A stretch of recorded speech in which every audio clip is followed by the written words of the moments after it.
Test 1, 2, 3, test 1, 2, 3. È meglio che Maria Luisa, send it to me and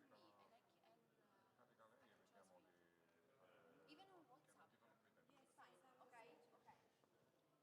Even on WhatsApp?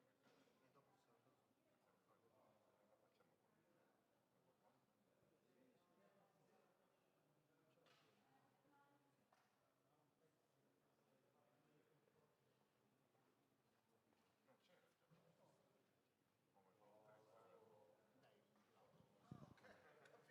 Partecipa a una riunione di prova. Mi tieni aperto sia il canale che ti do io di Zoom che... Zoom meeting. We transfer link to Camila. Okay, no problem. I already sent to you. Chat. Email o WhatsApp? WhatsApp. Ok, audio e computer. Scusa. Poi quali cambi gli dai la telecamera? Perfetto, l'ho già presa. Backup. Audio. Gli dai la zoom, va bene. Zoom va bene, allora l'ho presa. Prova check. Chiudi pure.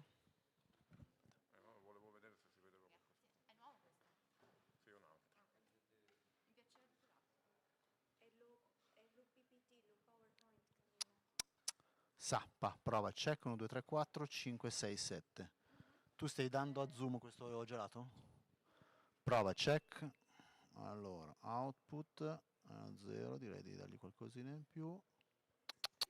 Prova check, 1, 2, 3, 4.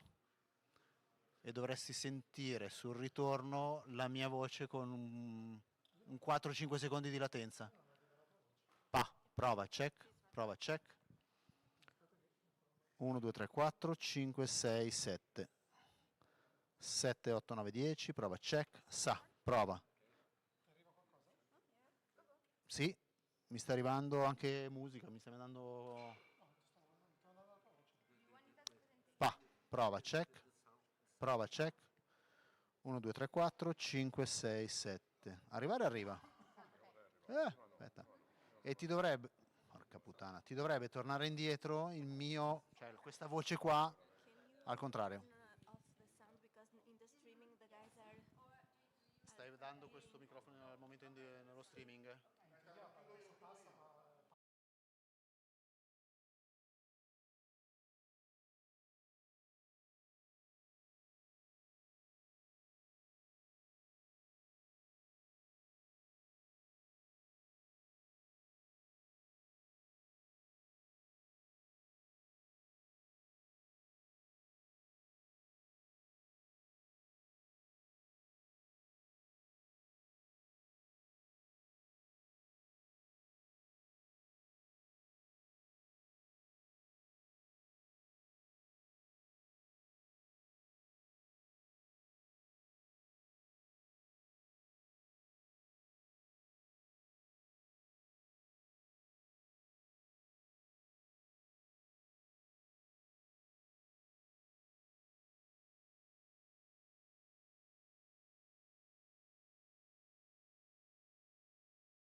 Bene, buongiorno.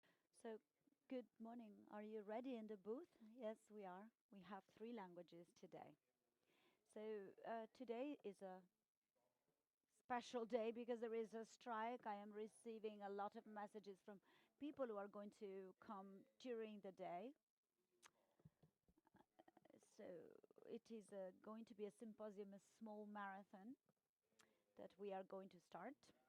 So, I wish to thank DST group and the engineer José Teixeira, the architect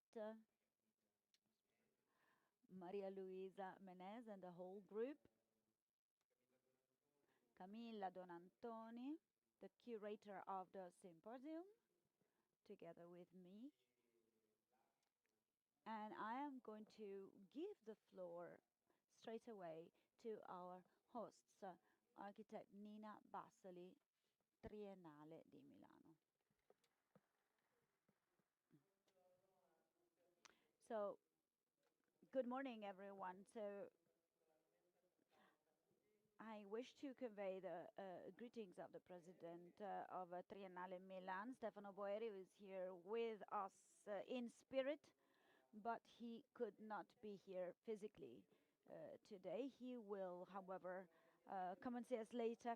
It is a great pleasure for me and for Triennale Milano to host such reflection, an occasion for international reflection within the 24th International Expo, a moment of reflection and experimentation that we are doing on a world level, and it's very important to attract international experimental energies, such as the contributions we will have today. So it's particularly important for us to start solid collaborations with people who are willing to experiment. So I wish to thank very much Roberto Cremascoli, Camilla, donantoni for curating today, engineer José Teixeira, architect Maria Luisa Monesis, Dr. Carlos Pinto, from the Portuguese Agency for Economic Affairs. And it's very important, again, our international collaborations, especially during moments when there's international exhibitions. I also wish to thank all the speakers who have joined us today: Camila, Chamorro, Alice, Bottelli, Francesco, Faccin, Cino, Zucchi, Sylvain, Bellenger, Luca, Trevisani, Emanuele, Montibeller, and all of you who are here participating. So welcome, welcome to Triennale Milano. Thank you.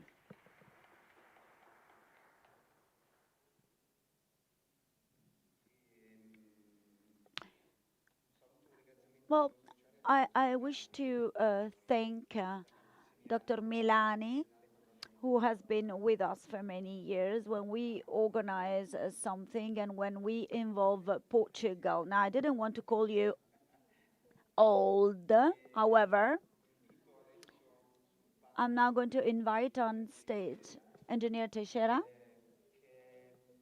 who is, first of all, a visionary, a builder.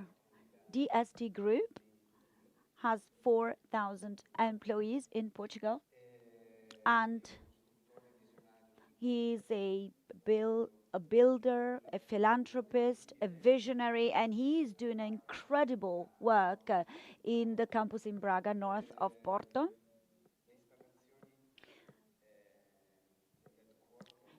Installations at the headquarters of DST Group remind of those incredible moments of the 1930s when Ford was building the first cars, and in Italy Olivetti was creating campuses where workers would wake up in the morning happy to go to work. In DST group, there are many different activities. There's theater, there's all sorts of activities for employees. You have a hairdresser, schools for children. And now, with the module that was introduced in Triennale that you can see outside by Norman Foster, DST Group is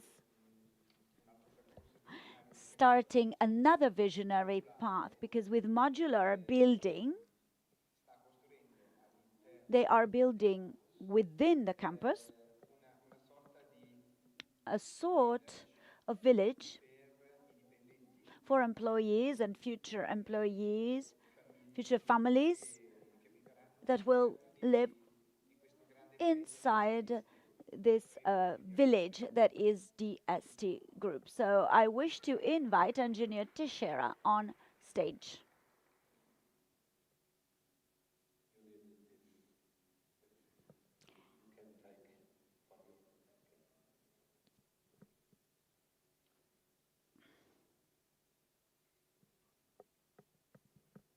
Grazie.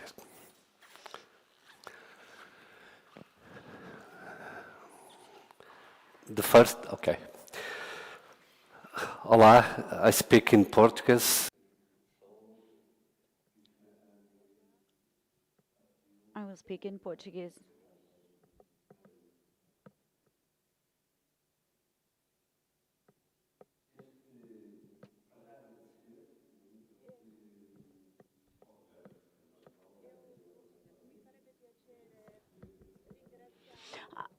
I would like to thank Roberto Cremascoli and the whole team of the Triennale.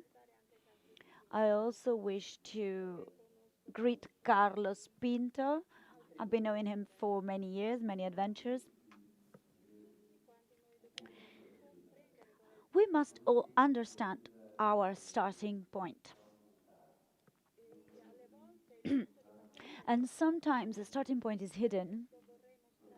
That's why I would like to show you where we started from and where we are going. There is a verse by a great Portuguese artist saying, "I've come from afar to get here." Here there is a Portuguese artist who produced work with the mark of the piano. These are musics. So I would like to use these musics because at the moment we are in need of great transformation, and going from the tonal to the atonal way is a significant change that is called for, and that explains to us what happened in 1919 with modernism in architecture and with a certainty that the future would be better. And as the world today needs a similar change from a tonal to an atonal world, especially in construction, especially among people working in this area, I have taken this music, this song, and we will listen to another one afterwards.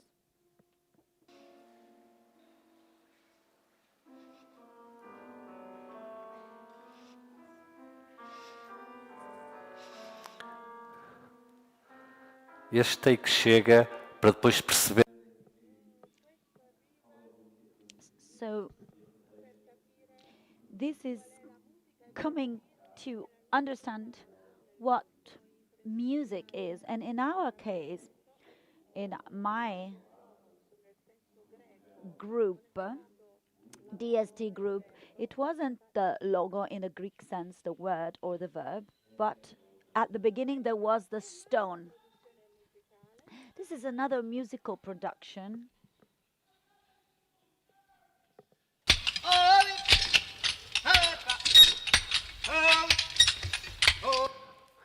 Foi assim que nós começamos. And this is how we have started. This is the beginning.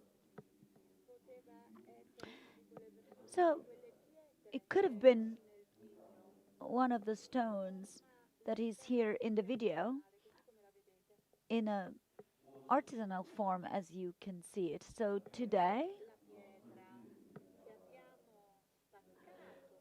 the stone we have split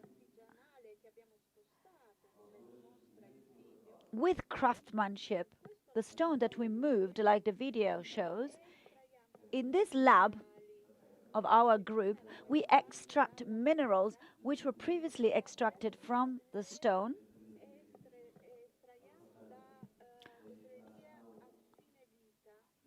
And we extract them from caves all the way to extracting minerals and waste from batteries that have reached the end of their life cycle. Now, these minerals can become new batteries. So this is the cycle we have started. So before you were extracting from the stone, and now the same minerals are extracted from other products. So this was a leap from stone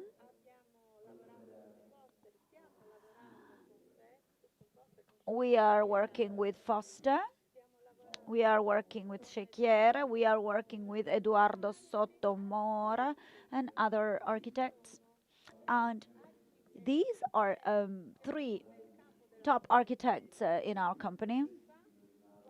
A few years ago, when we were splitting stones, we didn't think we would get to this point, and we did get to this point by inviting architects and artists in architecture, because we wanted to start from mobilization. Even in Italy, there have been many different names, many different realities, because the because the resilience plan with the post-COVID funds from EU was translated in Portugal with two agendas: constructions and energy. Now, with the agenda for industrial construction, we were asked to start from traditional cars to electric cars. This meant a change in paradigm, and changes in paradigm happen from decade to decade.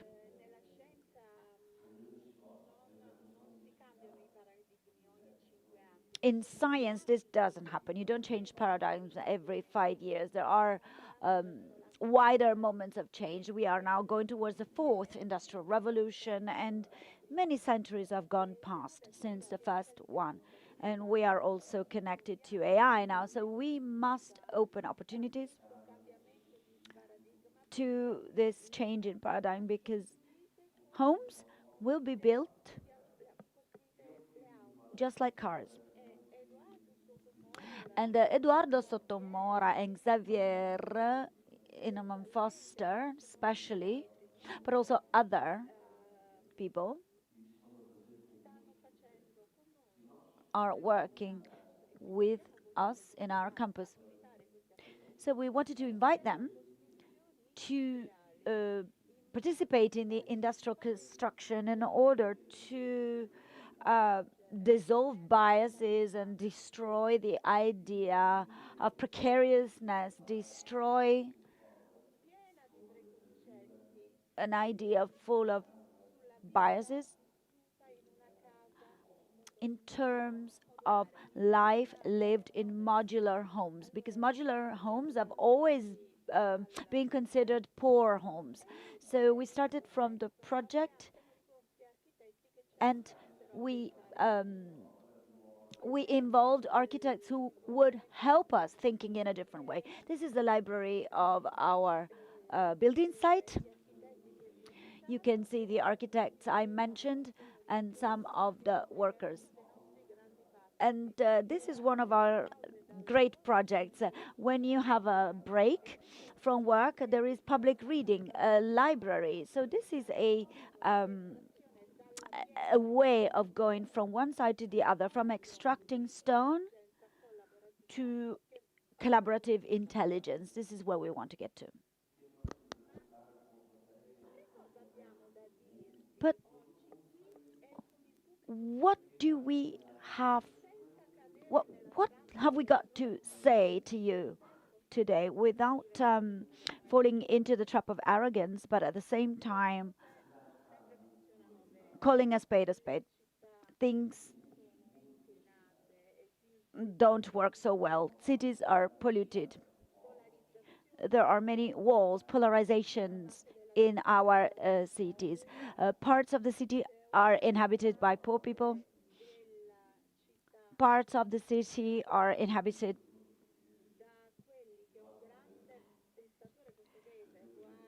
by people that Eduardo Lorenzo, a Portuguese thinker, chose to identify Portuguese psychology in an extraordinary book called Labyrinth of Saudade.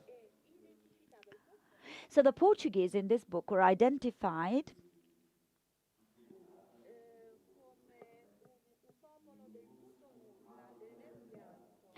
like people of contrasts, people who see everything in black and white. Certainly, this mindset is not only typical of Portugal. It is typical of many different countries, and it is an obstacle. And there is a word I learned with Tolentino Mendoza,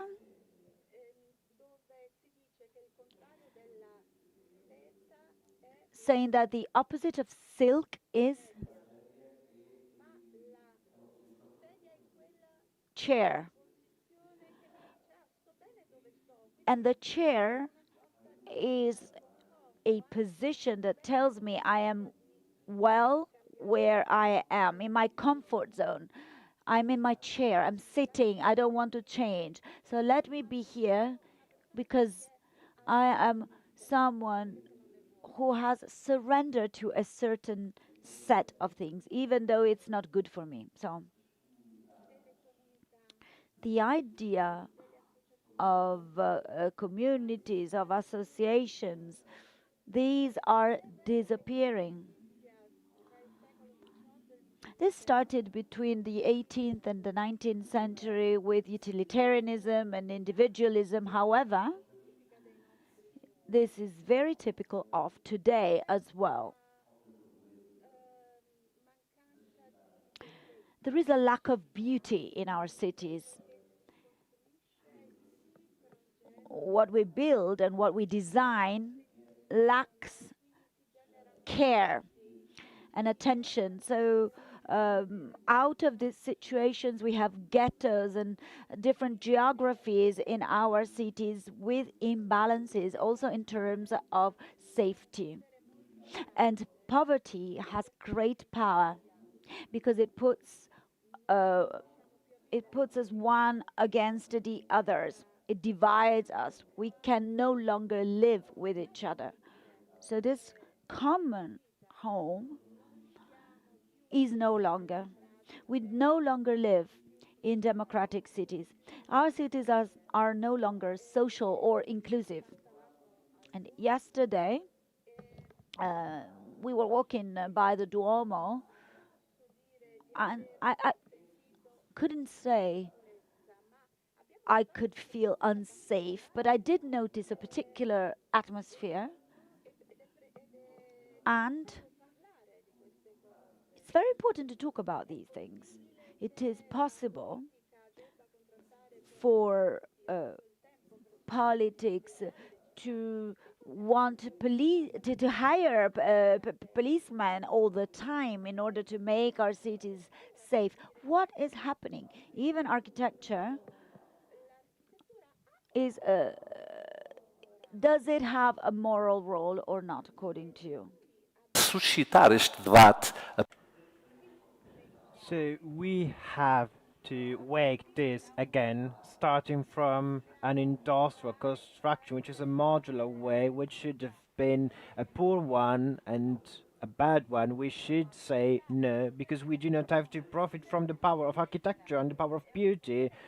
This is a power, as for the ideology is explaining, so there are some chemicals and electrical boundings that we have as for neurotransmitters, and as for these chemical and electric links, they do have the same movements, not only as for the negative sides, as for drugs and alcohol, but also with the beauty, the music, the arts, with an architecture which is so well shaped. And the other day, I had to carry out a presentation for a newspaper in Portugal, and I walked through a center zone of Lisbon in a square that was the real center of the city. And all what I saw, like all the buildings, they conveyed a bad energy which is generating a very negative atmosphere. So the architecture had this ability of saying you are poor and you have to live in a negative, in a bad place, as if poverty wasn't enough. So, and for this reason, we have to think about how is it possible that a city is defined as inclusive. We want to discuss all these things and fight against stereotypes and rethink about cities, homes. So it is possible to do that, yes. As for life, the life of the city, that everything is characterized by a different shape. So this conversation that we are having in these days here in Milan, and then other will follow in Venice, and we also had some conversation and discussion in Lisbon. We will have other sessions in Paris or other cities or European cities as well. So these are crucial themes in order to consider these points. So what is the role of architecture today? What is the role of the beauty today? When I do think about a program as a city, also with the microcosm of the city, so what are the variables that are influencing my decision as for my project? There is the variable which this is always related to the person who will inhabit these spaces, because it is the person that will live there. So we want to discuss the power of the project of beauty, the harmony, the balance, and the houses can change. So there is a tendency and a trend also in architecture that I do like to mention. So when architecture is taking all the available space, this is influencing the use of the space that we have available, both whether it be a house or a city. So when the architecture is hating, so to say, the empty spaces and is filling the space up, and also as for homes, it will be influencing the use of objects or elements, so regardless of the idea that should represent the home, but who is actually determining the soul of the home? So it is not the person who created and drafted the plan, but the thing is characterized by the person that will inhabit that house. So with the carpets, the flowers, the shelves, with the silences as well. And the silence of the home is very important, and sometimes the project is making everything other than boosting the silence. On the contrary, the noise is fostered because the lack of a project could represent a dream. As, for example, if it is like entering into a church in which it is related to a city in which I do have silence. I have to meet architecture in order to reduce the bad carried out to beauty and made to beauty. Every one of us is well aware of the concept of sustainability. And when we discuss this common house, that is the word, as Pope Francis said, we are asking ourselves what we are doing for the others and what are the first targets as for sustainability. The first of these is eliminating poverty. What are we doing? We do have some agreements with the state. So I pay taxes. I do have an agreement with my workers. I pay my workers, and I do not care about other things. But this is not the situation. So I do have like an agreement with the state. I do have an agreement with my workers, but I also need a social contract or social agreement because the richness is always co-produced. So all these billionaires or also rich people must understand that richness is co-generated, and only in this sense all, and again all, really everyone, also with architecture, so including architecture in this moral role. I do not have problems with this word. The house is the space, the aesthetic space, which is the white space, which is the void in the city, squares, streets, empty spaces, this aesthetic idea which is boasting the need of some spirituality, and the architecture when is concerning the space, considering the space, should consider that this metaphysical approach, this need that the physical thing will go beyond the physical world and will shift towards the metaphysical world. This is the spirituality idea of the balance reached in the meaning, in the research, in the deep research, makes actually sense. And the architecture can speak also as entrepreneurs, agents. I already did my part. I do not care about other things, and this can happen also with architecture. Architecture doesn't play a role in this spiritual approach as for understanding the home, in this research for harmony or of balance, in as for beauty itself. As a place, as for compensating the home, so Pascal, the mathematician, the philosopher, said that we do have great difficulties in being alone at home, but the home should also be a shelter. It should be a space as for peace, and it should be a space for our small manias, so to say, and for this reason the soul should be of those who are inhabiting the home. So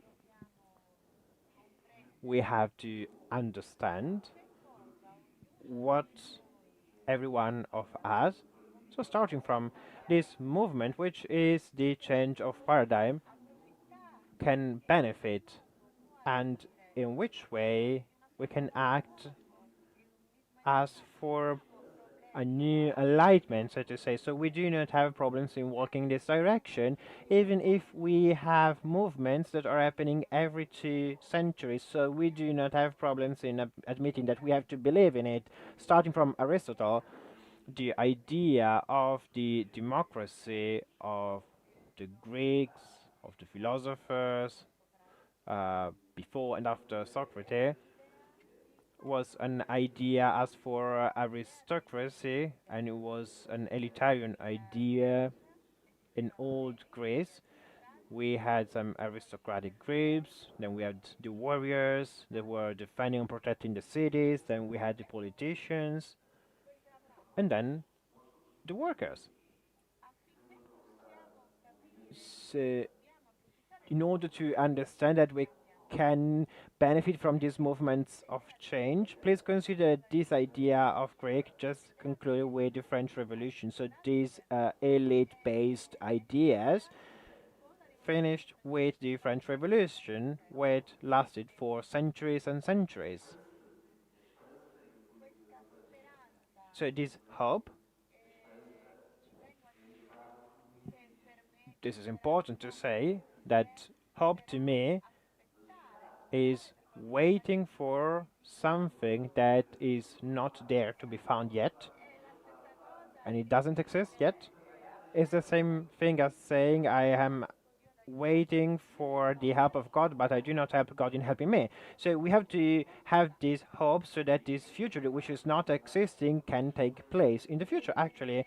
So we all do have this responsibility, and the elitarian groups should have responsibility and co-responsibility, because in a certain way elite groups are the product of an aristocratic process, and the elite groups were never the product of a voluntary association.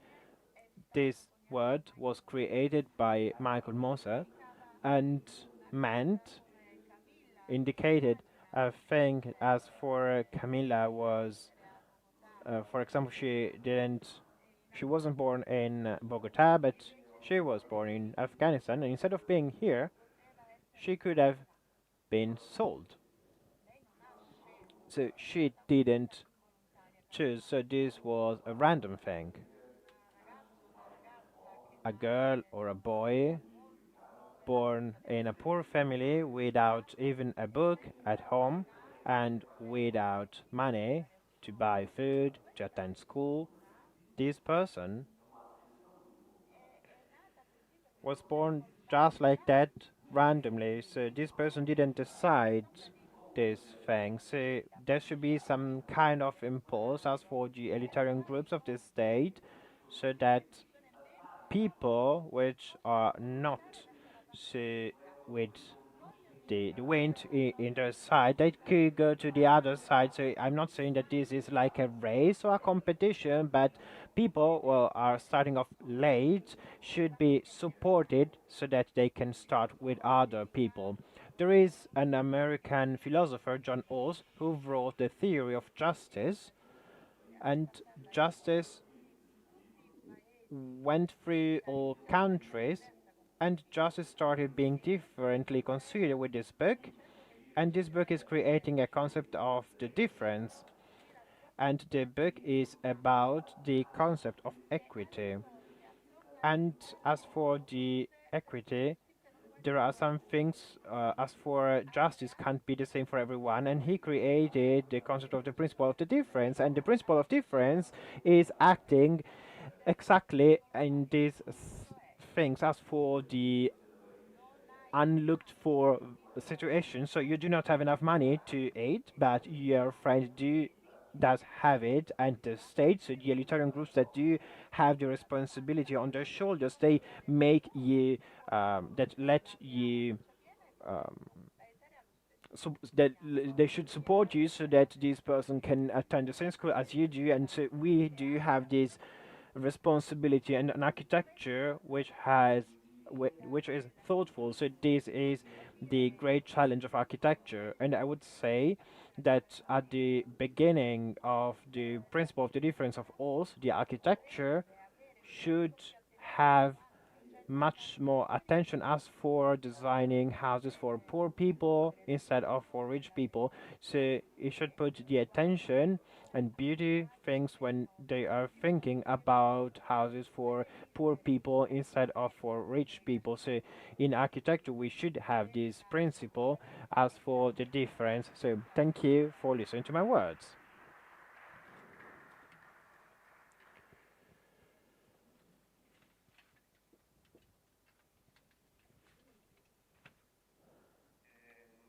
So I didn't explain you that we do not have the title here,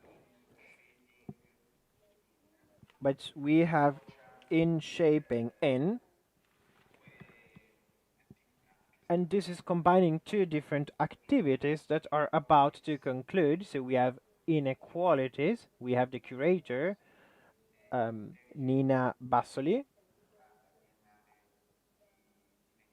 which curated the Biennale of Venice. And we organized this first round as for Triennale, and then on the 19th we will be in Venice.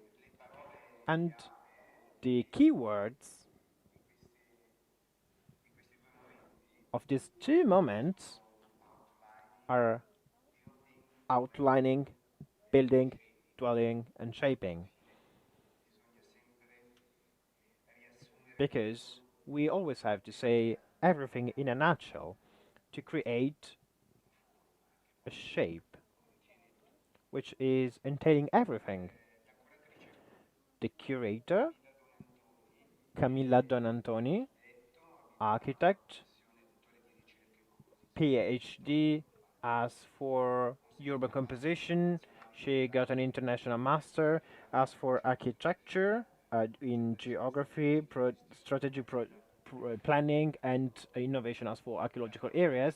And right now, she is a contract professor as for the Palermo University and also at the NSA, School of Architecture in German, the Munster one.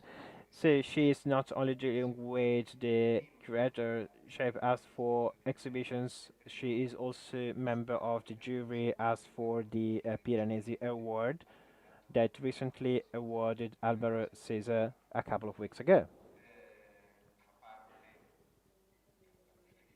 As for my happiness, she is part of Co-Architectus with his headquarters in Porto, dealing with museum installations, and I'm giving the floor to her so that she will explain some more contents of these 2 days. Thank you. Buongiorno. So good morning, everyone, and thanks to all of you for being here. So I wish to thank Engineer Teixeira, who explained to us where everything started, therefore the reason why we are here. I also wish to thank architect Nina Bassoli for hosting us in her home. So we're going to talk about homes, indeed. I also wish to thank everyone who has been mentioned and that gave us the opportunity to be here to put together some thoughts. I would like to thank them all, but I would also like to thank those who managed to find time and willingness in this world that is more and more rapid, where we say we don't have the time to come here and start thinking about this. So I wish to thank the speakers and the audience because everyone wanted to reflect here with us. This is not to be taken for granted. We called this event a multidisciplinary symposium, and Engineer Teixeira showed us really well that we are not only talking about architecture, because what is the limit of architecture? We started from time, but also from arts and music, from philosophy. So indeed we are talking about a very vast world, and we would have needed more time to invite even more contributors to open up a reflection and finding the time that we normally don't allow ourselves. I had prepared a speech with all my highlights. However, by being here, with every thought I've been sharing with each one of you, I keep finding questions rather than answers. So my wish for all of us at the end of today is that we can go back home with more questions and answers, because this is what makes us go forwards. The idea of finding answers to the continuous questions we are asking ourselves. So Roberto curated this event with me, and together with Roberto, we started our own reflection. Not only in our spare time, we really tried to stop and think, and we tried, in fact, to send an abstract to everyone who was invited to speak, starting from a philosopher. So we started reflecting upon architecture from philosophy. So building and dwelling and thinking. Now, I don't want to take any more time for our speakers, because just in the title of their contributions, they have given us the opportunity of expressing thoughts. So one of the questions I was thinking about while I was listening to the introduction is time. Time that we found today to be here together. Now, which time measures architecture? And how can architecture tell the time? Because we express time in architecture and in space, and in a space designed by architecture, and in the home, which is the place where we stay in silence, or sometimes we wish we could dwell in our homes in silence. So this time for living, where does it take place? Now, I don't want to take any more time because I prefer giving the floor to our speakers. However, I really wish to thank you again for giving me the opportunity to be here, thinking, reflecting together with you on a paradigm shift, or what we hope for. So now, you know, Roberto and myself, we work together, but we never study our own biographies.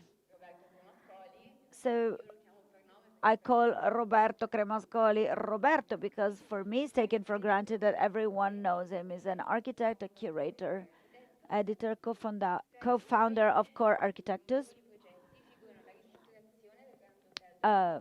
Among his projects, Grand Hotel Oporto, Piazza Garibaldi in Cantù. So architecture doesn't have any space or any time. Antiquary Museum in Pompeii, Museum of the Roman Forums, and a residential complex in Gallarate with Alvaro Siza. He also curated Porto Poetic at the Milan Triennale. So architecture, as you can see, is not a solitary act. It is often the fruit of an idea. So he curated Porto Poetic in the Milan Triennale, where we are hosted today. He's also co-curator of the Portuguese representative of the 21st Milan Triennale and the Portuguese Pavilion in the 15th Venice Architecture Biennale. So he will start introducing our dance together with our first guest speaker.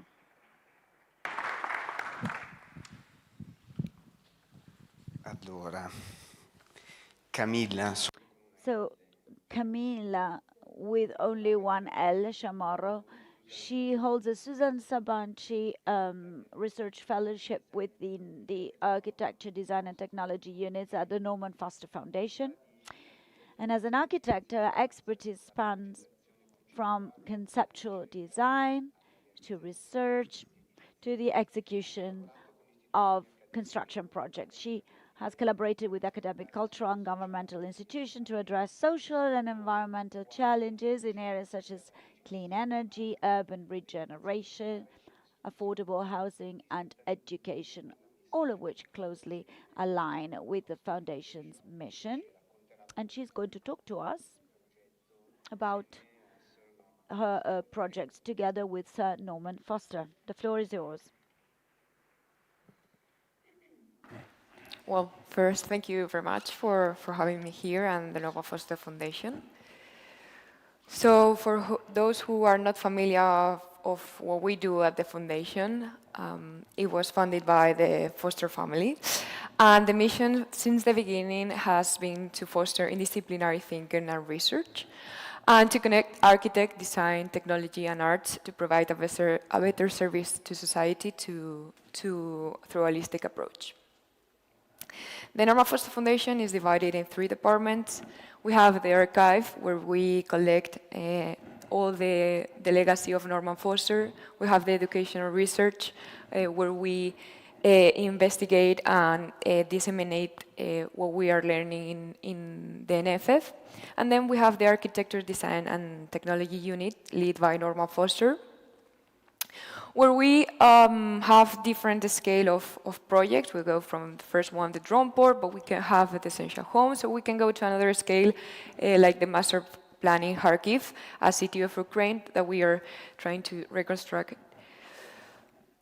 In each project, on every project, we try to introduce concepts like sustainability, technology, mobility, flexibility, among others. And that's what brings us today here to the conversation that we are having today. So the first question that we ask ourselves is, why industrialized construction? Since the beginning of the construction has happened on site, layer by layer, brick by brick, always in response to local conditions. From the Roman aqueducts to the modern city, the construction has remained exposed to the sky, to the weather, to the time, to the human effort. This process has remained unchanged for 1,000 years. If we wanted better quality, we added more labor. If we wanted to build faster, we added more people. We treat every building like a prototype. It's like we are reinventing the wheel every time. But construction sites remain vulnerable to weather, unpredictable timeline, and complex workflows. And it still generates a lot of waste material. Up to 40% of the material on the construction site end up as a waste. And the construction and demolition generates 30% of the global solid waste. But this is not just a problem of the traditional construction. This is a global challenge that we are facing, like rapid urbanization. By 2050, nearly 70% of the world population will live in urban areas. We are seeing how the infrastructure are aging. Over 70% of the Europe's buildings are energy inefficient, and they were built before the modern sustainability standards. We also see how the numbers of the labor shortage are growing. In USA alone, the industry is missing 500,000 of the workers this year. Another common crisis and challenge that we are facing globally is the housing crisis. Globally, the housing deficit exceeds 300 million units, and we are not able to meet that number. The climate change is not helping. Building generates 37% of the global CO2 emission. So the industrialized construction seems a possible solution for these problems, to face these problems. According to the numbers and the data, it says that we can reduce the time of the construction to the half compared to traditional construction. We can predict and reduce the cost of the construction. We can provide better quality and better performance by testing all the components in the factory. We can reduce the waste and the environmental impact. Also improve the labor conditions because we are in an environment in a factory. And also give a solution that is scalable for the crisis response. But this idea of building faster, building better, and affordable for everyone, it's not new. It has been a challenge for generations. And it gained the peak of the moment in the 20th century, when after the 2 world wars, we were encouraged, the architects and the government, to give a solution through the prefabrication to the housing needs.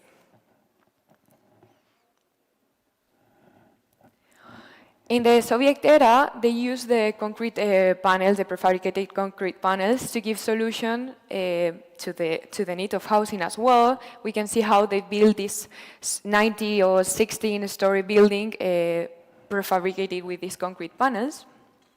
And also in parallel, we can see other examples like John Prouvé, when he imagined the houses like are manufactured like cars, very efficient, very elegant, and affordable to everyone. Also, we can see the example of Le Corbusier, la unidad de habitación, when he experimented and tried to understand the modularity with the standardization. What this industrialized construction timeline shows us is that, sure, these pioneers, they started a conversation, one that is still evolving today, but the solution that they gave us was rooted in the time and the technology at the time. However, other industries like aerospace, shipbuilding, and automotive has been able to to transform the industry and to industrialize and manufacture their models. They did it through the digital coordination. And what they design is systems, not single objects. This transformation is based on standardization, repetition, and continuous improvement. So we reached to a point where now we can do the same with the construction. The architecture and the industry can speak the same language, a language based on data, precision, and coordination. So with the new technologies that we have, BIM, AI, digital twins, now we can create this and coordinate the whole process of the architectural design and all the process of the architectural, the construction in a digital environment. And we go from a fragment industry to a coordinate industry. So we go from the construction side to a computer where we can control all the parts of a building in a computer. So we reached to the point that the question of why industrialize is no longer a question. So the question is how to industrialize construction. And we had these questions since the beginning of the project, and this is the starting point of the industrialized construction system, a collaboration with ZETHAUS, a DST group company, and the Norman Foster Foundation. The industrialized construction system led by ZETHAUS is part of the DST group, and it's a pioneering initiative. It aims at transforming the construction industry in Portugal. It brings together a consortium of some 40 partners, including 24 construction companies, 16 universities, architects and research centers, and together the project seeks to revolutionize building practice by promoting modular design, prefabrication, and sustainability. In other words, a dream pioneered, never really successfully realized, but the process of industrializing construction. How do we industrialize the process of building buildings? How do we move from something which is essentially site-based, dirty, time-consuming? Can we industrialize the process? Produce buildings as blocks like Lego in a factory? So, as Norman Foster is saying, creating this complex Lego system is a challenge, an interdisciplinary challenge. So we have to bring to the conversation several disciplines, architectural, engineer, manufacturing, design, digital design, materials, public policy, among others.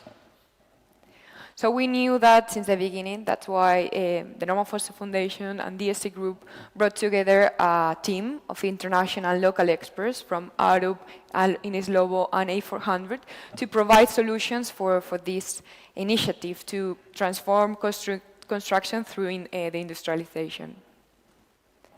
So from the first conversation, we realized that the solution was a Lego-like system. Also, in other words, a modular construction system.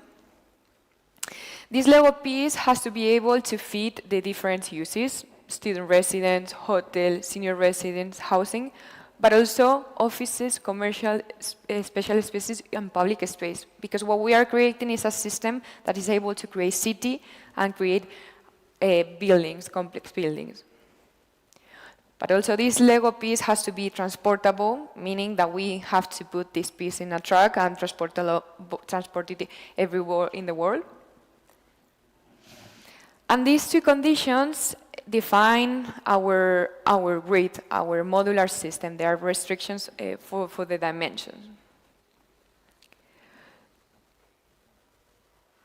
So we have this chessboard. It's going to be the rules of our modular system. The dimension is 1.1 meter by 1.1 meter. And in this grid, we are going to be able to introduce the uses of our modules. We can also increase in the two directions, transversally and longitudinal. And we reach to two modules dimensions. We have a smaller version that is 2.2 by 6.3 meters, and a larger version that is 3.3 by 6.3 meters. In these modules, we are going to include the uses, of course, but also we are going to include the installations and the structure, wall partition, and fit that. So we are not doing isolated pieces. We are doing a system, a very complex system. So for the purpose of the system, we develop a catalog of 6 categories. The first category that we are doing is a 3D module. What's a 3D module? It's a full occupied and full assembled on factory module in which we introduce the uses that we were saying before, and that it's going to be transportable and easy to assemble on site. Then we're going to have 2D components, vertical and horizontal elements that allow us to have more flexibility on site and to have more flexibility in the system. We are going to use vertical communication because we're saying we're doing buildings and we have to give functionality to the buildings. So that's why the system also includes stairs and lift prefabricated. Also facade. We are selecting or doing a catalog of facade because we believe that we have to, in this catalog, we have to have identity. Maybe we can have some louvers for shading, we have vegetation or even glass. And the same happens with the roof. We can have a catalog of different solutions from green roof, PVs, but also maybe we can include in this system solutions that talk about more traditional construction. And finally, urban elements. So a sentence that Norman Foster over repeats is the buildings are not isolated, and the glue of these buildings is the public space. So that's why for us, including in the system pieces of furniture and public space was key. So this is our catalog, a very complex catalog, but it was a team effort to put all these discussions and sessions and concepts into a catalog that was flexible enough for architects, designers, engineers to design their own buildings with this modular approach, but that they could have an identity or their own architecture. And we use this catalog as the Living Lab DNA. You're probably wondering what is the Living Lab. The Living Lab, as the name says, is a laboratory where we are going to test all these catalogs and all these solutions.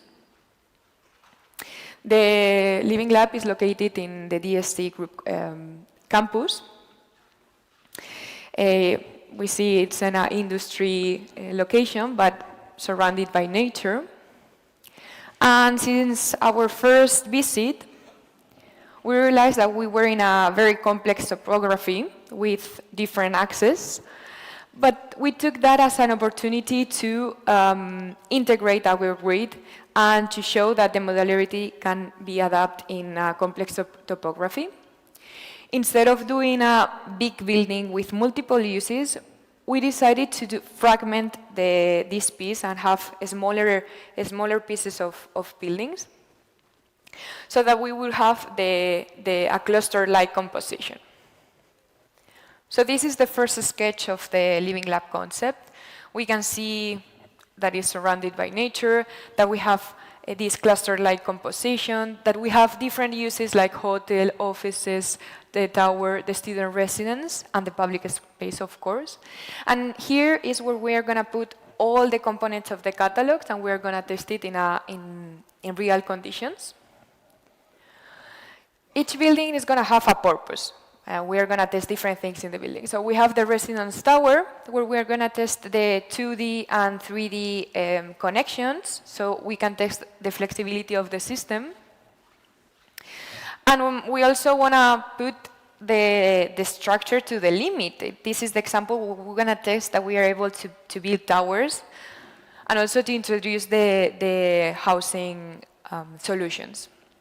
In the hotel, we are trying to get or to show modularity, but also that we are able to create identity with special pieces. That's why we included in the hotel the vaults and this atrium that allow us to show that we can create special spaces with modular solutions. Then we have the student residence, in which we are testing the smallest version of our catalog, the student residence module. We also can see how these pieces are connected to the vertical connection, in this case a gallery. And that even when we are talking about the small spaces, we always going to have this warm feeling inside. Then we have the office and the senior residence. In this case, what we wanted to test is a timber structure. It was also an ambition of the project, how to do a structure with timber. And in this case, we can see that we express modularity. Even when it was in an outskirt context, we wanted to see how an urban context could be, and how the ground floor with commercial uses could interact with the public space. And finally, the public space that is the heart of this cluster. So this is the final render of our concept of the living lab. We can see how all the pieces come together, cohesive and coherent together. We are testing different facade, different roof, different structure. So at the end, we are creating a very complex and dynamic urban fabric with all the uses that we are integrating and all the examples that we are putting in. But the question is how we make this concept a reality. Well, that's the prototyping phase.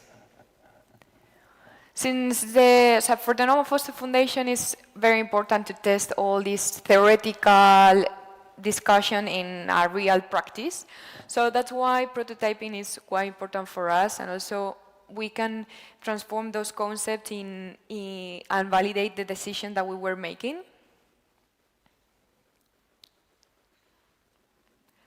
In the case of the prototypes, we decided to go for two of them, the student residence and the senior residence.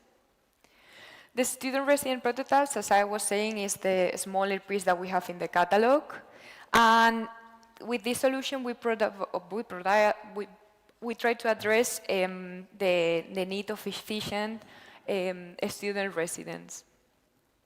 So the base of the student residence is a furniture core where we include all the installations, the bathroom, the bedroom, and a studio area.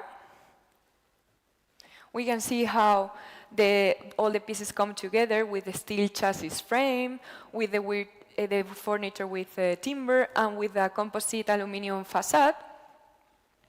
For the bathroom, there was a small space, so we were inspired by the cabinets in an airplane.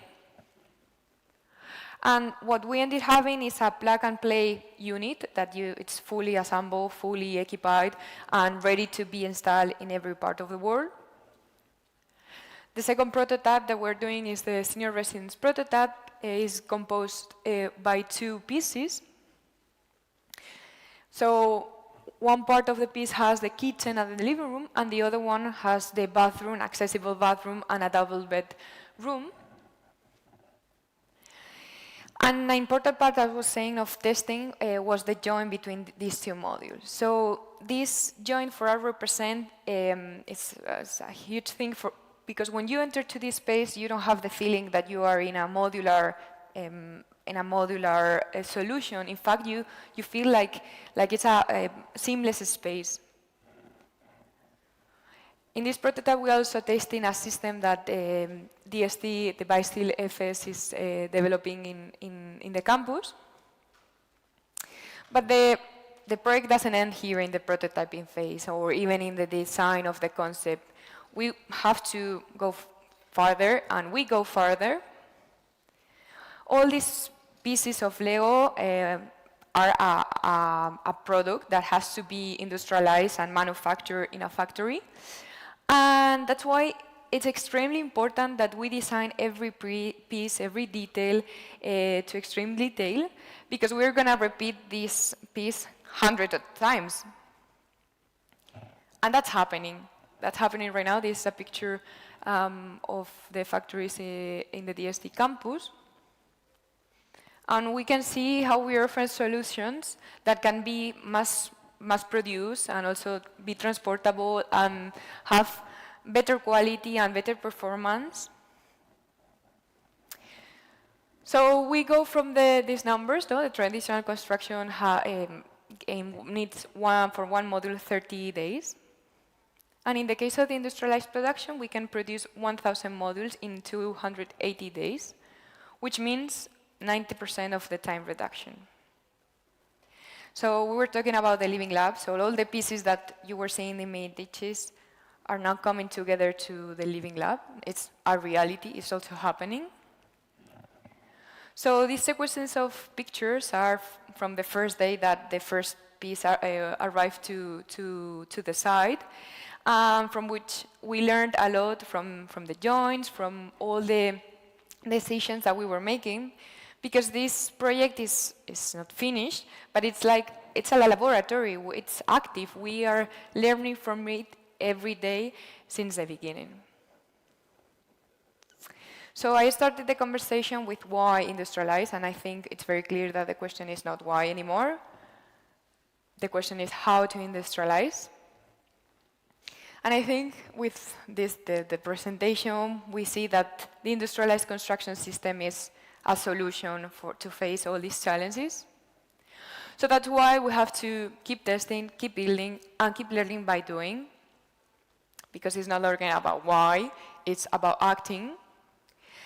And each step, each prototype brings us closer to solving the challenge and build a more resilient, equitable, and sustainable future.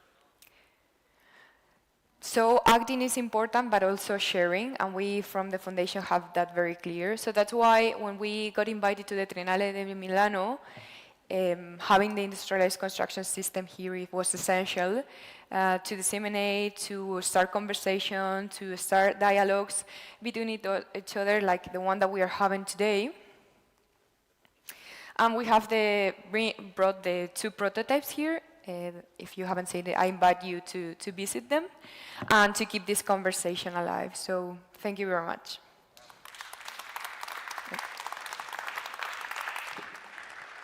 Thank you, Camilla. Thank you very much. And I would add, keep thinking. And in fact, I'm already thinking about how to customize my module at DST campus, of course. Grazie, Camilla. E adesso vorrei...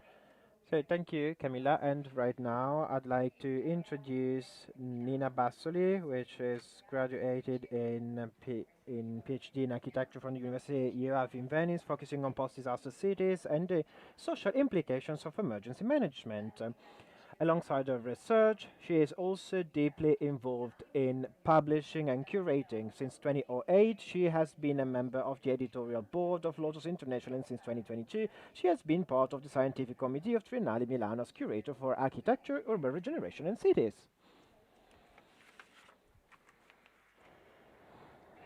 Thank you.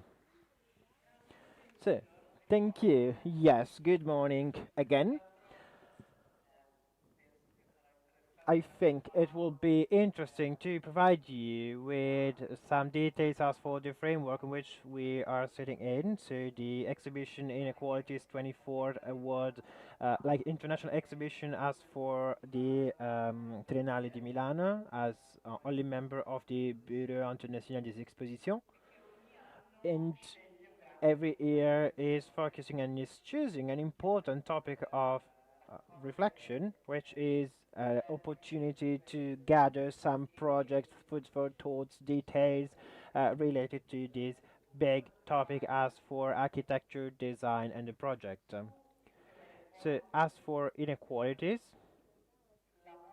the exhibition was coordinated by the General Commissioner Stefano Boeri. Is such an urgent topic, so the idea of having like a choral made exhibition seemed better to have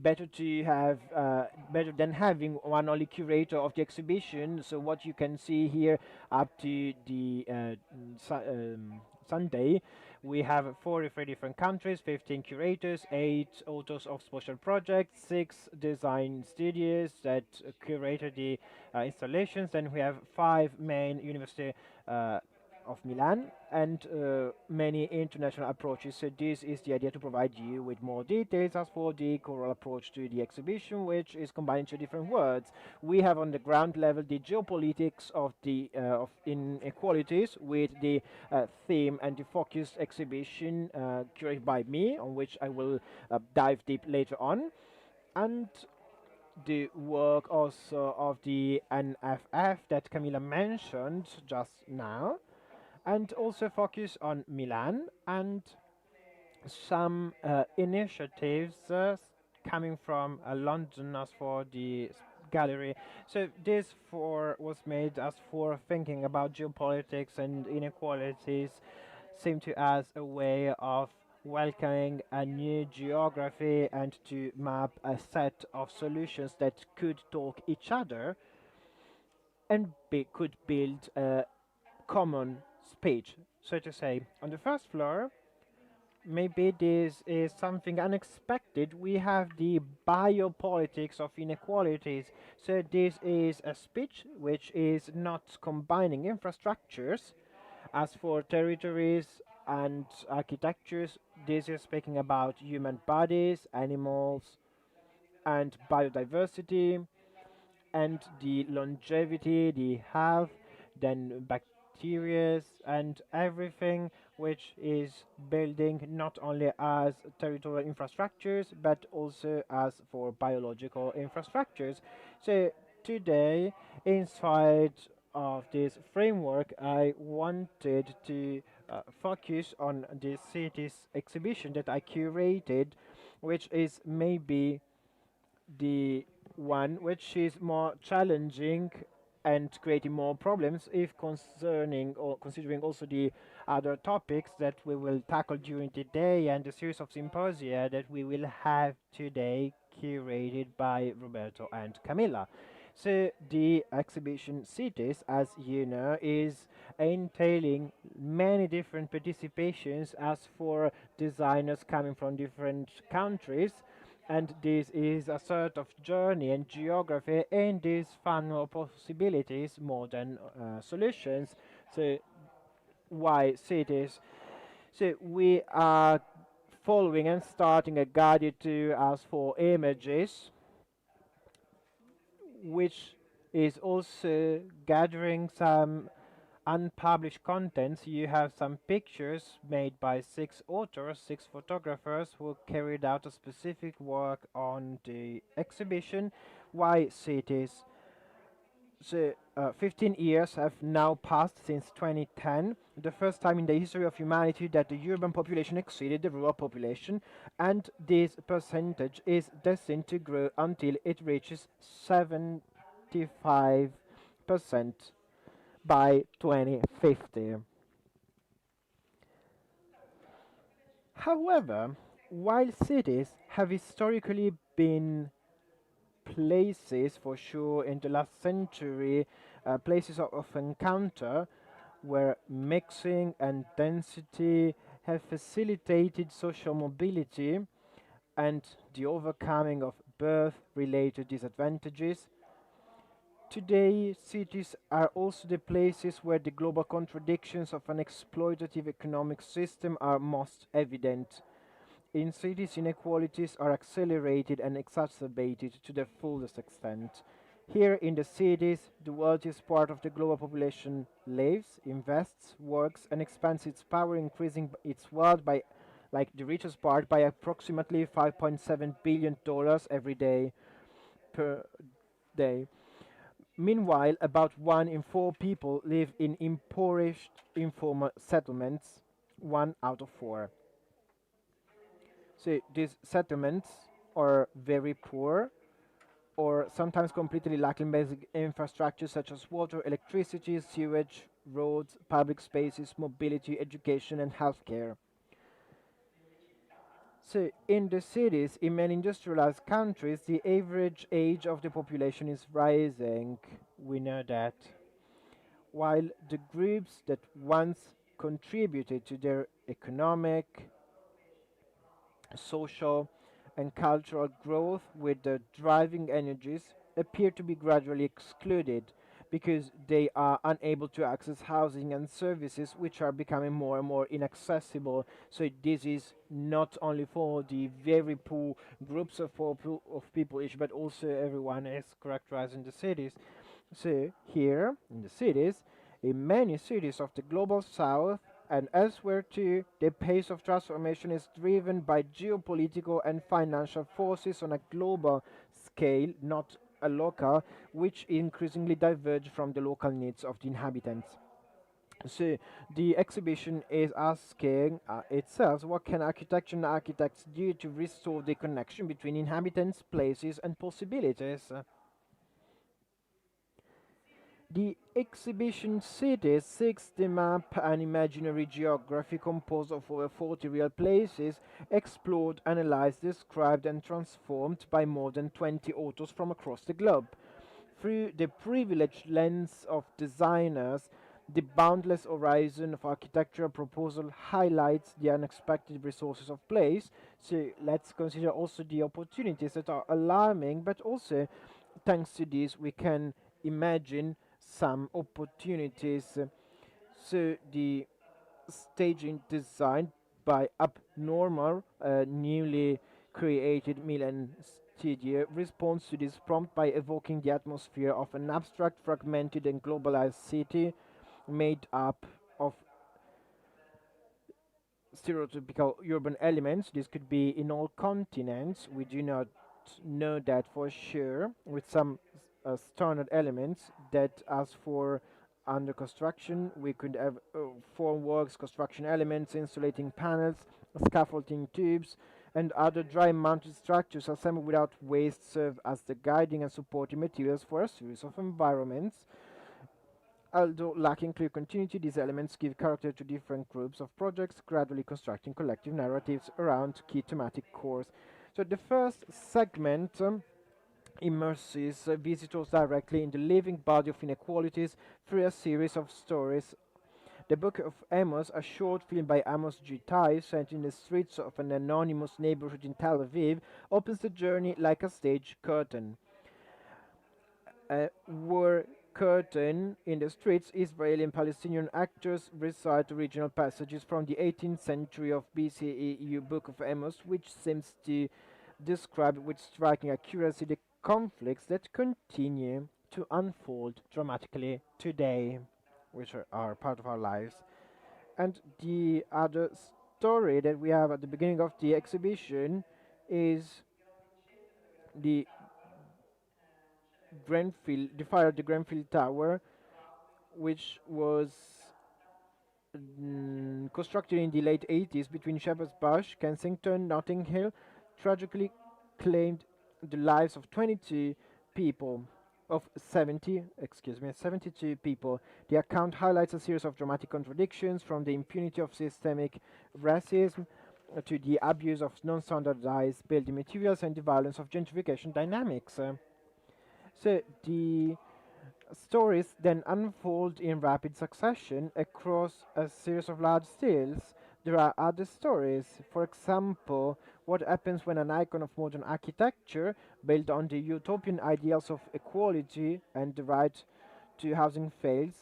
So this is the case of the film that we saw at the beginning, which was focused on the last part of Scampia district that was just released. So we had some researchers who investigate the current state of the last villa di Scampia. And the team of the diaspora also addressing Tosino Oshinowo project, filmed by a Nigerian architect with a Kashibansin movie for a new village in Garam in the northeast Nigeria, which provides asylum to the community of inhabitants evacuated due to the Boko Haram attacks.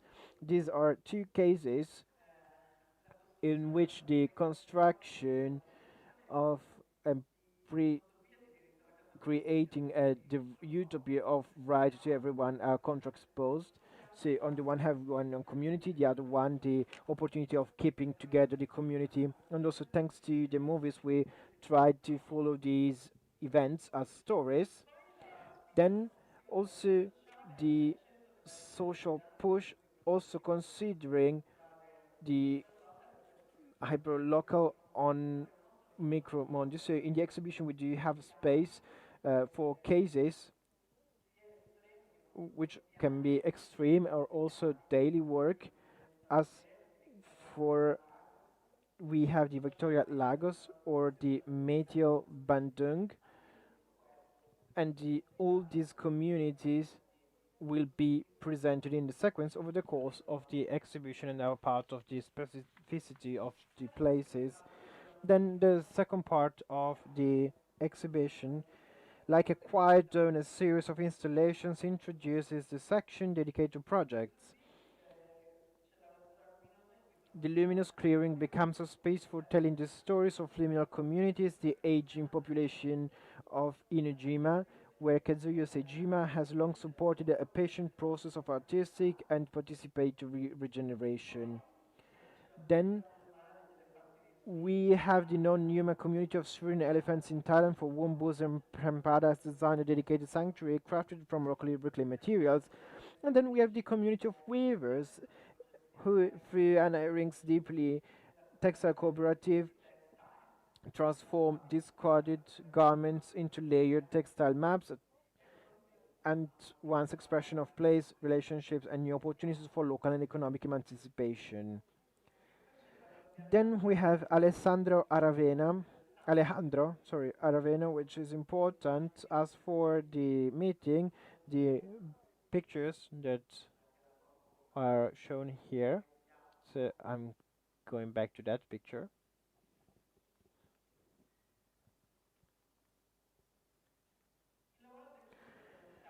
Elemental present a series of projects centered on housing,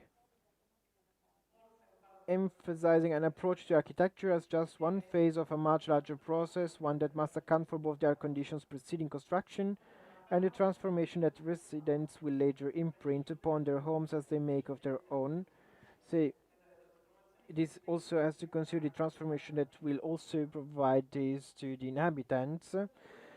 So this is, for example, the case of Elemental's open source projects, which are freely accessible to the public and also the builders online. You can download it and you can use it, and this can be put into practice, of course, in the most extreme case. And for this reason, this is opening this section of the exhibition. Then we do have a series, one scale events, allowing visitors to momentarily step into different domestic environments. So the visitor is able to step into different environments, which is small but has a huge impact. Then we will have the plug-in houses. This is an interesting project of People's Office Architecture, so which is a very small group, actually starting from an architect, a Chinese, that's in the historic centers of Shanghai and Shenzhen, to the housing prototypes designed by more than 30 architects within a master plan, and is working to work as an architect of the specific district in order to implement and to improve the houses of the inhabitants, also having some resistance to gentrification processes, so working on a social and technical approach with the communities. Then we do have some housing prototypes designed by more than 30 architects with a master plan followed by most architects in Apan, Mexico. Or even more, the experiments led sometimes with the class university of international university, as for the Hong Kong University, or the building society, for example, in Mongolia, rural China. So in also remote areas that we do know not a lot, of which we have to learn a lot anyway. So prototypes that are followed by a kind of local construction which are combined with technological systems as for 3D picture, and that are combined with creations, local skills, and also high engineering. Then we have the last one. The last part, which is the largest section, is also entailing the widest topics. This is like an horizontal archipelago of ideas, researches focused on cities and small urban centers around the world, each presented by a designer who knows it well and is working on it through their architecture and research. What emerges are a series of overreaching questions, paradoxes, and conceptual and phenomenological intersections between vastly different but yet coexisting realities. And in this case, we can understand how everything is matched together, so the right to housing and access to infrastructure, climate change, ecological transition, the clash between cultures and bodily freedoms, and the dissolution of the city into the landscape and vice versa.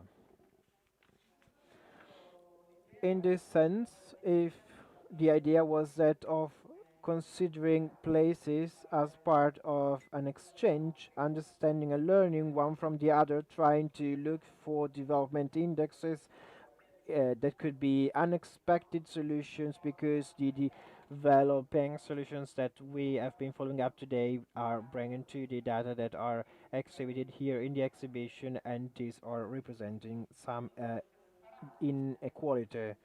What can we learn? So we do have many different cases as for use of public spaces. We do have different examples. We could mention Mexico in the 70s, provide the inspiration of learning the way women are part of the city, but also the issue of accessibility to public infrastructure is also examined through the lens of those excluded from the everyone, as for example the fresco of Interboros, a group of New York, which is portrayed in the arsenal of exclusion and inclusion, where you see all these weapons and the tools and instruments that is also related to the urban management, and that which everything is put in place in the public space, which could be welcoming or not. Then we also have the sensible research and the 51N4 on Brussels and the Shutiansan on the Menzu Island, on how the infrastructure is aiming at being considered one common good and common space to consider. Then the idea of a city that could be considered with a wider approach, as the case of some shrinking cities, some cities which are degrowing actually. So we have a wider side and consideration, considering also physical and ecological landscape related structures, which could work also with different densities, as for the experimental work created by Kersenker's study, and also in collaboration with Mendrisio also. This is providing an interesting approach to many different ideas, provocative approaches. Emanuele is offering like a fully edible cuisine also for the waste parts. So this was built in an informal settlement in Nairobi, in which the most important chefs of the world are working. Even more, we have House Europe, which is proposing to work on demolishing topic and also the reduce of waste, which I do think is strongly believe with the themes that we are tackling today, in order to reduce pollutant agents as for waste materials also, and to work on more ecological solutions. Then we have the very important case of Rome.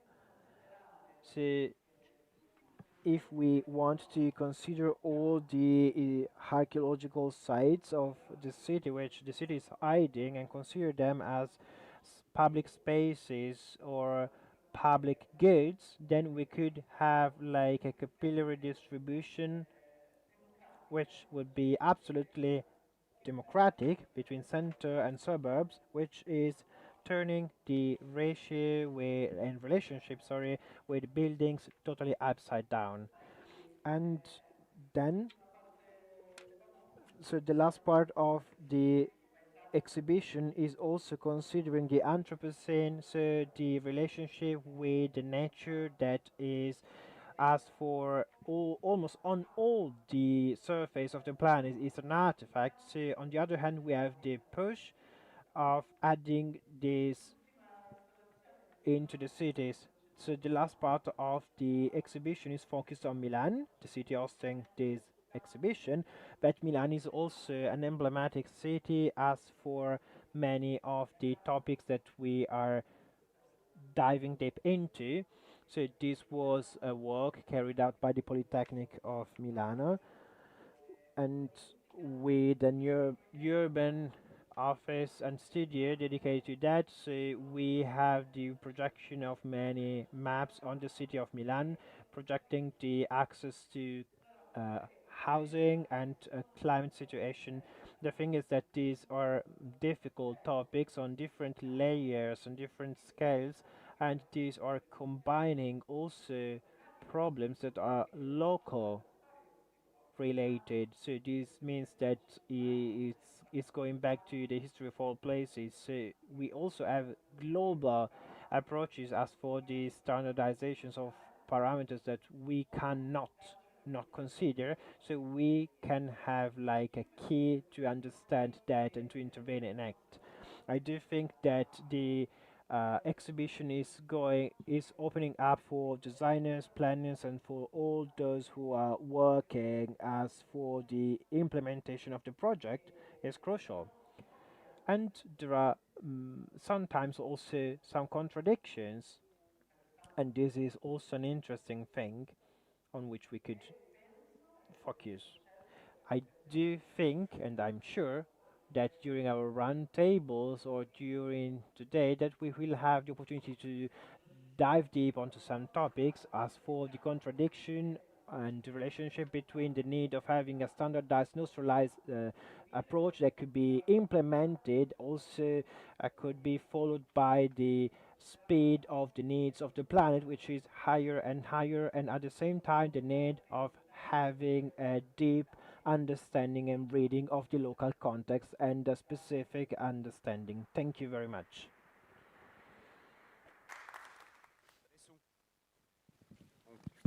Adesso un caffè velocissimo, poi riprendiamo. Let's have a short coffee break, then we'll start again. Thank you.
Riprendiamo.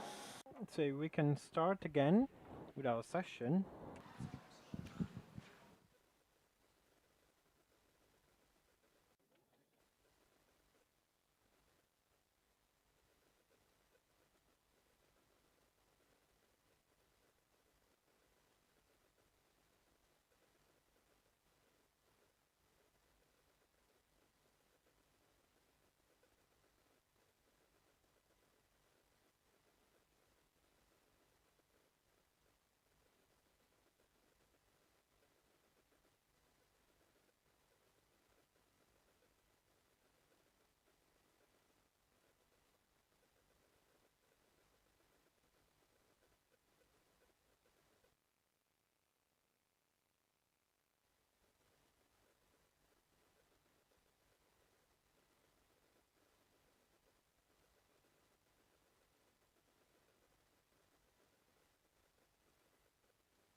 E riprendiamo con il nostro prossimo ospite, Alice Bottelli.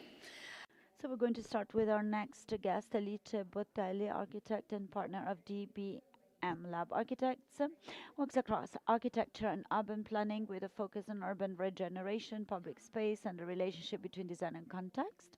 She collaborates with the Politecnico di Milano and the Accademia Adriane of Architecture and Archaeology, and she is National Secretary of ALA Asso Architetti.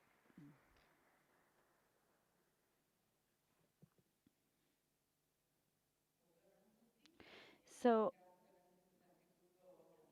good morning, everyone. I wish to thank Camila and Roberto for inviting me to think about this topic.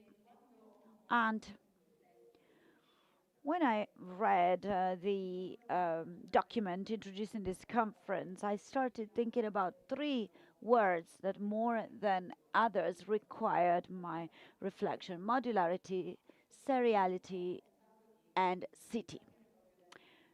So I decided to start from there to develop my contribution, because I believe that these three terms sum up the tensions of our time: effectiveness, identity, repetition, deference, technique, and dwelling.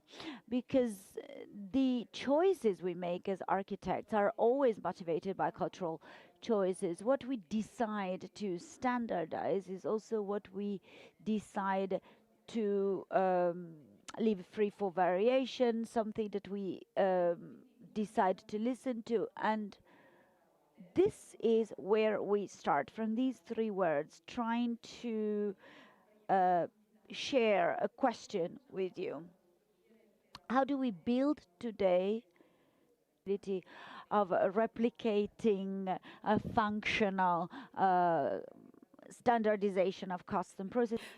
Si è seguito un po' la So we have followed the logics of factories, going to the city, assembly line of Fords, Le Corbusier, industrial architecture of Jean Prouvier, who was mentioned in the topics before. So we went from the neighborhood to the skyscraper. In time, modules have become paradoxes of contemporary living. The same system generating accessibility and quality of space ended up producing these types of examples with a total loss of identity. Therefore, repetition, if not governed, can become alienation, a geometrical cage, flattening all differences, making neighborhoods totally impossible to distinguish, taking away specificity of places. At the same time, I believe that modularity in its essence is not only a mechanism for homologation, but a grammar, an open structure that may be reinterpreted by the architect in different ways. It's as if it was a common language, allowing to generate variations, differences, and adaptations. So the main issue is understanding how architecture can translate this grammar with reference to the place, climate, culture, time, to the inhabitants. How can it translate all of this in an habitable space? If we think about Kurokawa and other Japanese architects, or Kenzo Tange with Tokyo Bay Plan, they were imagining cities as living organisms made up of cells that were constantly regenerating. In that modularity and vision, there was poetry, not bureaucracy. The possibility was for architecture to change continuously, just like life that transforms without losing its consistency. The other question is, can modularity become a tool to create diversity through shared rules rather than going towards homologation that is connected to repetition, to blind repetition? And I'm going to start by comparing these two contrasting images. At the top, you see a spread of towers. They're made of steel and glass and cement, same depth, same balconies, same waves generated on urban spaces. These towers are in Hong Kong, but they could be anywhere. People come, live in these towers. They don't recognize themselves within this environment. And in this type of environment, you could say that repetition is an echo, not a voice. Underneath, there is a different image. This is a neighborhood based on a modular structure, growing in parts, following simple rules, with some freedom, some element of freedom. So there is a module within the urban fabric. However, architectures change. The facades change, doorways change. So it is a variation on theme. And just like in music, it's adaptive. The ear recognizes the melody, and here the hand recognizes the handle. So what can we understand from this? That seriality is not a problem. It becomes a problem where there is an absence of choice, when production dictates everything. Production dictates rules so that the neighborhood becomes a warehouse of square meters and no longer an architecture connected to the space. When you think about time, people, and space, the module becomes vocabulary and not cage. So the issue is not so much should we use modularity or not, but what kind of freedom are we inscribing within the modules? So we can have different spaces, thresholds, thickness. We can have freedom in time, architectures that can grow in time, or we can have cultural freedom by using materials that speak the language of the local place, because identity doesn't come from the single piece or iconic architecture, but from the rhythm of differences, repeating to recognize and variating to create belonging. Large global cities show this tension really well. Tokyo, London, Milan, New York. Languages of contemporary materials introduced forms of visual parenthood, glass and steel and modular facades, entertaining a conversation with needs of sustainability. But this is not a loss of identity. On the contrary, each city expresses its identity, a cultural identity, a spatial identity. For example, Tokyo preserves the horizontal destiny and the layering. London remains some kind of porous city made of discontinuity and contrast. Milan intertwines historical memory with experimental design. New York is a totally different story. So it's not identity that is cancelled, but identity is now in relation with different elements of construction that are improving and advancing because of technology. So the challenge of the modern architect is to govern seriality, to transform it into a matrix of differences and not total homologation. I've also detected two modes.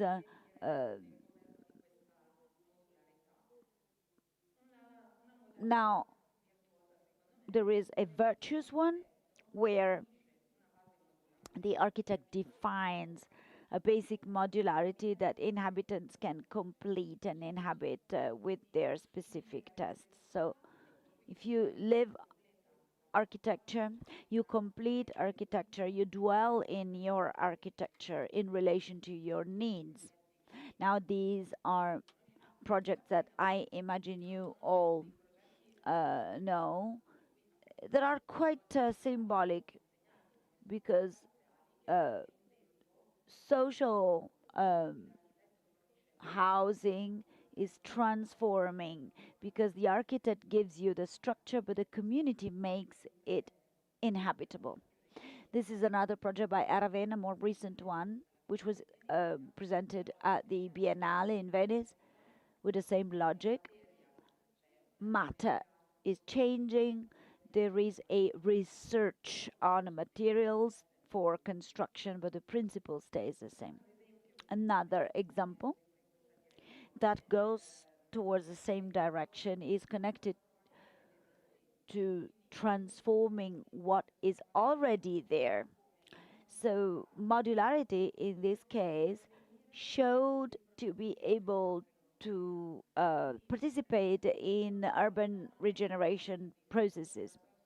So no longer destroying and rebuilding, but intervening on what is already there, creating more space, using the modules to create something new by expanding living spaces and having people staying already in a space that already exists.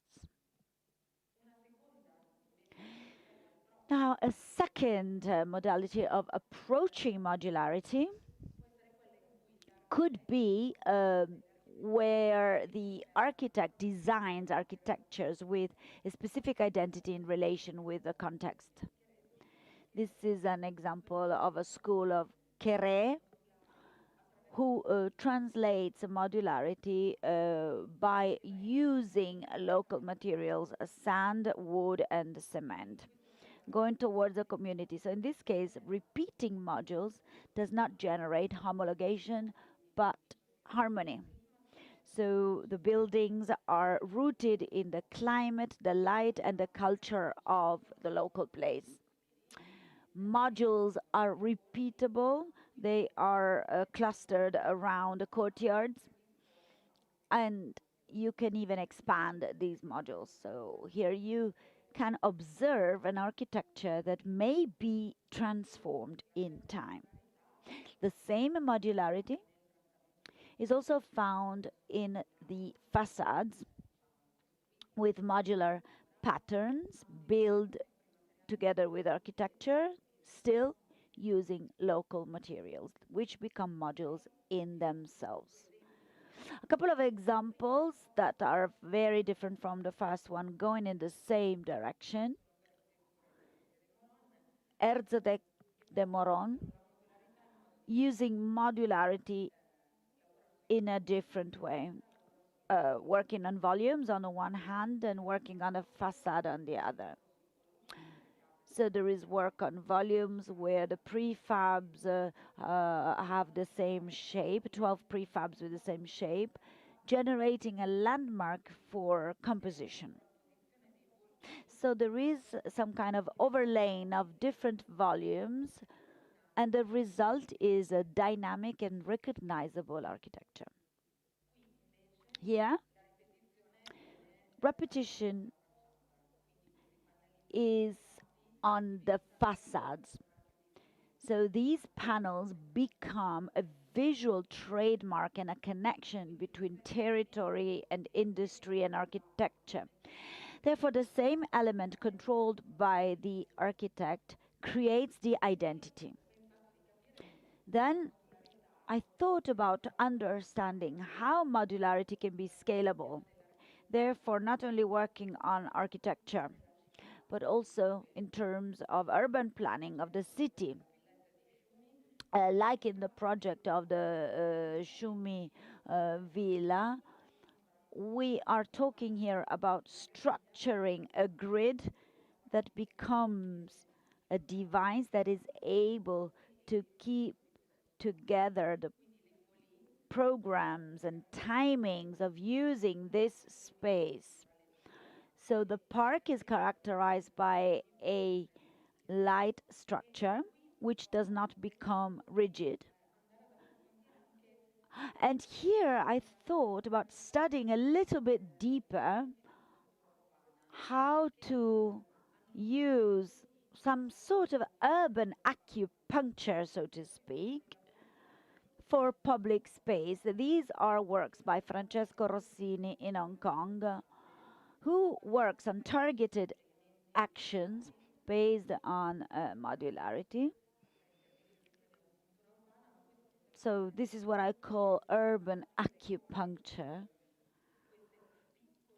just to show you that how small works of architecture can trigger different uses of different parts of the city that were actually not used before.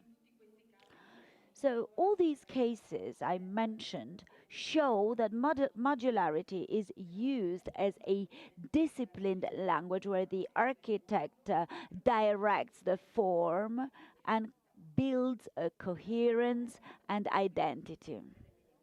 And of course, dwelling can reap some benefits from this, because we're not talking about a generic container with no personalization, but it becomes a place with character that can generate identity and belonging for people living there. I also thought to mention AI because, of course, today it is truly a part of design. Of course, parametric design, algorithms, BIM systems connect to modules that can adapt in real time to time and context. IPO can simulate different modules and streamline them. However, I wondered whether this power can bring us to an invisible form of standardization where the algorithm decides which form, which shape works better. Then I asked myself whether AI can generate modules for the city, and whether is it still man building the machine or the machine that gives shape to human dwellings. So if we can talk about an intelligent dwelling that can understand the needs of people, or is it the case where our AI is only using numeric parameters? So I decided to experiment. I used this project 10 years ago that we did 10 years ago without AI. And I said to myself, let's see what happens if I use an AI software and ask, that was my prompt, ask to recombine these volumes which had a precise logic. The place was a kindergarten with different modules, with different functions, and the modules were built according to specific logic. So these are the results. Ecco, insomma. So from this point on, I understood that the result was a bit not so positive. Yeah, I did some experiment as for recombining the shape and provided us with some alternative solutions. But AI didn't consider something important. So the option of inhabiting that space, because this is acquiring some information that we are giving in with the prompt. So AI doesn't have any experience as for the space. So the solutions that we have are a bit lacking from this point of view, but this is good. So this is it. I think it is up to the architect that will continue to manage the space. So it doesn't mean that AI is fighting against the work carried out by the architect. So I do believe that algorithm can be an ally as for the work on that, and it is not delegated the final shape as for the uh, processes of a machine. So our task is that not only of being the passive actuators of an IT, but really managing the complexity and giving back a sense to the shape and taking some relevant choices. As for modularity, so this is no more a standard but some dynamic things, an open system that in my opinion can also generate diversity. It can be a tool to create the city, which also creating a dialogue with the dimension can be meaningful. So the aim is that of creating cities which are welcoming these challenges of the modern times with recognizable shapes which are also able to keep together the future and memory. So the target is not, in my opinion, anymore that of creating replicable buildings, but some adaptable and adjustable buildings in which all modules are refer to the life and the landscape they are characterizing, but this modular approach is different because it is relevant to the context and is specifically located, so it is able to demonstrate that it is contemporary architecture. So maybe the question that is escorting us towards the future may be this one. So in an era in which AI prefabrication serial production will make the building more and more efficient, will we be able to build to dwell and not only to follow the production line? So will we be able to have some modularity, not the end of urban identity, but to make this into the new language? I tried providing an answer, but then we can discuss this further on, and I do think that the answer is not in saying no to the modules, but in the humanization of the module, in accepting that all repetitions per se should entail a difference as for music and also language. So a pattern that is a recurring one, which every time is actually saying something else, something different. And in this sense, the task and the duty of architecture, that of AI times, is very human. So not only design modules, but relationships, not only create efficiency only, but also to preserve the meaning. Thank you.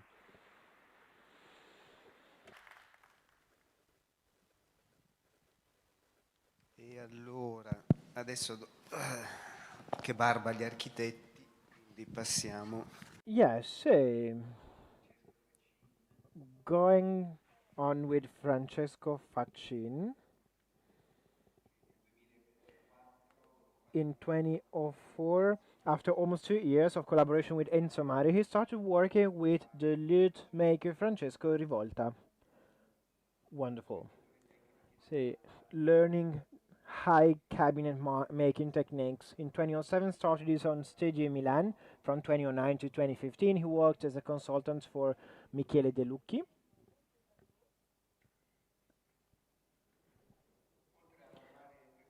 Besides working for Italian and international public and private clients and NGOs, Francesco Faccin works as a professor at the Libera Università in Bolzano and other international universities in Italy and abroad.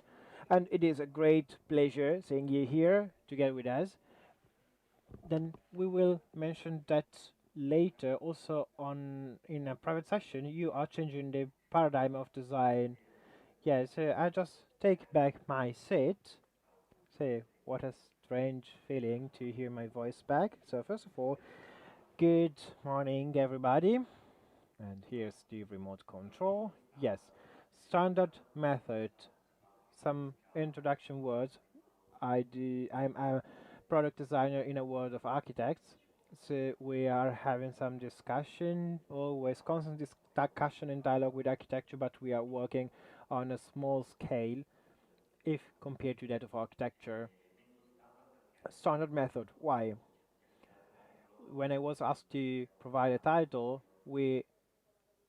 as studio, we thought about the projects and a small selection of projects that are related to modularity, but also with a method that is part of ourselves as designers and planners. So the standard to us, it always represents a starting point of the project. So the standard is above the module.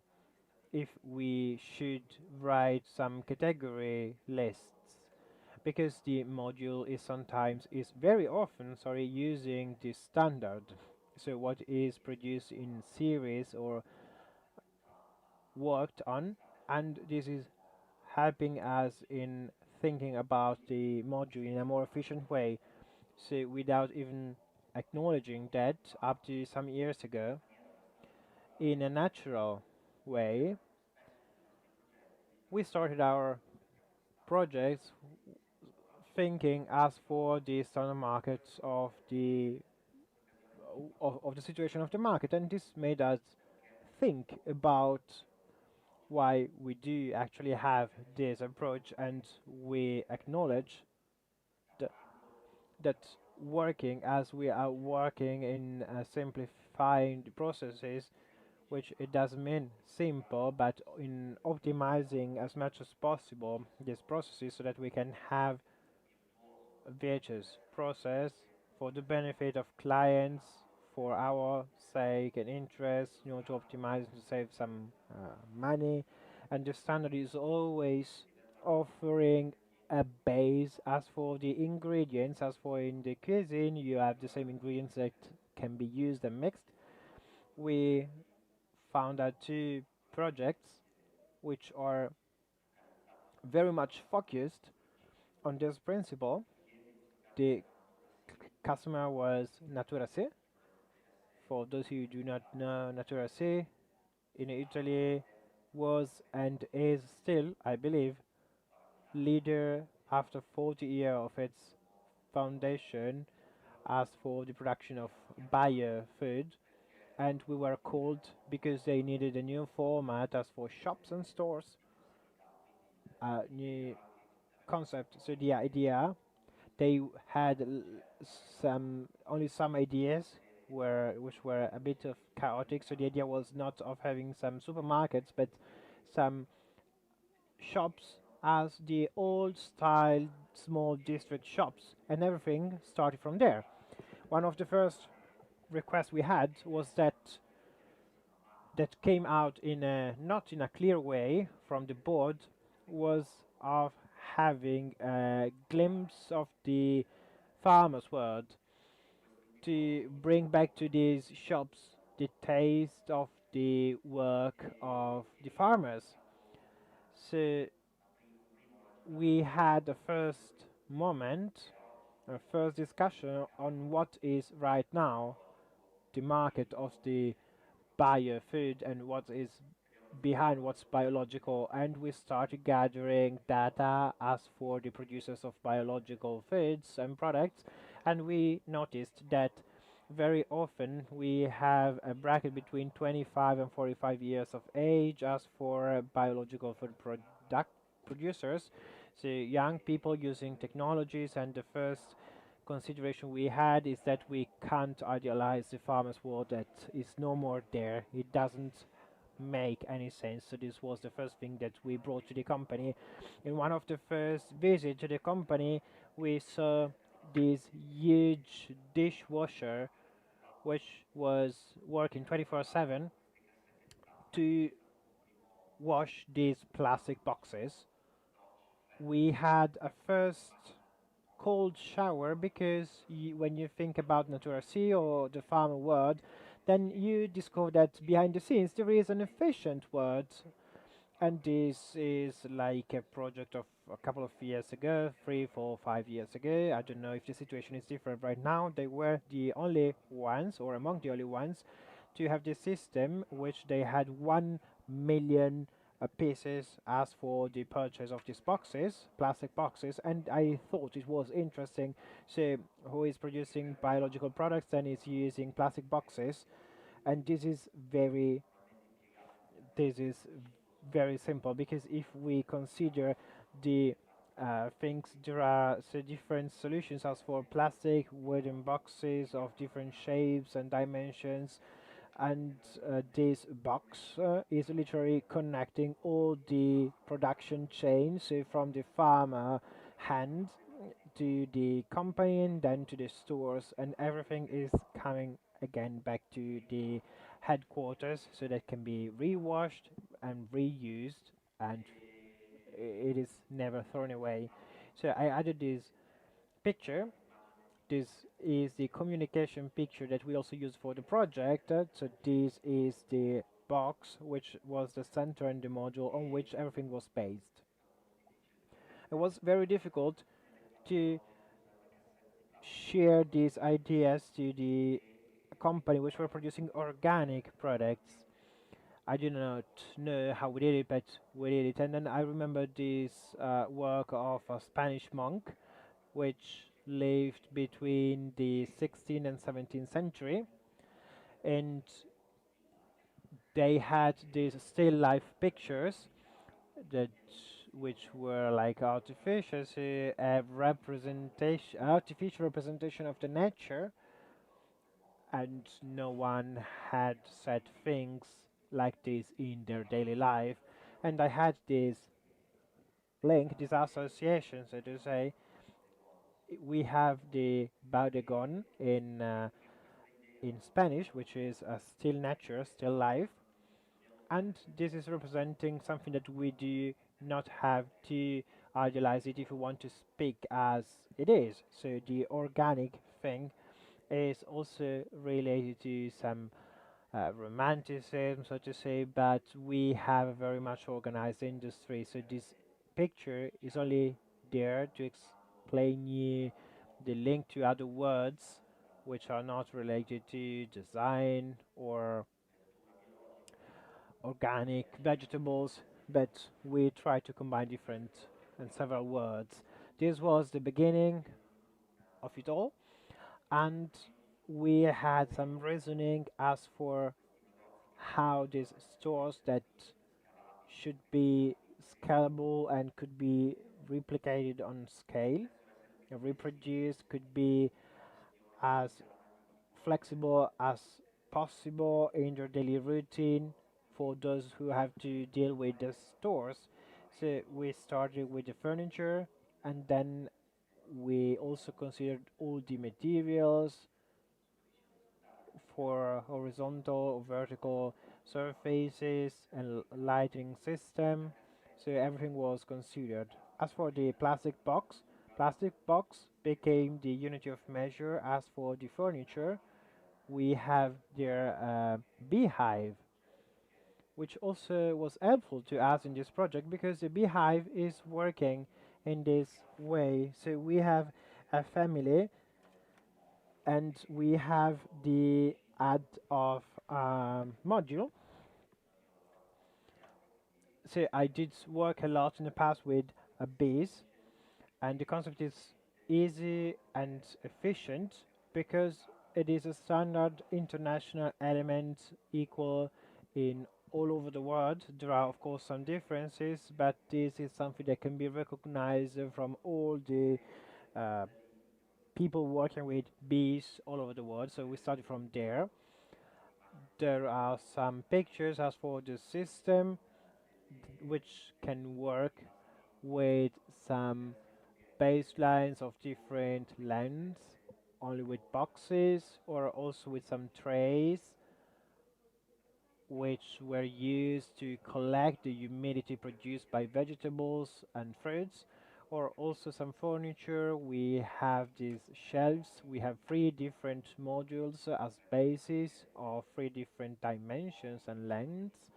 We have furniture and boxes which are used by these small stores which sometimes do not have some back storage, so the very same shop is the place in which people can store other products, being always inside of the modular system.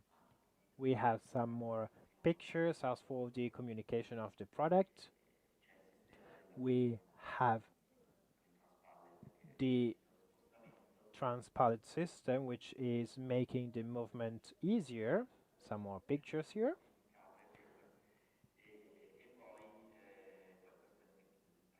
This is the first pilot store that we opened. We had a series of materials. We had some linoleum, or also considering the optimization of these panels, and many different things were considered also as for the architectural space. We have these half products, so to say, and we started from that point with multi-layer panels, aluminum profiles or steel profiles. Then we have extruded structures which is present on all walls of the store with different functions, both to hang vegetables and fruits and also boxes. This was an element that we designed because we have some similar solutions on the market which are not nice. We called the project Noodle.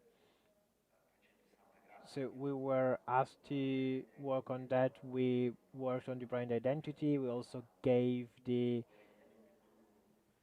project this name, which was Noodle, which guided us all along the project.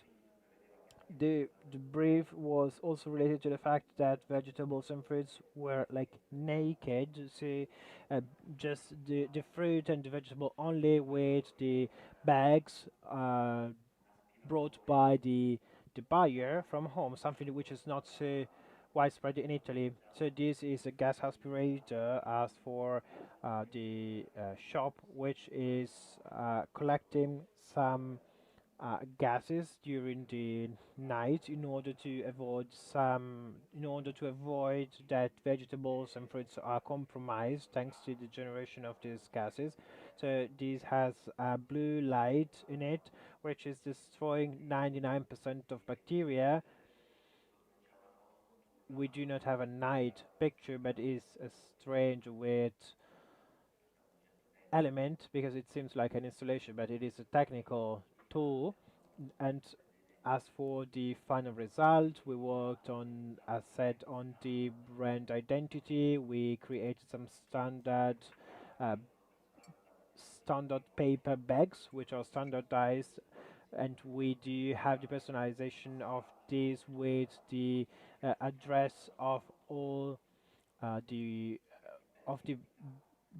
bags with the relevant address of that store. So this was the first project, and then we can speak about this project for GAMEC 2021 in collaboration with Pompidou, and we created this exhibition, which actually was the first exhibition complete exhibition dedicated to this uh, Regina Casolo Bracchi, who was this author who worked in the 30s with some futurism, at the end of futurism, and it was completely unknown up to 1 decade ago. So Gamek, together with Pompidou, acquired part of the archives of these sculptors and painter, and we created this exhibition. So we decided, since we had a huge amount of works of masterpieces, 2-dimension and 3-dimension sculptures, we thought that it was necessary to think about a modular system.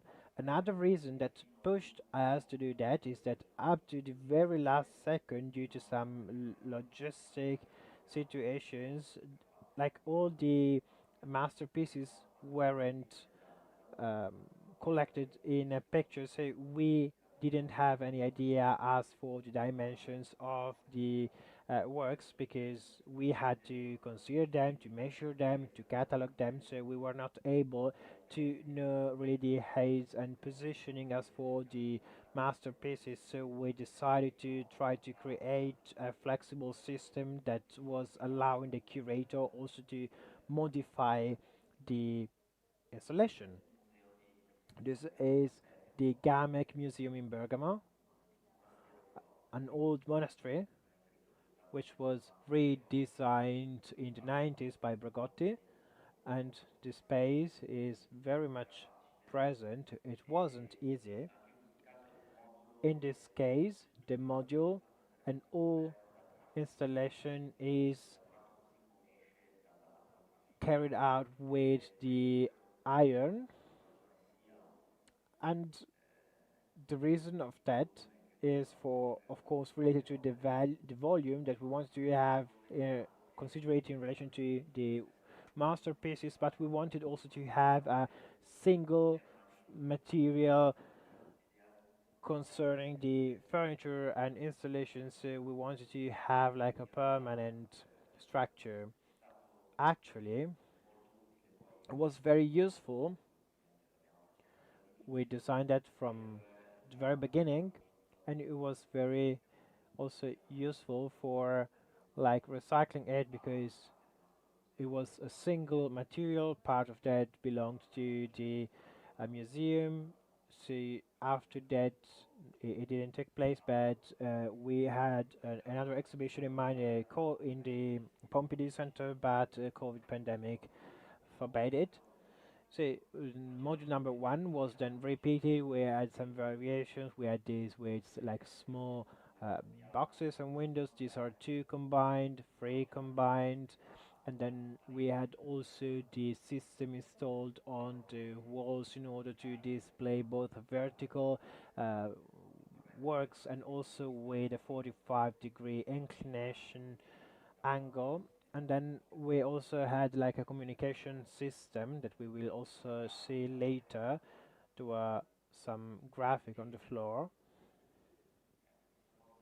This picture, so we can't perceive different heights, but maybe from other pictures, so it was very useful, because when we installed it up to very last second, it was possible to adjust the relevant height that we needed. This is the graphic system. We had these floors, which were also used to have a distance of more or less 80 centimeters from the actual work, so without having other barriers or other elements to keep this distance.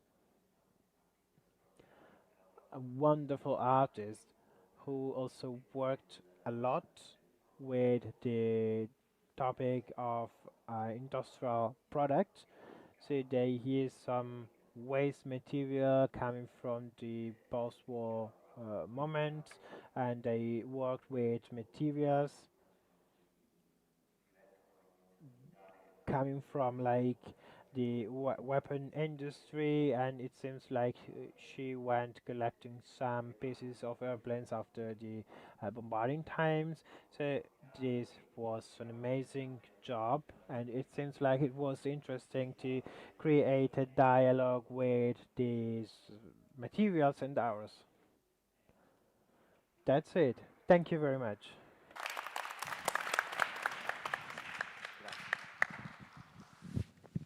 Va bene, allora adesso facciamo un brevissimo giro di... So now we're going to do a very short round of questions, a short round table without a table, but it will be round.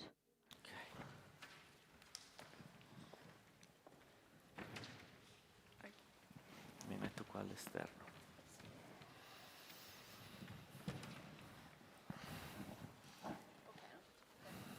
Ne manca una. Quasi. Bentornati. So welcome back. So we asked ourselves more questions in the meanwhile during your contribution. So I wanted to start from our host, architect Bassoli, trying to understand what are the advantages or disadvantages of such an industry, you know, what we've been talking about since this morning, within geographies illustrated in the exhibition Inequalities by you. You curated the exhibition. Yes, thank you. Well, I believe this is indeed the topic of my contribution. It's a question of time rather than space, you know. So the advantages are the advantages that go against time. Speed is very important. The possibility of streamlining waste. Therefore, an effective programming, not to waste space, not to waste matter in time. I think this is key in contemporary architecture. I think what we have to pay attention to is standardization. Standardization must take into account the possibility of using and digesting places. This is a risk because anticipating needs before listening is something that can transform needs and not necessarily in a positive direction. I don't know if I've explained myself. Grazie. E quindi Thank you. So going from the city, the scale of the city, I would like to go back down to your fruit box. And I would like to ask our designer, Faccin, whether in your field, as you work on a smaller scale, sort of man-friendly scale, that is as important as the large, big cities, because we have been going back and forth from different scales, now from the fruit box to cities. So the question is, where are the advantages and the disadvantages, pros and cons? Oh, it's very hard to say, however. I'm very interested in passing from architecture to objects.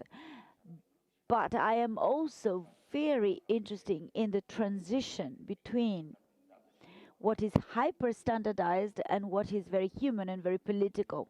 So these two fronts, I believe, must coexist.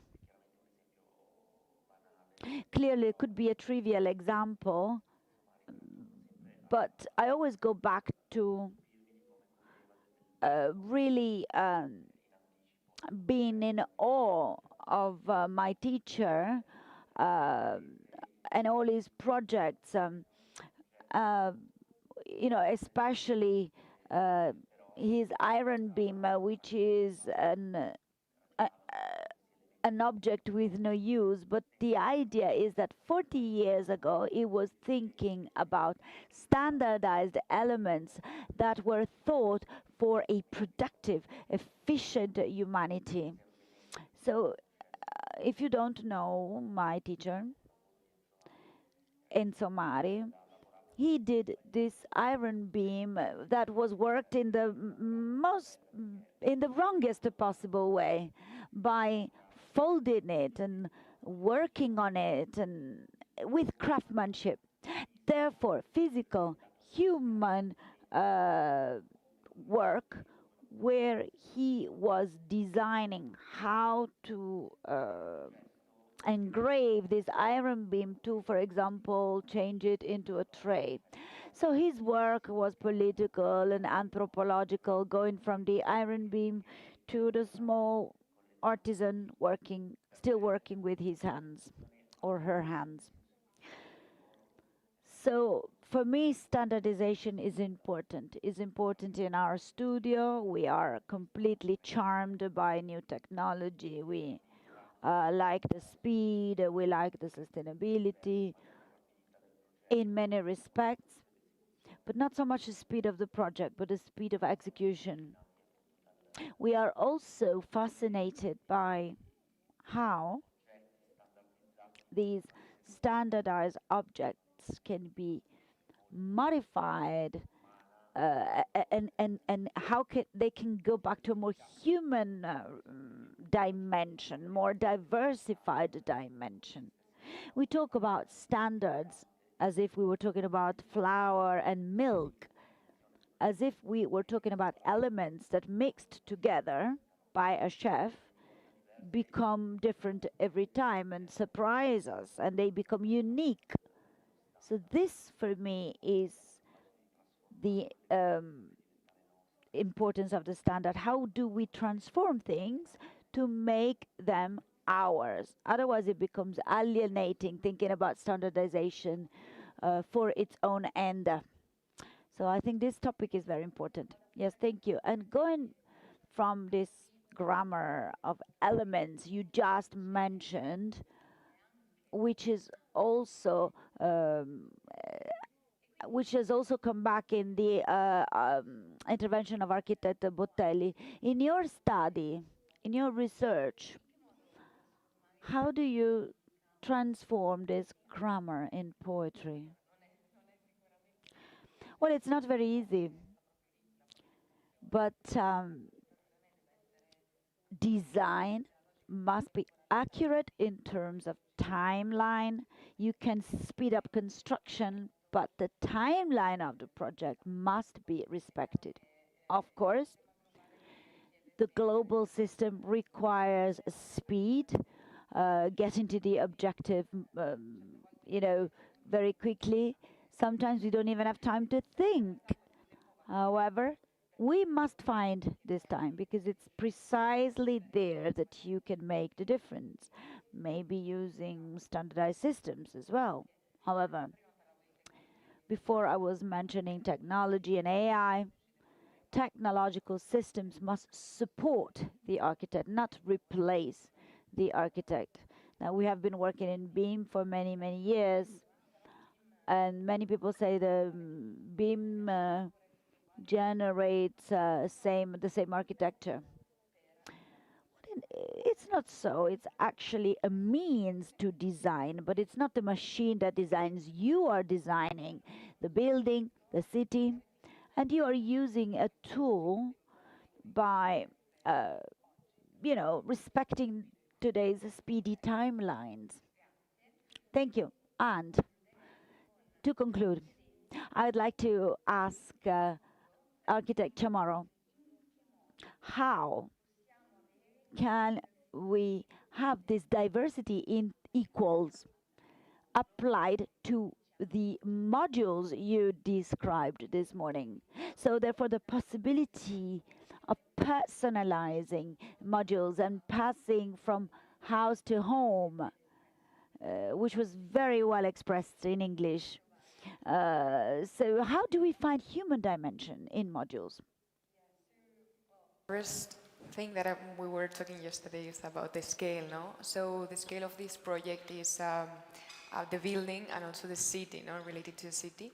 So I think the catalog that we created is exactly about that. It shows that we can have flexibility to mix different facade, different type of uses, different type of roofs, and also different type of vertical communication. And I think the Living Lab is a proof that we can do that, no? So it's urban environment that we created, no, to test all these ideas. And we see that even when all these pieces are industrialized, they still have identity, and that the architects can come and have an identity and architecture composition. And I think linking to this, it is also very important to change the mentality and re-educate architects, designers, and engineers to understand how this system works. No? Because I think it's very clear for automotive. No, they use same pieces for the cars, but then the chassis or the cover of them, it changed. No? So why don't we start to think about architecture and industrialized construction in that way and re-educate ourselves in that way? Yeah. Thank you very much. Adesso mi faccio sostituire dal mio Okay, now I will ask my colleague. No, it was to have more men on stage. Well, my first comment was this: 4 women and 1 man. Wonderful. I wanted to understand if there were questions from the audience. If there's no questions, I will ask a question.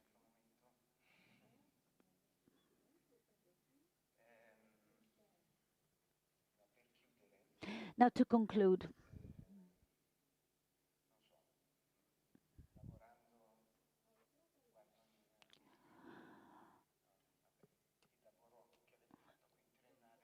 the work you did at the Triennale for Inequalities is amazing.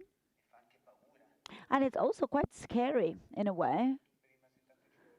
What did you say before? 75% in 2050, 75% of people will live in cities, urban population.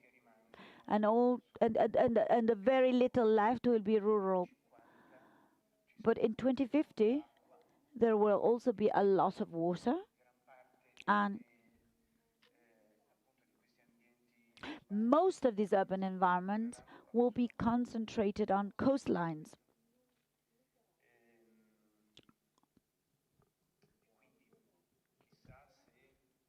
And so I'm wondering whether these types of systems will allow to occupy less space. In France, there are already huge, there are some laws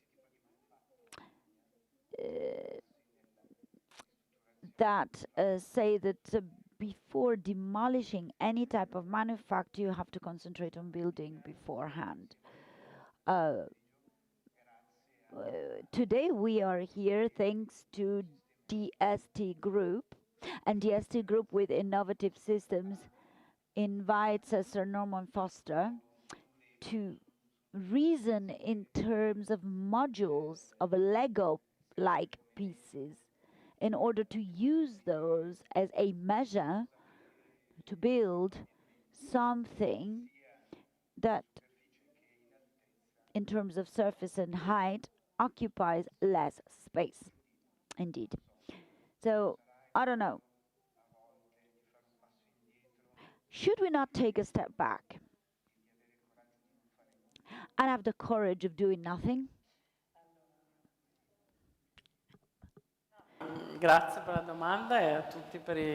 Thank you for the question. Thanks for your interesting remarks.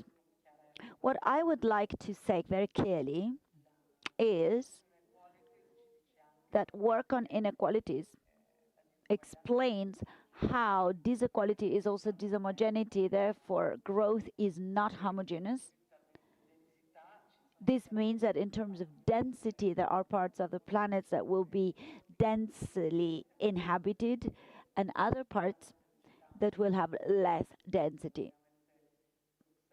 We talked about Brussels in Belgium. But last week, during an earthquake,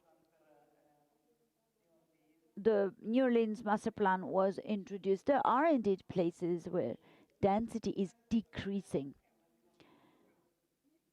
I believe this is the point. It is critical to keep our attention on this point because we have to pay attention to the relation between things.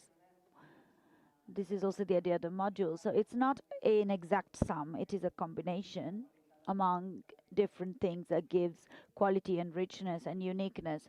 So if we conceive architecture as a mix of components, just like we do for cars,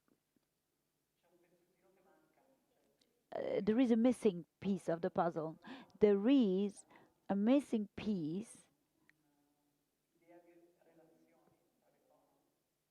that makes architecture an idea of relations between things. These relations are impermanent and imperfect. They are unfinished within architecture itself. On the contrary, objects are slightly different. Maybe Francesco will not agree with me, but I believe this is the case, and I think it's very important. And I think we shouldn't take a step back as architects at all.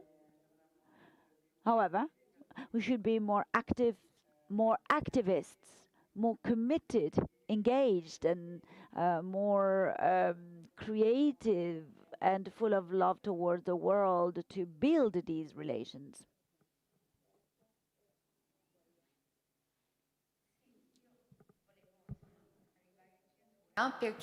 Yes, so coming to the end, I wanted to add that we are finding ourselves in a world in which we tend to boost and to foster success, but behind success, we do have some challenges. And so in this case, I wanted to ask you, Chamorro, what challenges were behind tackling this topic, because it can also be scary as we understood right now. Well, I think the whole process was a challenge. I think that we don't have like a big one. I think even when we had precedents of modularity before and the expertise of DST, it was a challenge from the concept to the catalog, to the living lab concept, to the living lab mass production. And it's curious because in every decision, it's like you don't know where you you know where you want to end, but you don't know how to get there. And it's true, for example, in the example that we see in the image, where we did this joint of the two modules, no? So it's also for us, it's a surprise when you know where you end up, but you see it in reality, no? That it's that you're creating this seamless space, and you design every piece and every piece, and you finally get the result that you wanted. So it's nice to see that in reality, no? That it's not anymore a concept, that it's a reality. And of course, the Living Lab is an activating thing. We're still learning, and we don't think that this is just the one solution. It's a solution, a possible solution, and we invite people to comment and to try to improve it, because that's what we are doing today in this conversation, no? Grazie, quindi direi. Yeah, so thank you. It was worth the while to take on this challenge. Thank you. Let's set something, and then we will start again with Cino, Zucchi, Bellenger, and Luca Trevisani. Thank you very much.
Allora, So we're going to start.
Podemos começar?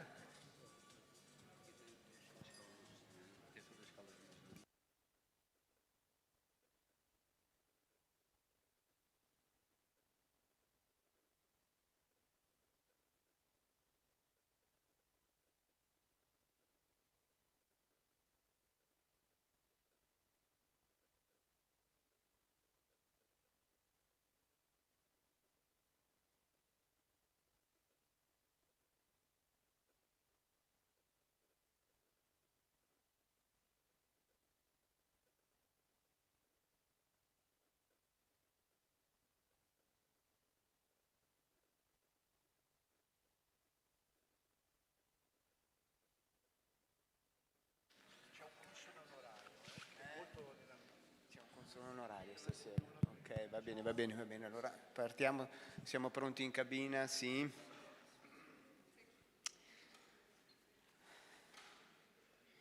Una casa è un cappello molto largo. So a home is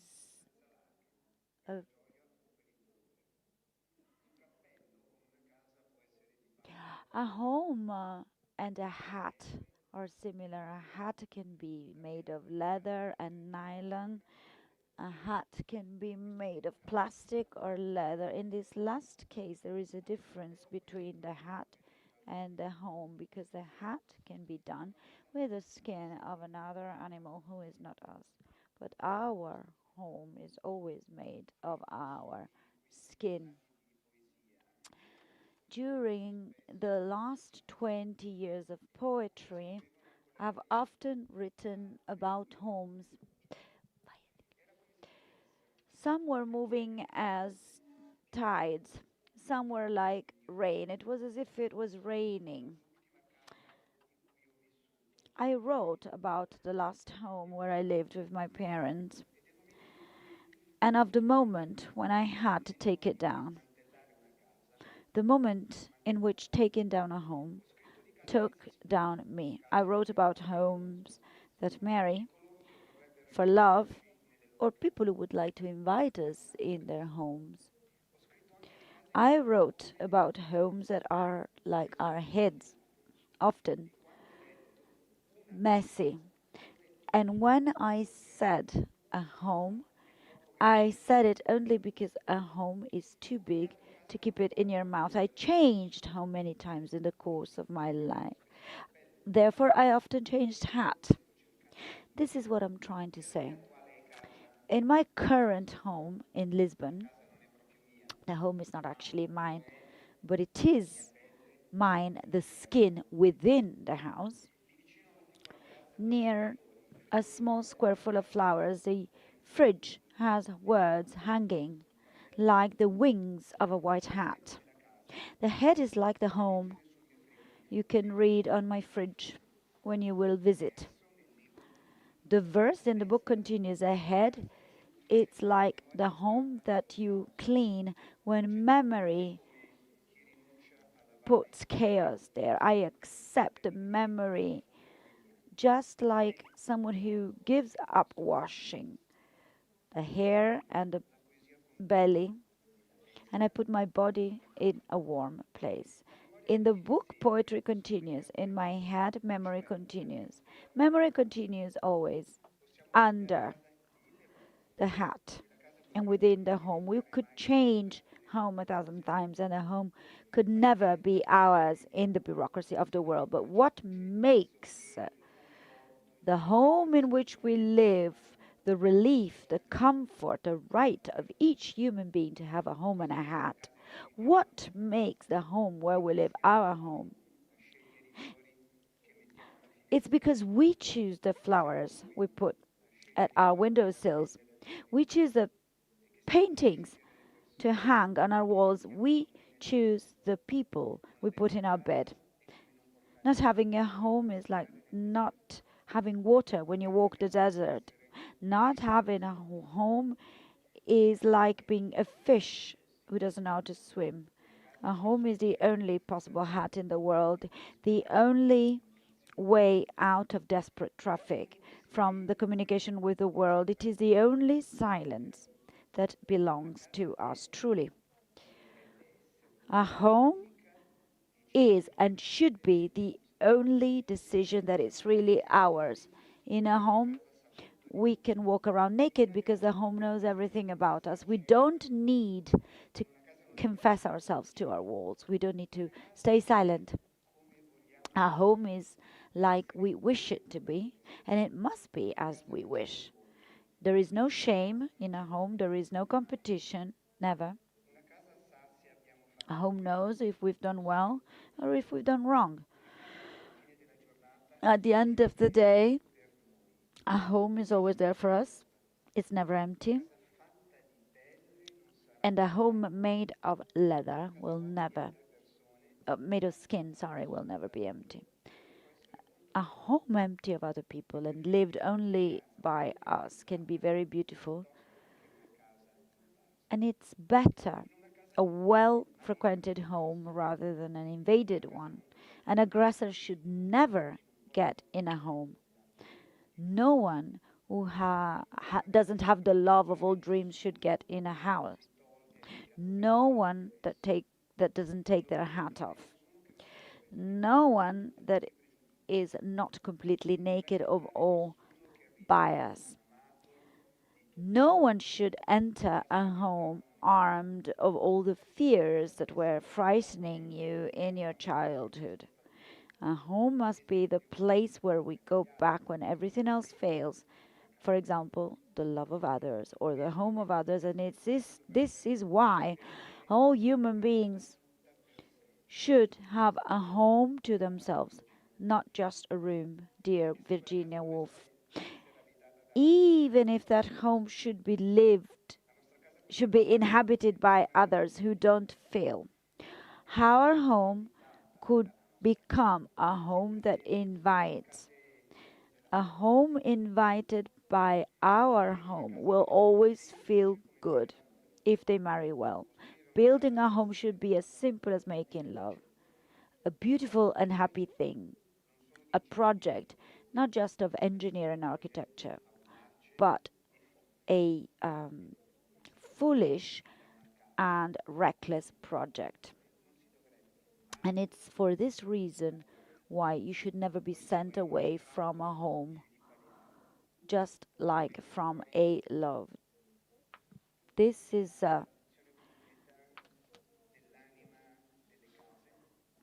an excerpt from Philippe Allaire. You will see the full book outside. Thank you, José Teixeira. Thank you. E adesso il direttore Sylvain Bellenger è collegato. Now, Director Sylvain Bellenger is connected. I don't know from where is Naples, Paris. Da Ischia. Da Ischia. Ischia. Hello, Sylvain. Our great director cannot be with us today, but you are with us. Did you hear the words on the home of our poet, Philippe Allaire? Yes. So he is an art historian and museum director. He has led many different museums. He recently has been the general director of the Museo Real Bosco di Capodimonte in Naples since November 2015. He transformed the site in a model of sustainability.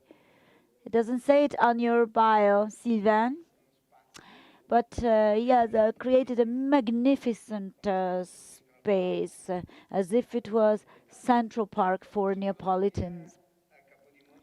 Under his leadership, Capodimonte found a universal vocation, many different exhibitions, many different projects, and I had the pleasure of taking part in many of these exhibitions, like Caravaggio, Naples, Naples to Naples, Gemito, Luca, Giordano, Carracciolo, Carta Bianca, deposit in Naples, in Paris, Naples in the 800, in the 19th century. He started a dialogue between ancient art and contemporary creation from Bourgeois to Calatrava, He also was a curator of the Cleveland Museum and the curator at the European and American Paintings and Sculpture Institute in Chicago. After starting his career in France, he has been a conservateur and chef du patrimoine. He published many catalogs and articles. Girodet, Romantique Rebelle, Caravaggio, Napoli, Napoli, Napoli di lava, porcellano e musica, Napoli 800, and recently Diego Cibelli, who was here for 3 weeks and himself to present his work.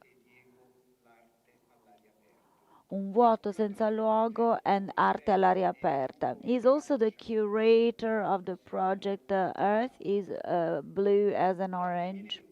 Next year will be in Padova. He's been directing a global forum in Naples since 2025 dedicated to education and protection of fragility and sensitiveness. He's a Cavalier of San Giorgio, Chevalier of Arts. He has received in 2025 the honorary citizenship for Naples. Sylvain, the floor is yours. Thank you. Thank you, everyone. Parlare. So even if we here speak about this program, I have to admit that Capodimonte is not a home.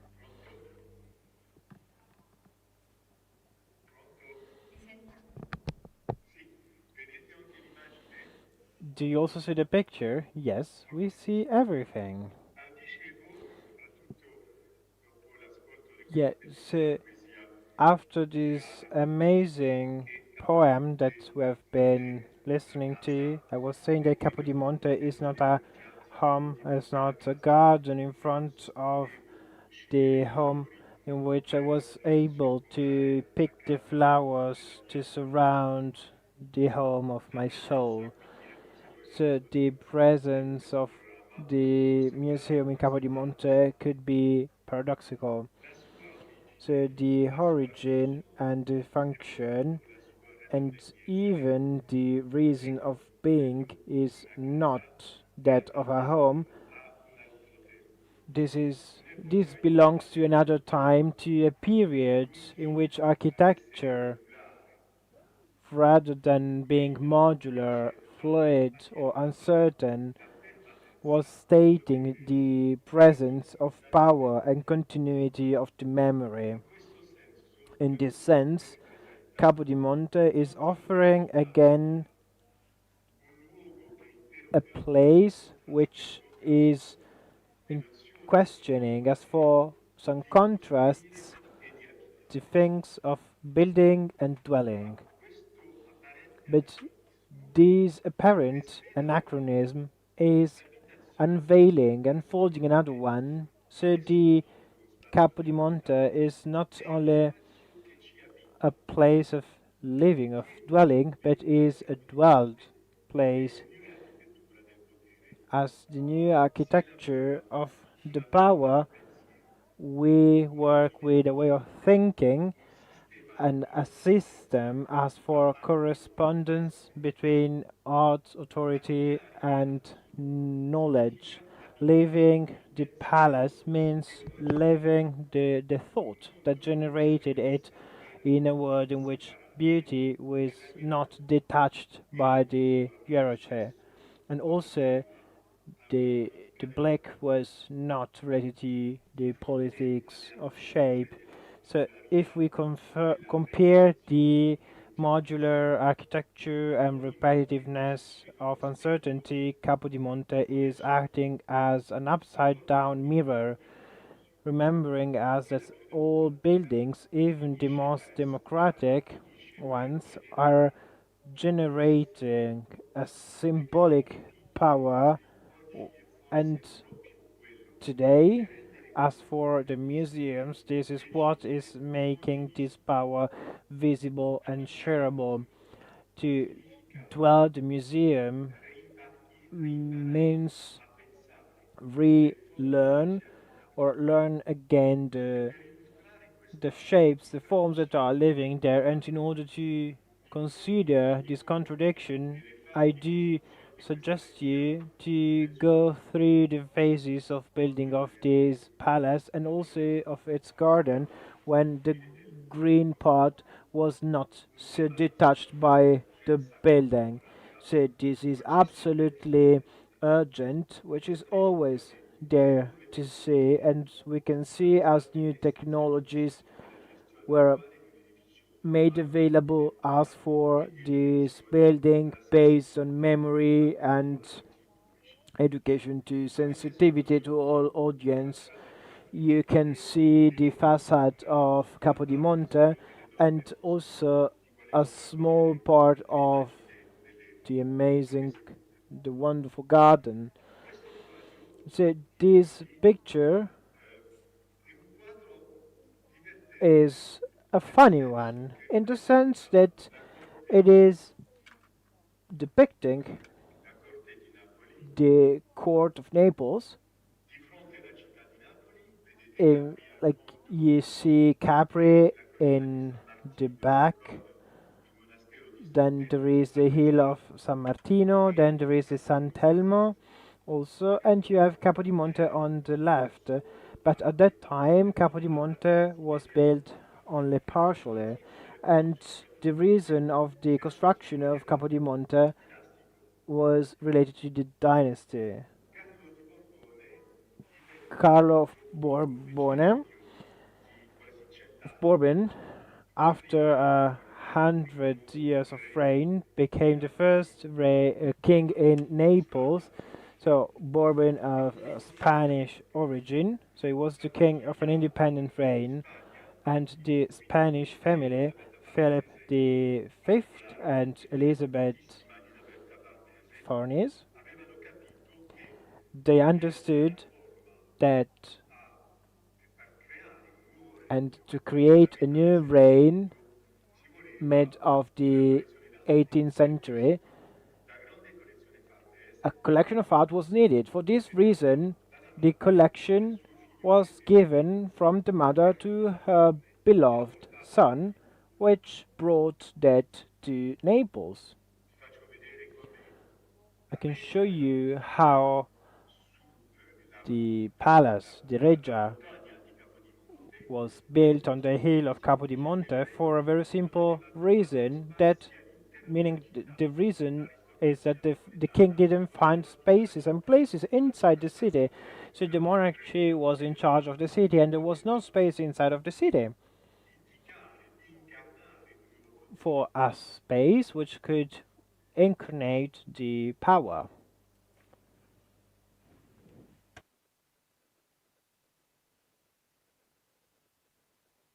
A Napoli provengono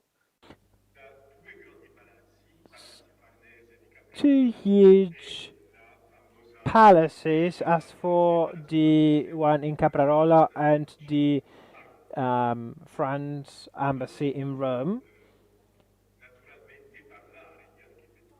We can't speak about modular architecture, even if the structures are sometimes to be associated with the geometrical pattern, which are referred to the neoclassical structure of Medrano, the architecture who designed the Capodimonte.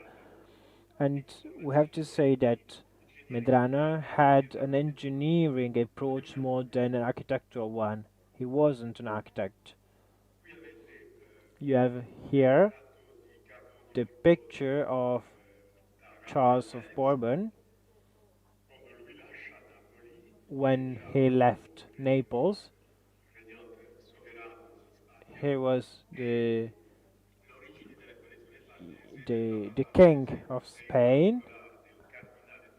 So as for the Farnese bishop on the left, this is represented and well depicted in the world-known picture by Titian.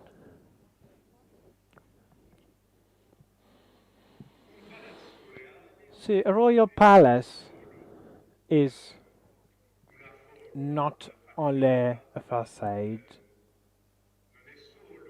It is not only a ballet saloon or a ballet room, but also a scale as for the architecture of power. It is always an important trait. The history is particular as for Capo di Monte because as for the project of Antonio Medrano, the stair was a central stair which was organizing the distribution of the apartments. You can see in the map of in the plan of the floor that is represented here at the center, but the staircase was never created. As you can see, with the staircase of the Royal Palace of Naples or the huge staircase in Caserta, Charles of Bourbon was giving a crucial importance to this staircase and the symbolism of the staircase, and like it is as important for the power, but it's not the object of our conversation and discussion. But I want to highlight and show you how this building was not completed. This is a plate of the Correale Museum of the 1820, say, yeah, of the 1820, and it was this collection of the Farnese collection was hosted by the museum. Then the creation of the palace was related to the fact that it wasn't a museum, it was a private collection of Charles of Bourbon. It was a dynasty collection, and this collection was linked on the link side of the building, of the left, that you see represented here as for the museum up to 1830. So the building was 1739 was started. So for 1 century the royal family of Naples up to Joachim Murat, king of Naples up to 1815, was staying in an unfinished palace. And as for the building phases, we can say that these are the ones. So in 1848 the palace was completed, and the huge staircase of Capo di Monte is in the blue part on the right of the slide, which is like quite a modest staircase if compared to the projects and the ideas of Charles of Bourbon for royal palaces of Naples.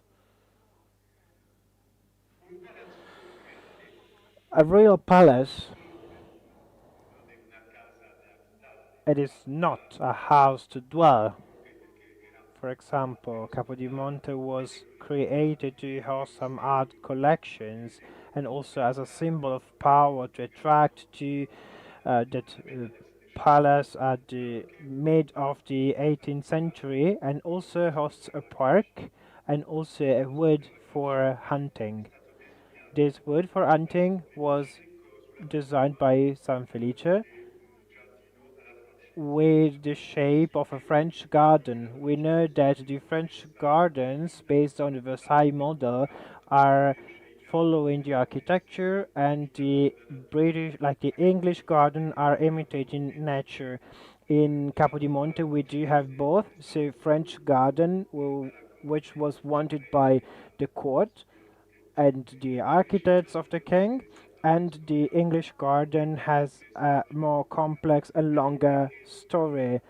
So you can see that in the plan of the 18th century, the court and the gardens are separated, but only with Murat on the throne of Naples.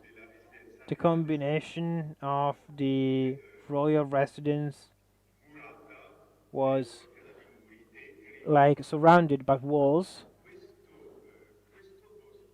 So this wood is one of the biggest urban woods in Italy and Europe. 134 hectares became an English garden only because the farm system of the Bourbons, of the family and of the Savoy family, was transformed with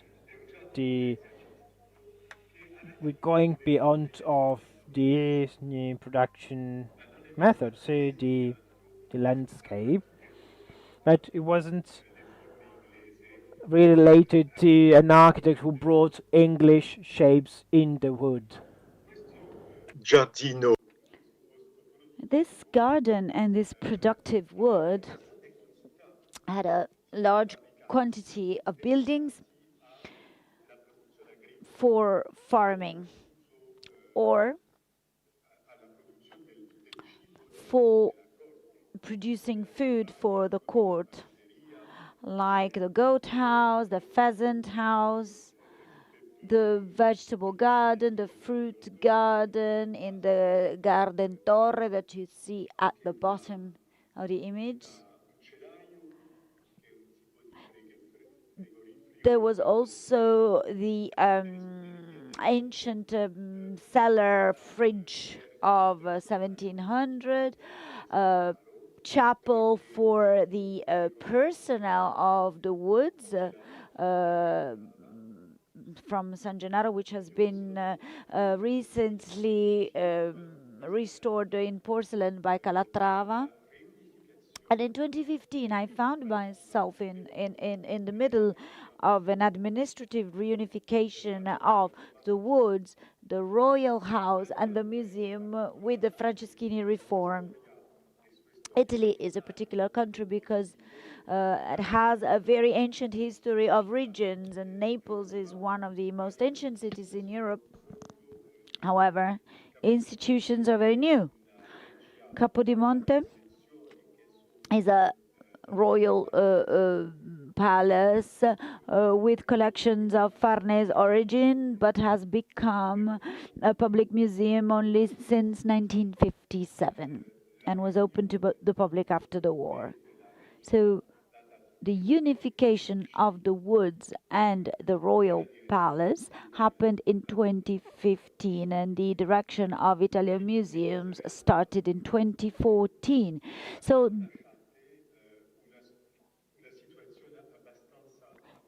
the situation was in a state of abandonment, and buildings needed restoration, a project, and investment.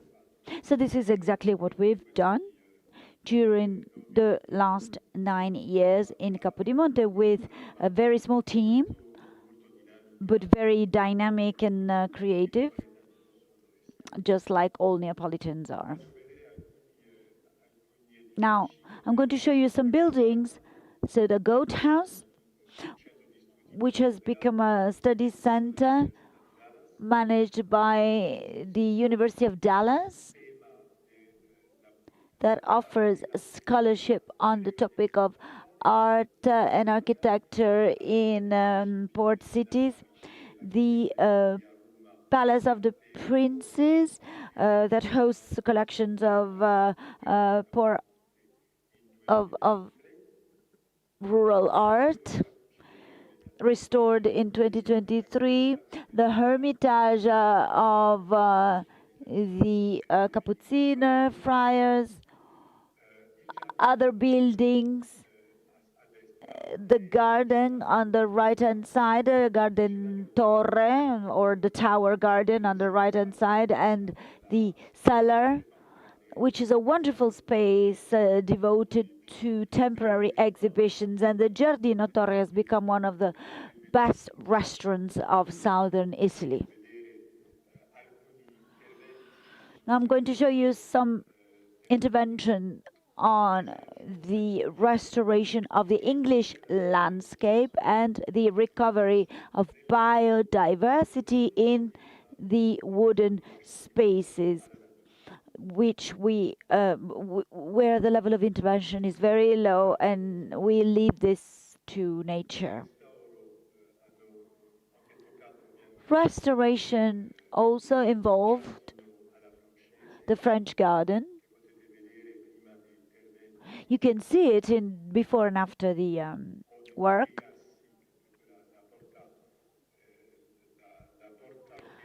You can also see the Porta di Mezzo, the middle door that opens up towards the woods.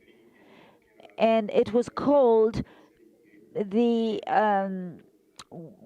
Boulevard of Syringes before, because it was full of syringes.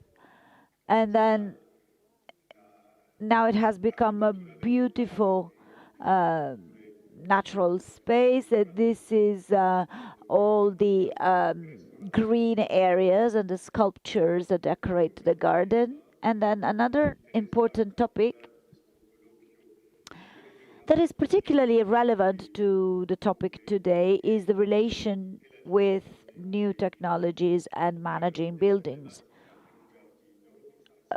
One of the main problems for a garden is water, and it will be even more so in the future. We restored the irrigation system of 1700s. There was a huge tank that had been abandoned since half 1800s, and we reactivated the tank after restoring it, thanks to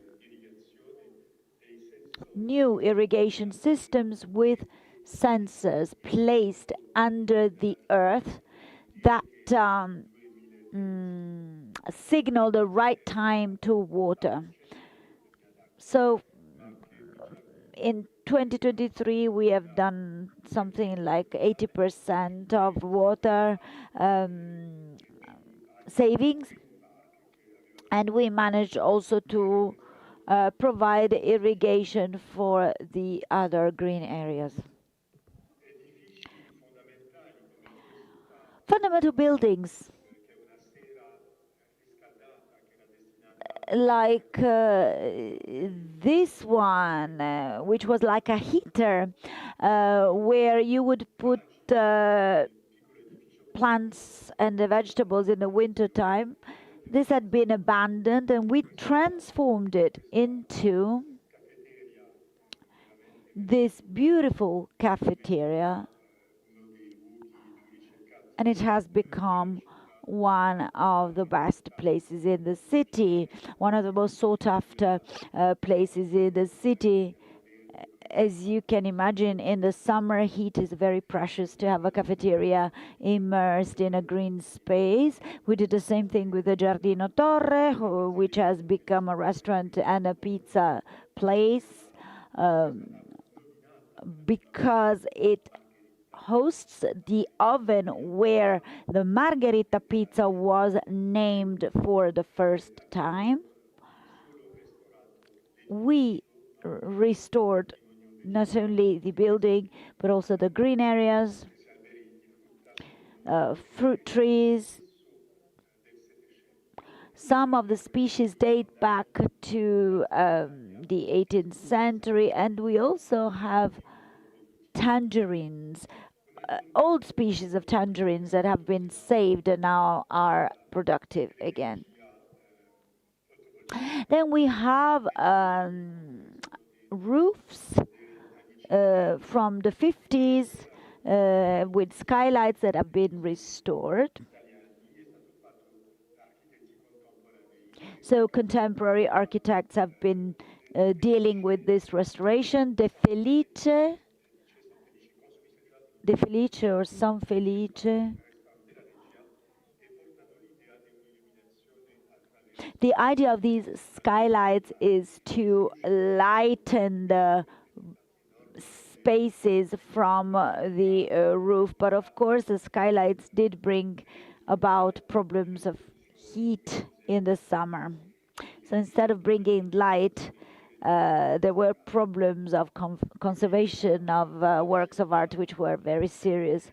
So there was a need for intervention on the roofs to take out those skylights, creating problems. So we imagined the roof as it was in the 18th century, with, you can see with the blue arrow, and inside the courtyards, there's 3 courtyards, we brought solar panels. And they are not burgundy like in this picture, but they are terracotta color, so you cannot see them.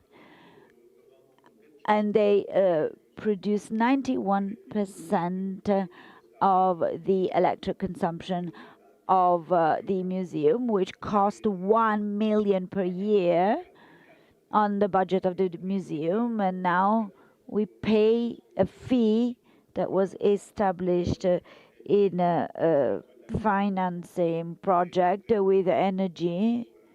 So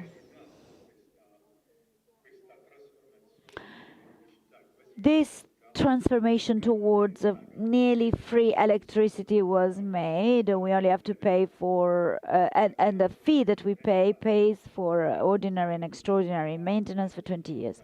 We restored San Felice, which since the 50s has been a very elegant place for Naples. We asked Christian Lohr to do this design in the floor that reminds you of the trees in the Capodimonte woods. Now the palace will go back to its original unit. You can see the facade without skylights, which is much more coherent. And these are the topics I wanted to talk about. Just to say that a palace, which wasn't a palace because it's for collections of the works of art of powerful people and no longer devoted to powerful people, and it is a new home for Neapolitans. So I will be very glad to listen to your questions or whatever I can contribute to insert this building in today's conference. Grazie, Dr. Bellenger. Thank you to Dr. Bellenger. We have marked some questions for the round table, and we hope we will be able to understand how to provide modularity to the House of Arts. Now, I would like to go back to architecture with architect Cino Zucchi, born in Milan in 1955, graduated at MIT and the Polytechnic of Milan, where he teaches. He's the author of several articles and books on architectural theory and history, curator of the Italian Pavilion at the 2014 Venice Biennale of Architecture, together with his study CZA. He has designed and realized several buildings, public spaces, and master plans, which deserved prizes and mentions.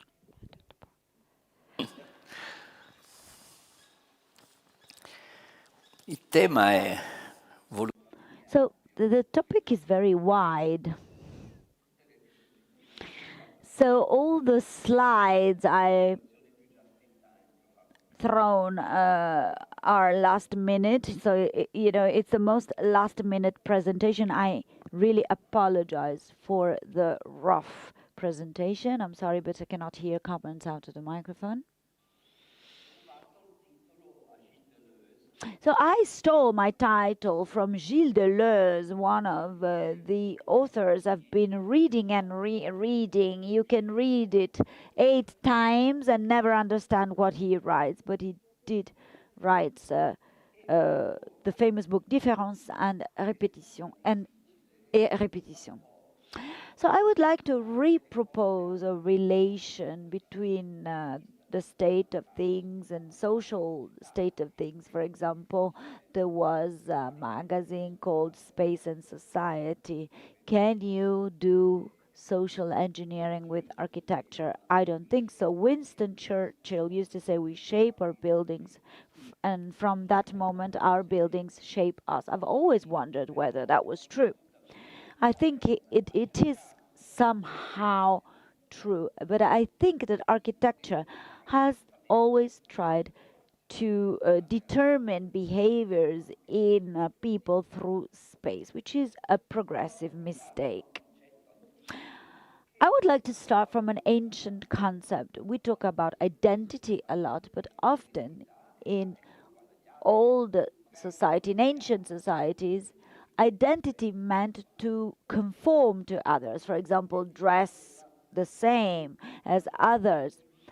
Identity meant sharing values, status, impressions. Now, if we were to look at ancient architecture, this famous book by Bernard Rudowski from the 60s shows us the charm of ancient structures where without architects, Adolf Loff said, a good or bad architect spoils the landscape. So some sort of natural state of architecture is shown in these pictures, as if it was an organic metaphor with the idea of a cell that is always the same. And these ancient settlements strike us for repetition, a model provided by culture, and repetition is always different. So the charm of these structures is they are always the same. However, there are some small variations in time. Repetition, starting from the reticulate opus of the Romans, and in all ancient architecture in general, repetition is one of the main tools for composition.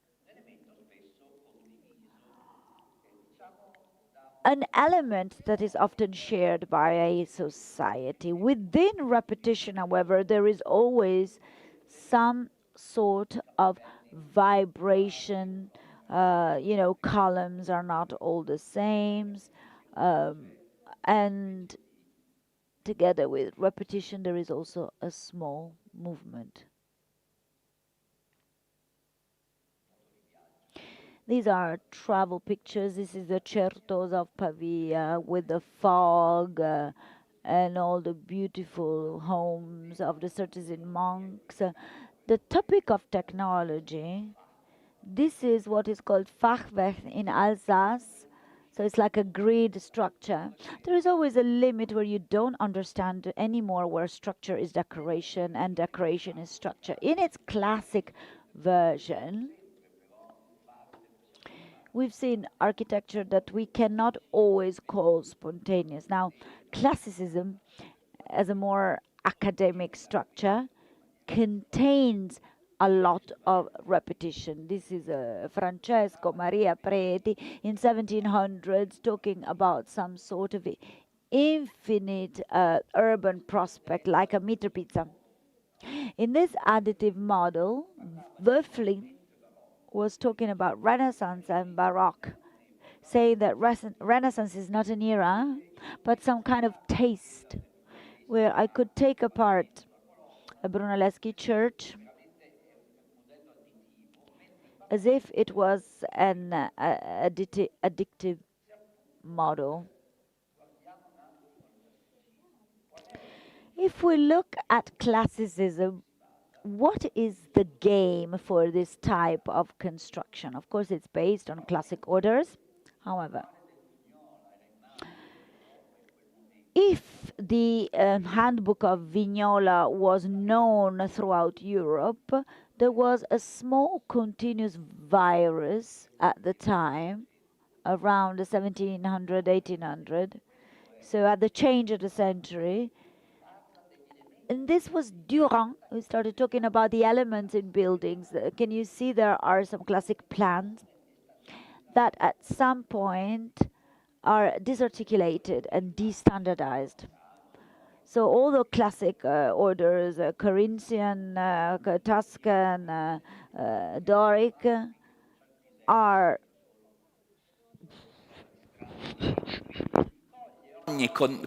scusate, si può fare il blop. rimane per sempre testimonianza. Vedi? Are evicted like Ken of Barbie. Delle pure oggetti proprio del gioco di costruzione che lui pensa. Marcher à suivre dans la composition. So, you know, it's as if, you know, those books where you can draw a cat. 3 tracciare i muri, 4 le colonne, 5 ecco l'edificio. I mattoni di So as for the bricks of this list, we mentioned the Lego this morning. So these are actually the pieces of the old architecture, but we can consider that the Pantheon is no more a single piece element, but something generic. So with this like machine, so to say, we have the application of some formulas, because we are speaking about formulas.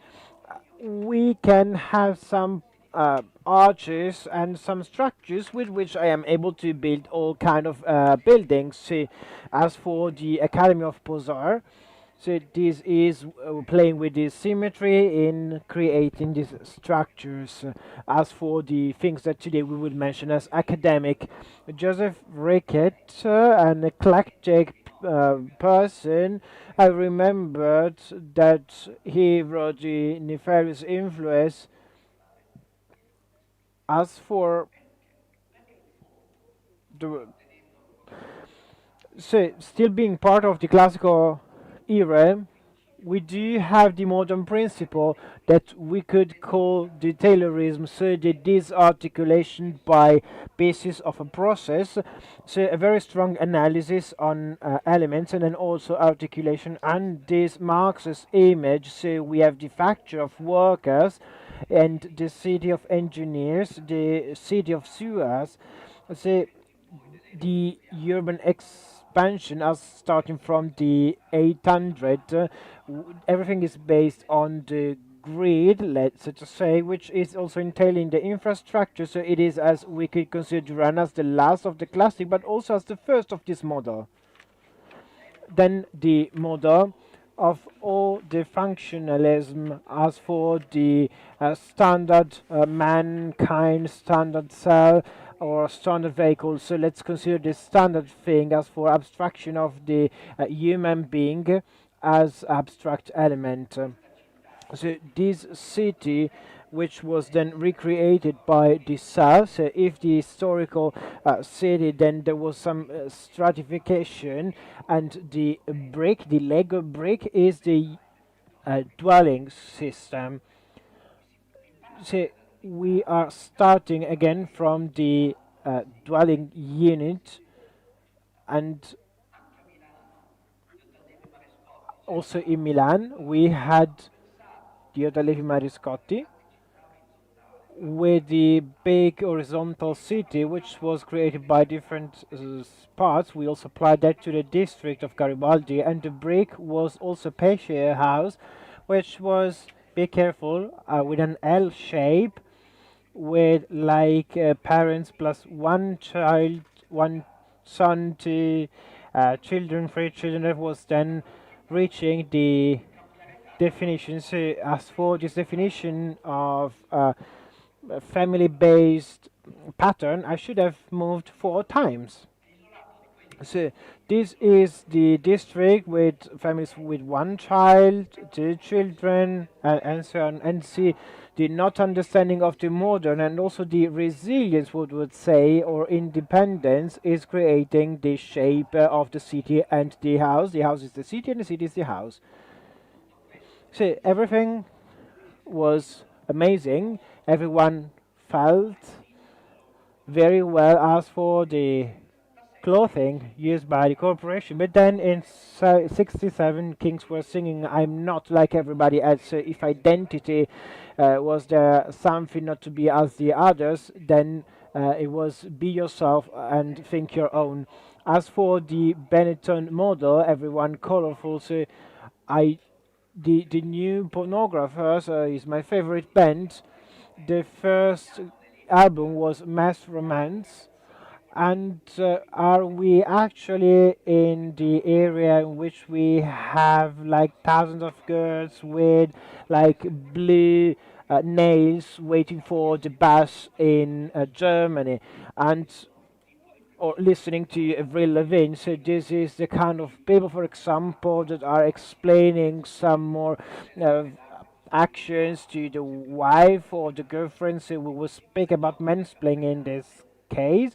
Then we have some other approaches. So I like this very much. We do have the shirt out of the trousers as if we were just woke up. So this is as casual as possible for 12 different times.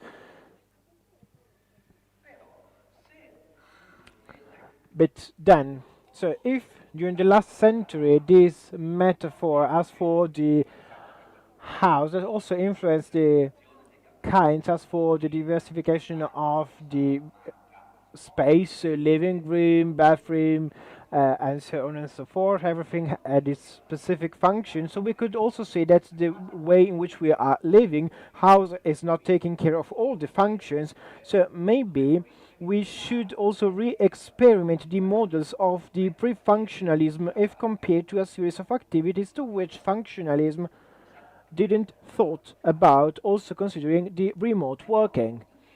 See, IKEA is way further than we are, because we, in the meantime, also for economic reasons, we do have smaller houses. Rich people could have a villa with the word inside in it, and right now we have IKEA, which is offering here some rooms with lots of things inside. So it is also rediscussing the functionalism model. See, if the house today is more related to a platform, as for example the iPhone, on which everyone can put different things. I had a lesson in Iran, and all students had the same iPhone, but maybe with different apps. So in this case, we could also say that IKEA is the matching, the common point between the existence minimum and that of the scroll down menu. I took this picture to my daughter Chiara, so she said, I will report you if you use my pictures in your lessons. So she is there with her boyfriend. She had a delivery, and this picture is rediscussing completely into specialization as the functionalism. So a millennial can live in 8 square meters, but interconnection is necessary, first of all, and second, delivery services. And also, some young people do not have the kitchen anymore. Questa è una ricerca che avevo fatto in... This was the research I carried out for the Austrian public company together with the environmental engineering department of Leeds University. We had a model of a wood house based on that, and we had very sophisticated energy approaches, but from our side we analyzed the fact that in different moments of the day the same environment could be used for different reasons and purposes. So the same table for the kitchen can be used to eat, to study, and the bedroom we can do many different things. So we can say that the perception in which we have modern rooms, we have like minimal areas, so table with chairs which could be organized in a different way. So there is a rethinking logic. Speaking about identity again, as I was in Copenhagen with my wife, I went to visit the Superkillen, and we do have two districts of Bjerke Inge and Dopotelk. We had some specific benches. And I heard some people saying, okay, you can't sit on this bench, you have to sit on your bench, because what it could be an integration element, then it was like a conflict object. Stefano Boeri, a friend of mine, so he designed the bench for homeless. Then we have the bench for the lovers over 65s, or for different categories. So this is related to the idea of finding a specific kind of people. So it is not that there is the bench in which I can sit on when the mother died, or when I got a place with the tender, for example. This was taken in Paris. Let's consider this one. So we do have like migrants, old people, alone single people. So the same bench in Place des Vosges is welcoming everyone. So are we actually so sure that we are so pushed to be obsessed as for the toothbrush? So in socialist countries we do have one single kind of toothbrush, but in other we do have 70 kinds of toothpaste. So Place des Vosges is selling us something, so this rediscovery which is bringing us back to spending some time together. So the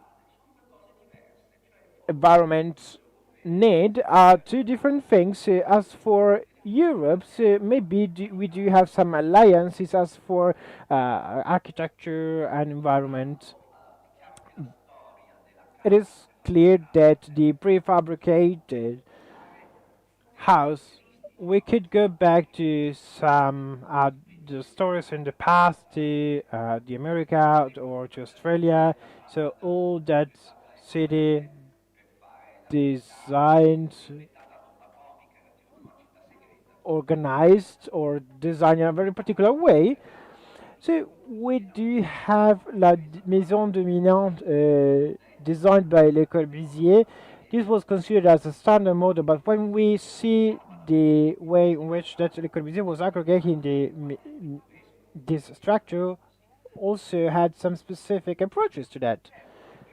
And it is true that to us there are some biases, that the prefabricated area unity tends to be like the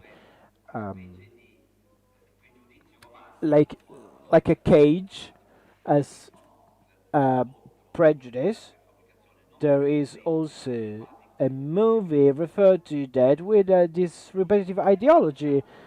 Then there is a moment in history in which the industrialization and the technique was becoming part of the future that we imagined it would have been better. So I thought as a child that in 2011 we would have had these words with helicopters, with other things. So there was all a season. We had Mosè Chasti at the Expo of Montreal in '67. Then I was in Tokyo 2-3 years ago. They were demolishing it. What's interesting at the inside of this building is that we have something old style things. So this integration between technology and dwelling.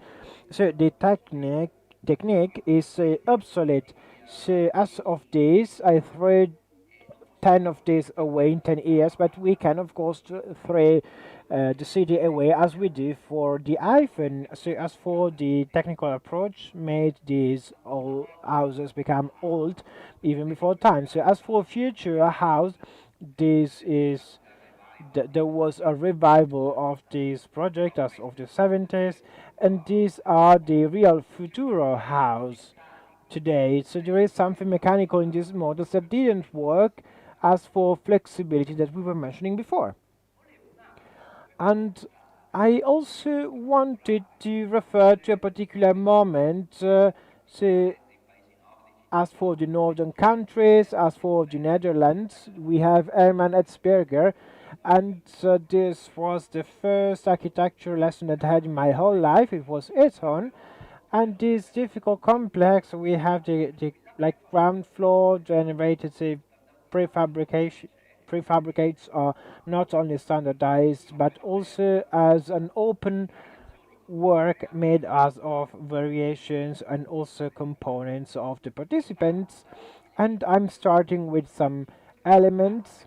This is an elderly home, a residence of Erzberger, with a specific system, but inside we do have some details, the idea of creating some age. So this is of course an elderly house as mentioned, but the inside we are trying to reproduce some specific environments. So also to have some low windows so that someone in the inside can watch out of the window. So this is very referred to the inhabitants. So Erzberger very fast again. These are building with this idea of creating some pocket spaces, staircases. So it is to be as concise as possible. So this morning I really appreciate the first speech. So almost with a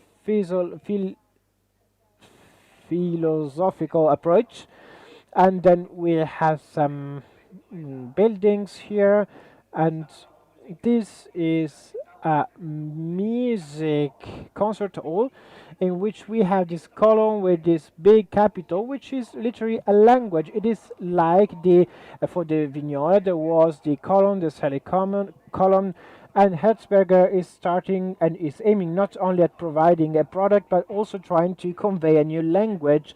As for Miss van der Voort is trying to do at the area in Berlin as for the Iron Beam. This structure is even interesting, and I have to say I went to Monaco. These are pictures that I took, and the studio that they were like part of the legacy. Yeah, I was saying that this pillar was just a thermal point and everything was so considering this approach, and then if you pointed that out, the answer was that they made us do it. So to conclude, then there was our Abraken, my dean at MIT. He was so interesting that he theorized a systematic approach, and he's speaking about the approach between approach and structures, so not only for technical parts but also as support and on the control. So there is a lot of social housing in the Netherlands, so we have detachable units as for the person. So we are listening to that as for technical words and also in sociological approach, and he's inventing also an interesting model in which we have the depth of the buildings divided, and inside of these dimensions, which are very well considered, and the lateral bands are capturing the light, the center one doesn't, which is more dedicated services. Then we will have some shifts from one thing can become a terrace or a balcony, or there is like literally a model to understand how the most important structure, as for example in the Netherlands there is the tunnel system, then this is related to the variation of the users. So, concluding, up to this moment, I didn't plan something which is based on prefabricated, but I do have 3 examples. One in Cascina Merlata, thought for expert. They were like the workers of expert, then this should have become a social housing, and every group was doing the relevant things. I only had one small group, and I also convinced the people to take out one of these towers and to leave a bit of central square, but these towers were so close one to the other that I could create this canyon style situation. So the towers that we have here, so we could have added one more room during the expo and then open these facilities up in order to maximize the number of users. And also these were the least expensive accommodation that I created in my life. They're very cheap, and this is some prefabricated structure which is created with this particular structure, but these also elements or some elements created based on a specific grid, but all the vertical elements are prefabricated. And we also try to convey this sense of staircase with tubular house. And what I wanted to do is to have some porch at the ground floor in order to module that and to have some light, like overture, so that there was some light coming in. And we had this tender one with other architects, and this was also very much important. We worked with Carson Oller with these kind of bridges on the square. We are seeing some renderings right now. And as for Fujimoto, we are in front of the principal, the main axis, so there is kind of square inside it. So we do have some social housing accommodation. Then this is the Moxie Hotel. And I do have lots of prefabricate and of the structure, but the part of the hotel without lodges you can use like a modular system as for the toilets, and this is then related to that specific part. So this is a toilet with the faucets already installed and taps. So then we have some small offices in Bordeaux, which is created and built with yellow stones. So these are student houses created by some good Netherlands, good Dutch architects. And we had some artificial stone with some cement, some stones that are seen, that you can see here. It is a new district, and I put here all my old knowledge. In '89 I worked on all the specific Milanese cotto, and I can provide you with the differences of these techniques. And the idea is that the windows is a rectangular one, so a modular one, but thanks to the real surface I convey the specific shape to the columns, because we have the rectangular shape of this is the modular one, and also a touch of neoclassicism. You can see it there, like this kind of like good details and nice details. You can see how this is like a standard one. We do have some old style in it. I am a fan of Philibert Delorme, of an architect of the 16th century. This is in Lyon, and this is the Cathedral of Bordeaux, where you have this L'Architecture à la Française, so a book saying that in 16th, 17th century, so French people were so professional, so good at cutting stones in a geometrical pattern, and they had these flat surfaces in order to just show other people how good they were to combine one stone with the other, and this flat surface was given by their talent. So as positive tried to Philibert Delorme, I created this pillar. Thank you for your patience.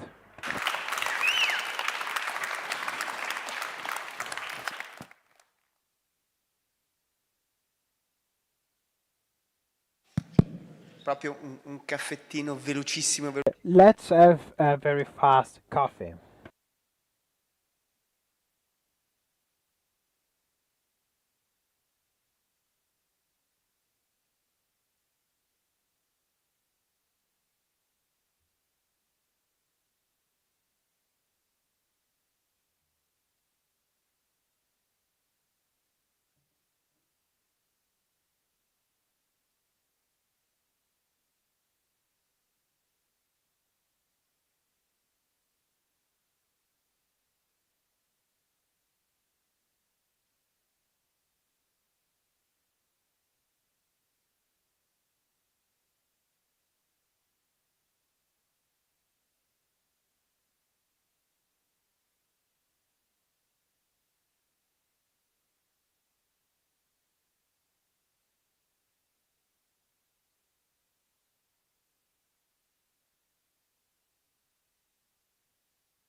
ok, va bene.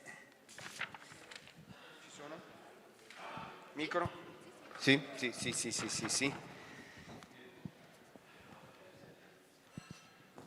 Allora, altra disciplina.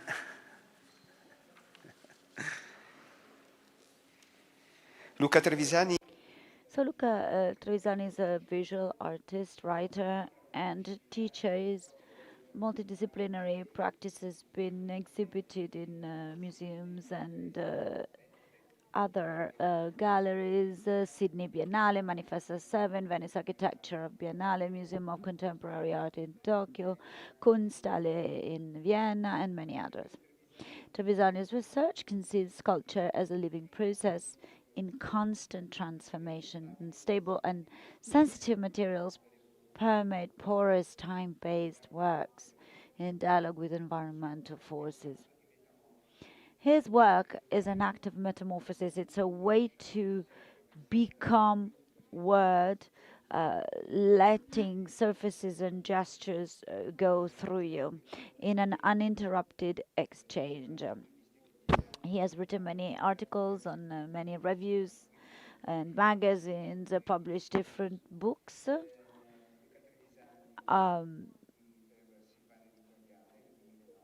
For a Sylvain editorial in 2009, The Art of Folding for Young and Old, Water Ikebana, Grand Hotel d'Espagne, Via Roma 398 Palermo, Walking Loves, Insalata di Fossili.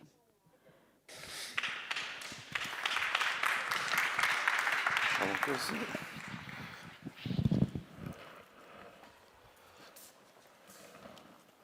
Ok, ed è questo. Ok, facile.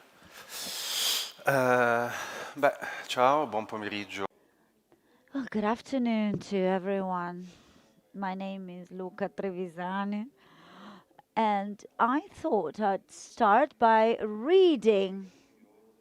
So doing one of the most boring things and one of the wrongest things to do.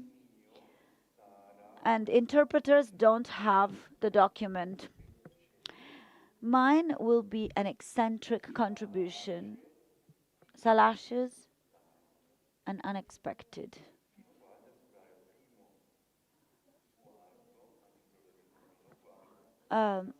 Until at first glance it will look like a sabotage of the module. Why am I reading?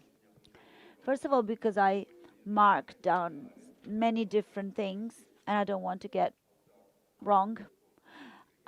And I also used the occasion, and I'm very thankful for it, as a way to think about my practice and how I met and translated and betrayed and ill-treated the idea of module and modularity. But ill-treat is also a way of listening and respecting.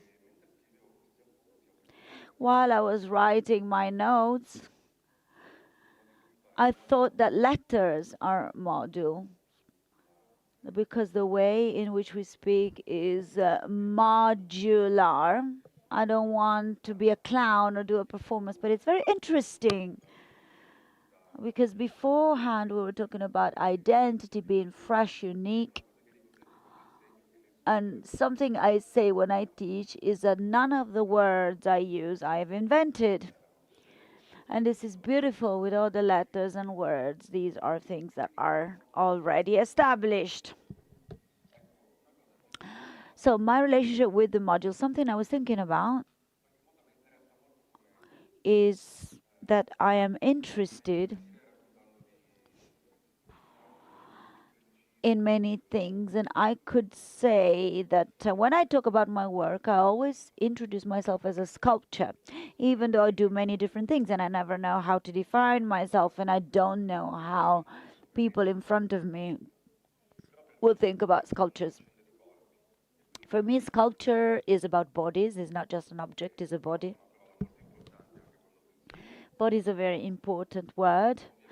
if we think about modules. And I'm going to say a few disruptive things I'm interested in, knowing that all the most normal things have already been covered during the previous contributions. So, bodies, smells, sensations, pulsations, things that don't have an end and that keep changing and changing each other and having a conversation. So this is important. When I create a module, I know I will build a relation between my body and your body. So there is a dialogue going on. This is something that is well explained or illustrated or embodied by this work that I've started about 10 years ago, and it then took different shapes and declensions. It's called You Got a Hell in a Hood to Listen to the Echo. You've got to hell in a wood to listen to the echo. To the echo, sorry. But this is an installation that for me is a sculpture where you can go inside. It's a modular sculpture made by many different pieces cut in MDF, which is laser cut, allowing the construction of this jigsaw. This jigsaw is sometimes made by me, sometimes by my collaborators or collectors when they buy it, or by the spaces that exhibit it. So this is many different things. On one hand, it looks like mold, like colorful mold, an organic system growing in a space and building a situation, a place of intensity. It is a space that requires being stepped on, being contaminated and corroded. Why? Because these wooden modules are colored with a white primer, sometimes not, and they also have been colored with a simple technique, an ancient one, and a very special one too, called Florentine or Venetian paper, according to which one you prefer. So it's about color made with oil, painting floating on a liquid surface. You shake it, and they create some topographies, and then you put paper or the wooden module, and you obtain the different colors. What happens then? This flowing color, this fluid color, just like the marbles where we are all standing today, suggests an idea of modules, because we often think about modules as an alien that comes you don't know from where, sorry. And as far as I'm concerned, I like to listen the fluid nature of life. Nothing is still or stable or frozen. So using the color is helpful to really convey the idea of this dance of elements. You can also see a theory of colors. You can imagine that if you take some of these modules, you will understand them and see them in a certain way. But when you see a color near another, it will change not only the perception of it, but also its essence or its identity. And this is another critical aspect of a module. It's never finite or defined. And so I like to turn upside down expectations that we all have. The module becomes a space for listening, and to make sense, you have to understand where it is, not what it is or who it it is, but you have to understand all of the invisible things and energies where it's placed. Otherwise, the identity will not appear. So this is the detail of another confirmation. This comes from an exhibition I've done at Museum, the Museum for Contemporary Art in Bolzano. And in the lower part of the image, you can see the line between the floor and the wall. And of course, you need different elements, specific elements to allow curvatures and allow the space to grow. And I've chosen this image because it introduces a different aspect. This is like a play box, or a toy box, which is also the contamination of modularity. The idea that I built a system of values, I built rules that are self-explanatory if you want to play the game. But in fact, you don't even need any explanations or instructions because everything is contained in the shape and the potentiality of objects.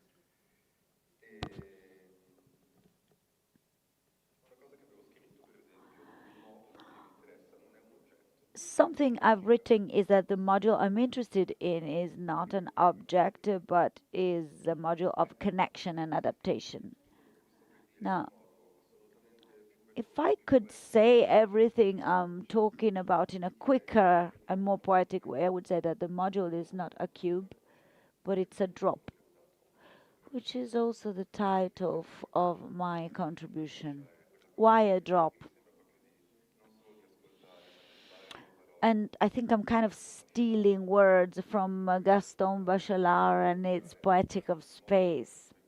The drop is a module because it can become water and a cloud and steam, what we drink, what we wash ourselves with. You cannot divide it. You can, in fact, divide it, but it doesn't make sense in terms of the perception of daily life.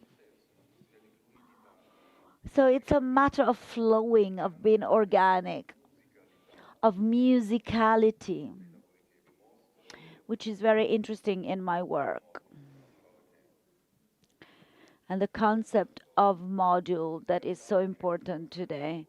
Musicality is something that we cannot block. Music has a flow, a trend, a regularity, something that I am really fascinated by. You know, I can watch a whole film, I can watch a frame or an image of a movie or of an event. I can do the same thing by watching a dance, but I cannot extract the unit of a sound in a concert.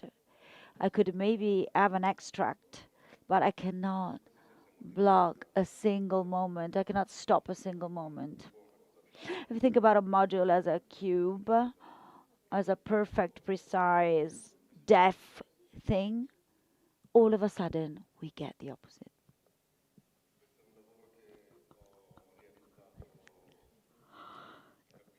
I've done this about 15 years ago, and it was beautiful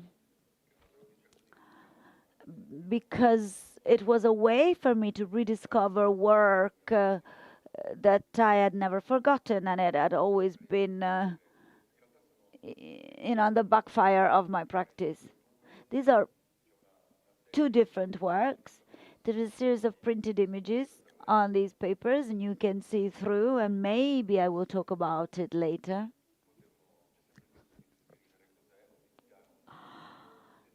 You know, people often need to have words to describe an installation. I wouldn't call this an installation, it's a choreography. This is a Korean work, a modular work, different elements kept together by plastic stripes.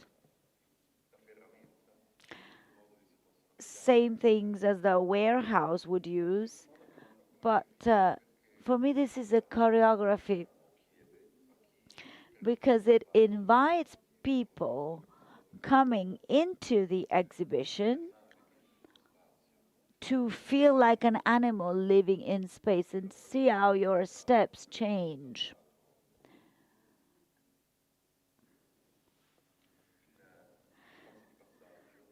I often place these installations in passageways, never in corners or places where the work can be forgotten, because the idea is like a trap.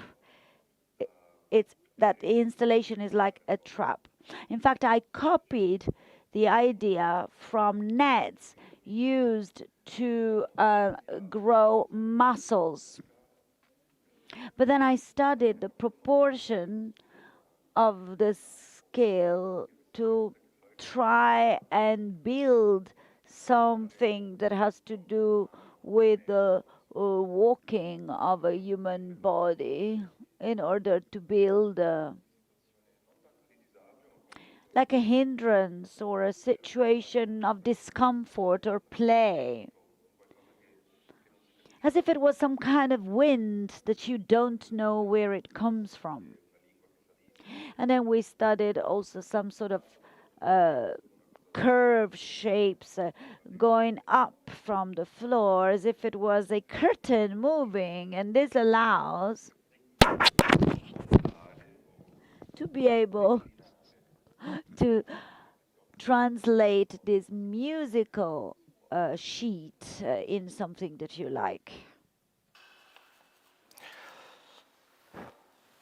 Tanti parlano di network adesso in ogni Many people are speaking about network. See, if we should steal an English word from the English language, then I would speak about meshwork, which is more or less a similar thing. So this is an idea of network which has got a temperature, so it's not able to stay flat, and with a single dimension, with all things are finding their mix and match as for dynamism.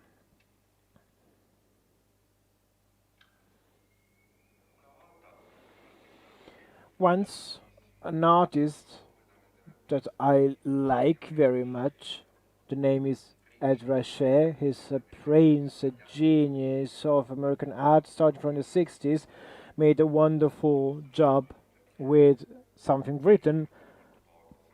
I didn't add the picture, otherwise I could have been speaking about hours and hours, and the art was Hollywood is a verb, so a place which is becoming a verb, and it's something that I really love, because when I do think about a job, I do not think only about the aesthetic, but I do think about its functioning, how it is making the metabolism of people change and work. So in this sense, I thought that if the module would have been a verb, if to module would be a gesture or doing something, so not only for human beings, because we have modules also for drops, for beehives, so this is a way of being as for life and humanity. So then I thought in which way I could think about this acting or being of things. So a series of things came up to my mind that I've been doing for a couple of years that are not linked directly to what we have been speaking. So as for philosophically and for 1,000 other reasons, they are very focused on that because there is a lot of architecture in these masterpieces. So it was maybe something nice to talk to you, to tell you. So if we have leaves and drops, maybe leaves also can be considered as modular, so the listening to the energy as for planets, sun, the waters, and this is not for dry living bodies, so both for dry and living bodies, And these are leaves actually that once we would have called them exotic plants, and this is like a silly pan of wordplay. I could say that a leaf is becoming a paper sheet. So this is related to some high quality machine that printed these types, and these were created by some artists and by some artists. So we have like some wallpaper which always had a political image or a very clear image on how to build the word or how to improve the word. This, for example, is an image of a wallpaper of the Universität in that I took in Vienna. As for the decorative art, we have a detail here which you can see the quality of the printing. You already see the pixel of the starting point that I added for the original fabric. This is a series of 3 different lotus leaves on which we printed some Vienne style decoration. This is very much related to the idea of complications or sophisticated ideas as for the projects that you know way better than I do. And this is another thing. So what is the play here? So this sound is very nice. What is the play? That the module is becoming a way of listening, and as I was saying, this is telling us the opposite. It is showing that nature, considering and admitted that this word still makes sense in 2025, what is not human was always used by humankind to create some protocols as for politics, hope, to decide what is right or wrong, or someone that said this is against nature, this is not natural, we can't do that. So in a certain way, this projected play and game that we have been carrying out on nature. So with this work, I decided to bring this on and see the effect it is producing. So I can also acknowledge that on a positive level. So it is not only related to the module as for the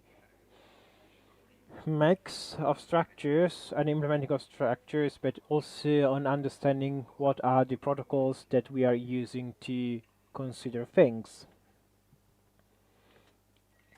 Because in a certain way there is a form or a way of listening and variation. Then I ask myself what these music artists referred to.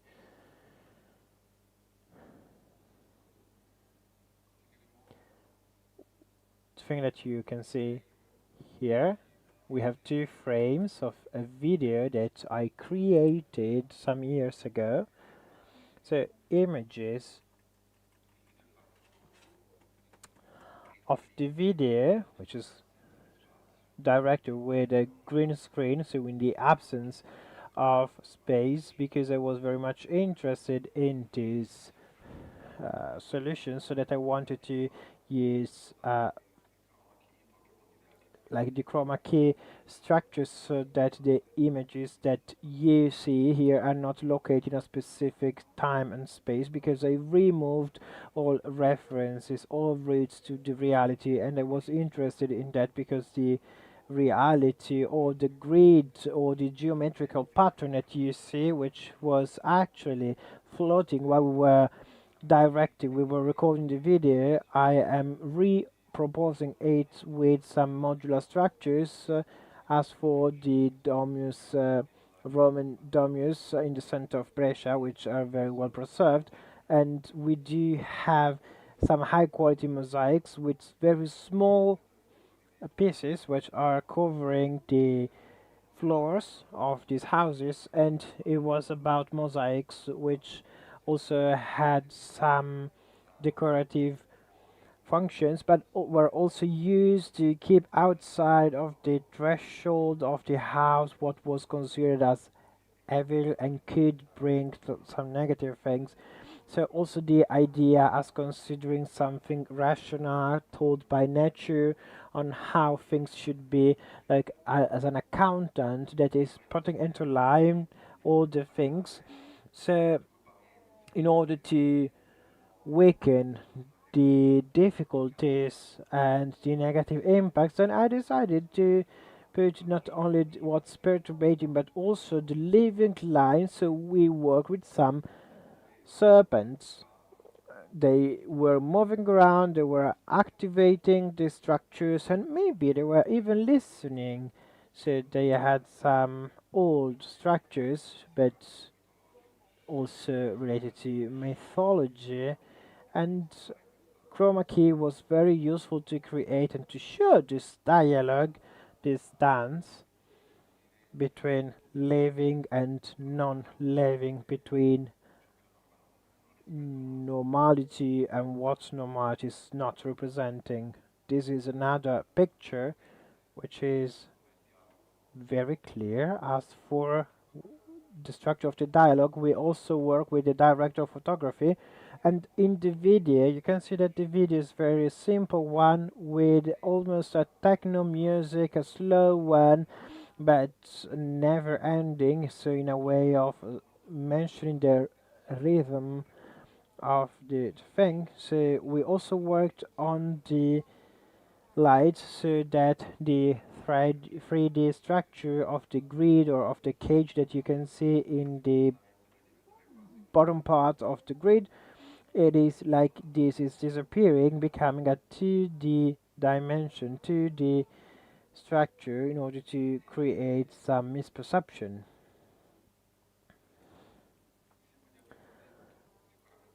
I think I said that probably not in a clear or tangible way, but this image is expressing very clearly the fact that the module or the applications that I wanted to create in these years, the module is an act of sensorial ethics. So it is a small heresy as for perception. So when I say sensorial ethics, I do mean that the shape, the proportion, the functioning can't be generated by from something abstract, but from what they are feeling. So it is a way of seeing and building, respecting the experience, and also considering the place and time in which they are located. And when I mentioned this heresy and these errors, I do consider a play, a game, which is not only functional, a way of perceiving how this pattern is telling us, so that our norma should always be considered in a different way. Thank you. Thank you to Luca Trevisani also, and right now I would like to invite our last speaker, Emanuele Montibeller. He formed himself as an artist, frequenting cultural environments, dedicates himself to artistic production, which he displays in various exhibitions, artistic director, and he currently takes out numerous consultancy activities in Italy and abroad for cultural and artistic development projects. It was part of the Artisella, in the place in which arts, architecture, music and dance and other expressions of human creativities are melting there. Artistic director up to 2021, and he currently carries out numerous consultancy activities in Italy and abroad for cultural and artistic development projects. Artistic director of OCA, OSI Contemporary Art, an open-air museum in San Marciano, Piteglio. Thank you.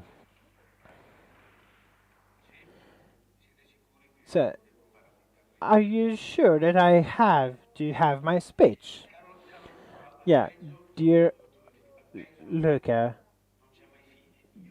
like, negative things are never ending. Today I am reading. I wanted to be as precise as to say useless things. So I wanted to be as precise as possible. So, Try to ask to the AI, do you believe in God? And the question could seem like a naive one or also a silly one, but maybe it is not.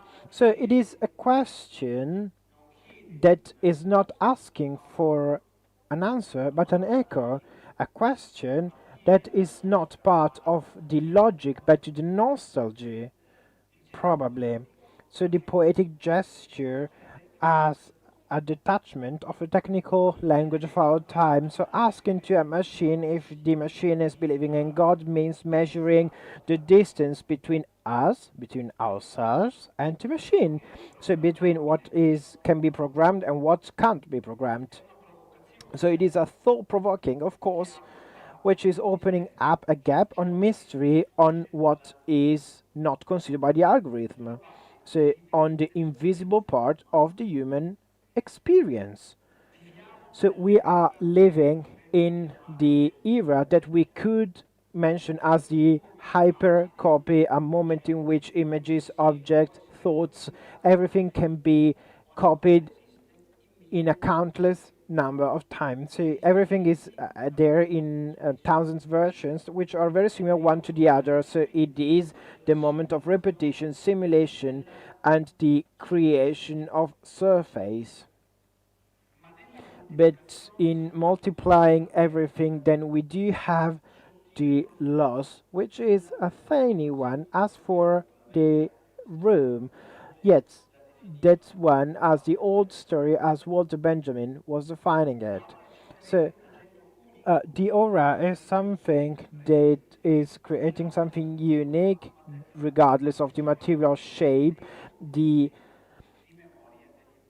aura of the time, so the invisible thread which is connecting what is being looked and who is the observer. So when everything is becoming a copy and all experiences are becoming some data, so the aura is no more there. There are only the shells of things, but the aura is not there. So it is in that moment that we perceive the need more than ever to go back to believe in the mystery, to believe in the things that we can't own, neither calculate. So mystery is not some residue of ignorance, but a different way of understanding and knowledge, open, swinging, and also poetic one. So it is the awareness that not everything can be said, that the light needs some shadow to exist. Believing in mystery means also to recognize the limits and boundaries of technical words and language, and also recognize the power of unforeseen events and doubts. And this is where architecture is playing a role as metaphor, as for practice, because architecture is not representing and creating only spaces, but is also creating thoughts and the visible form and shape of our way of being part of the world. And if the world is uncertain, interconnected, also architecture must learn to live with uncertainty. Then we can distinguish some architectures of our time. Please, let's keep the pictures. Let's showcase the pictures later on. As for development, architecture, which is accepting change as important element, so it is not different from time and is part of it. So the architecture is changing with time, architecture, and the life of the inhabitants. So it is not looking for perfection, it's looking for growth. It understands the vulnerability as biological condition and situation and not as horror. And the architecture of being there, we can say that in a fast-paced environment is a resistance act. So it is not monumental, but it is continuity. So it is the ability of keep some memories of being alive over time, not because it is not moving, but because able to breathe with it. So for this reason, we do have the architecture of weakness, of fragility, which is transforming weakness into truth. So being weak means to be porous, open to the relationship and the fragility of the matter, which is becoming old, which is welcoming the time as part of the shape, and is becoming one of the poetic principles, and fragility is becoming a strategy. Architecture of uncertainty, then the one which is welcoming the not determined, the unstable, the temporary things, which is entailed in a function but is not referred to a function, but is making space and giving space to unforeseen use and to the change, a procedural change which is alive. So in a shelter from chaos, we heard this morning this expression, but a way of living it.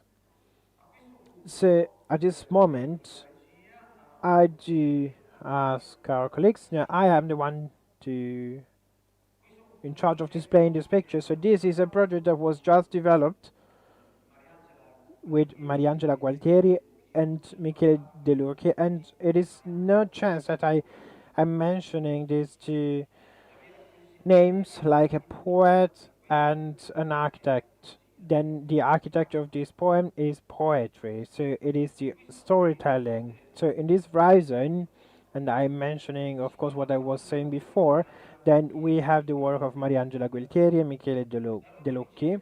Their research is not aesthetic, but profoundly ethic and poetry. In their object, the matter is not a tool, but a speaker. So the wood, light are part of the dialogue, and with the time, and the dialogue with nature and time. Their architecture, these are not objects to consider, but experiences to cross. Mariangela and Michele are working on the idea that building should not hide their fragility, but they should reveal it with technology. That technology can be delicate and the form and the shape, a way of listening. So in their works of art, the imperfection is not the negative sides, but the matter is related to the passing of time as a new skin. Then the error is part of the beauty, and the aura, which was lost in the digital era, is coming back thanks to the gesture and thanks to the care and the word, which is becoming a monument, and the monument is becoming a word. Then their architecture is something that is able to believe not in a transcendent God, but in the constant presence of things. So believing in these things means to understand and to acknowledge that all shapes are entailing some mystery, and all spaces can be a ritual. So it is a spiritual act in the most earth meaning, so understanding the invisible, indivisible, and the finite in the indefinite. See, as for this installation, the title is The Earth in the Sky. Is this place in which people can actually enter, and they can, it is a temple. This is basically a temple in which people can take part in the ritual, but the ritual is the storytelling. And this architecture is to be considered horizontally, not vertically. So it is an architecture in which people are like immersed in this story. On the left, you have Mariangela Gualtieri, while she is looking at the people who are listening the poem. Mariangela is also a poet who studied architecture, and in my opinion, Michele is an architect, or maybe is the most poetic architect. So, the starting question, but do you believe in God? It is not actually directed to the AI, it is directed to ourselves. Are we still believe to believe? Are we still able, sorry, to believe, to accept what we understand, to leave the doubt without leaving it and without running from away from it, or to go to give things back their aura and to consider imperfection and to feel in the matters like a breath? As for AI, it can calculate, it can imitate, but it can't believe, because believing means to trust to something that we can't demonstrate, the mystery. So walking through uncertainty and still being alive. The architecture, when is living, is this is what it's doing, building up spaces in which mystery can still live. So maybe architecture and uncertainty not so is not only a project but a way of thinking of the world. So the world is changing, which is recombining a world in which the human being is not sure, is not for sure, sorry, more the center, but is part of a fragile system which is interconnected. And in this way, building is a relationship act, not as for domain. So it means to listen and not to command. So it means accepting things and not to run away from things. So believing in that, it doesn't mean to give up something, but this is an act of hope. And recognizing that all forms and lines, ideas, lives, and for this reason can still be transformed. Maybe AI could never believe in God, maybe, but we can still believe in the aura of things, in the invisible, which is pervading us, in the silence that we are living, and the space, in the space which is living, than the space between words. This is the poetry, and maybe it's just there in that moment of uncertainty which the real architecture is coming to the world. So this is the end of my speech, but I would like to leave you with listening to this poem. For the first time we can listen for the things only for that place and in that moment, so there are no replications. Today I asked, of course, to Mariangela, of course, and to Michele to listen to this poem here, and I conclude here my speech, letting you listen to this poem. I will come out of the stage and words are becoming architecture. Thank you.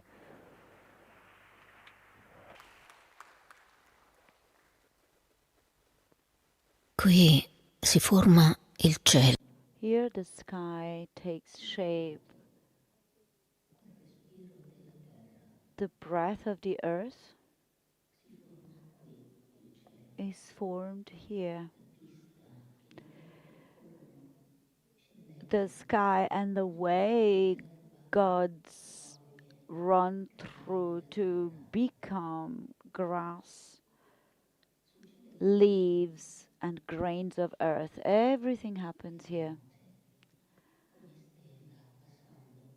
And at night, every star drops down cosmic particles, shapes, from which every small flowers drop. The sky over the sky is the color of milk and coffee. The color is generated by the earth.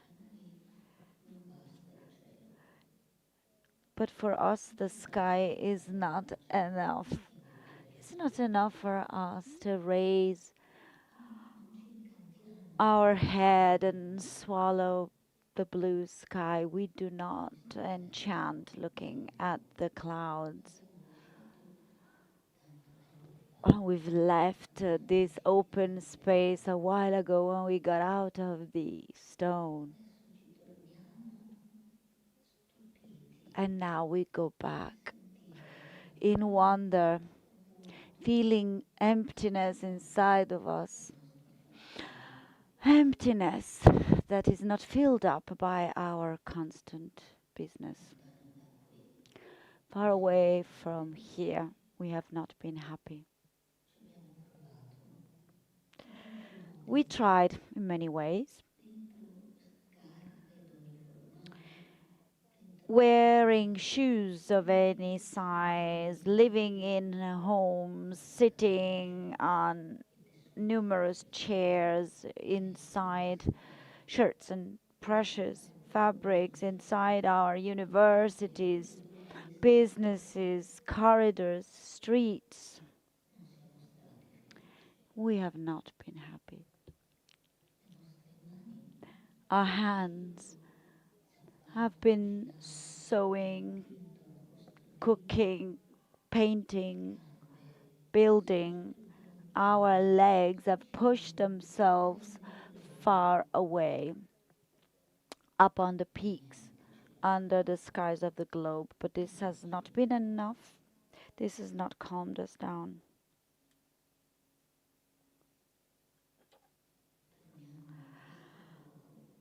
We go back to this place, we bring our agitated breath here. The lack that we are, that we feel.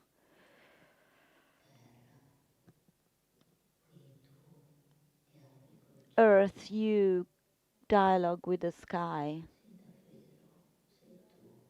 If it's really you, our mother. If you are Adam and we are Adam, made by you, if we are earth, walking, thinking, speaking and walking, if this is the mystery of unruly creatures, we want to be calmed down by you.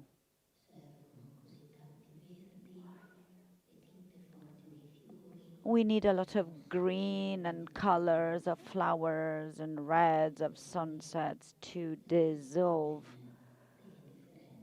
the turtle of indifference. And our heart lights with a push that wakes us up to appreciate the enchantment. Because we don't see very much. Please surprise us, Earth, with a drop or a fruit, or a wedge, or a small bone, or face, or bark. Please wake us up, shake us. Let us be awakened with our life within our hands. Let us hold our life on our head like a jug, attentive, alive. We want to be impregnated by you, by your wish to be populated and beautiful just as you appear to us. A burning piece of cosmos between cosmos, small,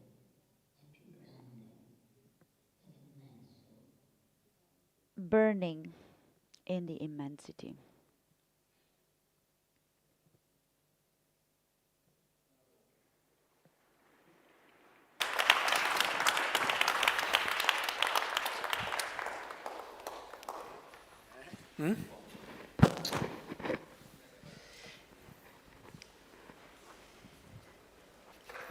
Naturalmente, naturalmente sì, naturalmente il modulo.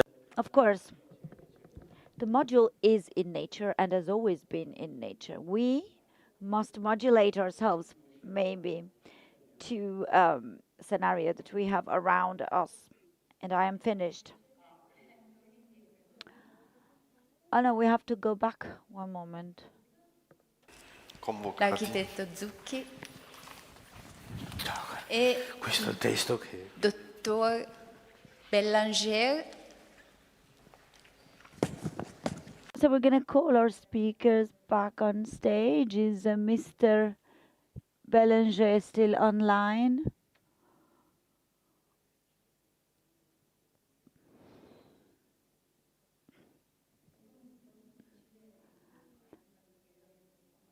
It was very hard to start over after this poetic moment. Well, you did tell me I had to finish. Yes, so on the one hand, I'm very happy for the speakers to have completed their contributions because I don't have any more space to write questions. So for all the insights I had today. Now, I would like to ask the artist Luca Trevisani, sorry. How do you inscribe the topic we are trying to tackle, that we tried to tackle today, thinking about change in skin? We've seen the snake, metamorphosis. Che può essere cangiante, that can be two-tone like a piece of art, but at the same time is conceived as a unique piece. And how, and is it possible to betray the model you proposed and the body through the artistic dimension that breaks or creates this distance? Ma io rispondo rubando una slide. So I'm going to answer by stealing a slide, saying that architecture is not made by architects, which is something that suggests a temporality that is very different from what we are used to. So I believe that the key is there. Something with a different breath compared to our heart, our nervous systems, our calendars, our society, because it's not about doing something that can last for a long time, that grows old. It's about doing something that, you see, I'm very fascinated by fossils because I love things when I don't understand whether they have been made or whether they have been found. I like stories that are difficult to comprehend. So architecture is not made by architects in the sense that we are talking about something that has so much history behind that it changed, it listened to the flow of things and is determined by many elements. And then it's very hard to divide those elements. And I would like to go back to our director Montibeller. The question is shorter. Well, maybe not less difficult. So I'm taking the title from the book of Nuccio Ordine. What is the unusefulness of something useful? Short but tough, of course. Well, yeah. So there is some sort of temporal unusefulness which may become useful in time. What is useful, what is unuseful, gives sense to the useful. There's many unuseful things. there's many useful things. However, as human beings, we tend to apply a function to everything.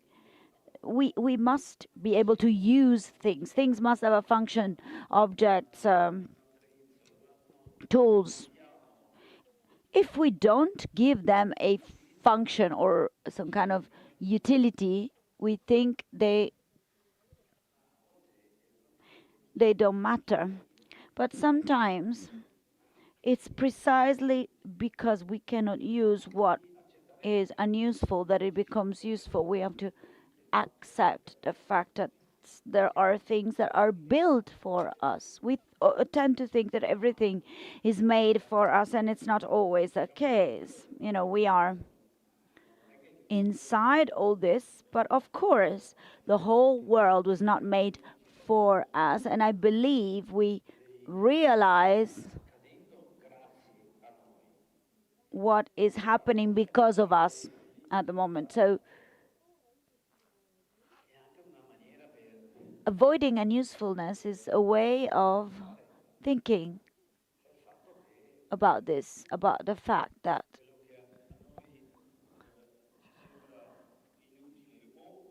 what we think is unuseful or detrimental often is not so. And I will give you an example. Our DNA is made by layers that have formed in time. So when he was talking about fossils beforehand, I also love fossils. We have an idea of our history, which is, you know, very ancient. You know, we arrived at the last quarter of an hour as human beings. So, you know, we're talking about 20, 30,000 years, but the Earth is 4 billion years old. Oh, sorry, I lost myself now.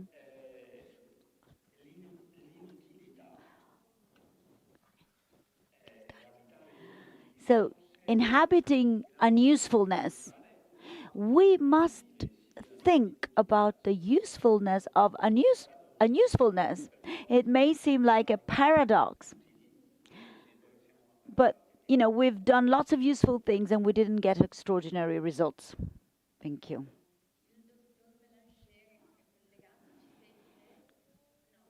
Is Dr. Bellenger connected? Oh, no, he's not there, unfortunately.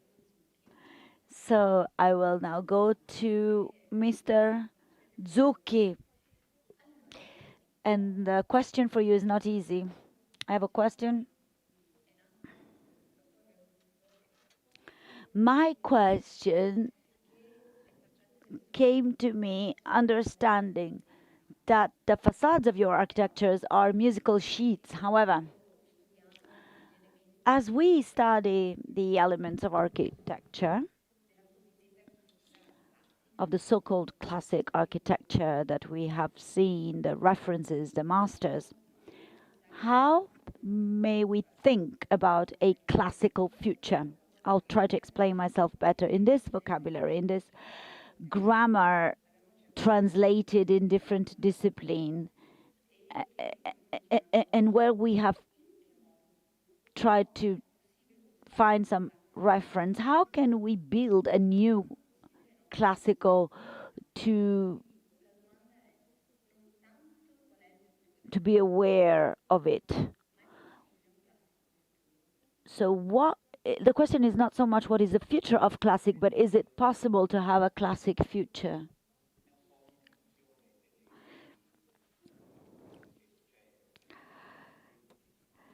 Of course, you know, if you think of Greek temples, they were all very colorful, red and turquoise.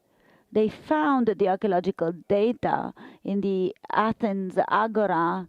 I asked a guardian, I remember a blue triglyph.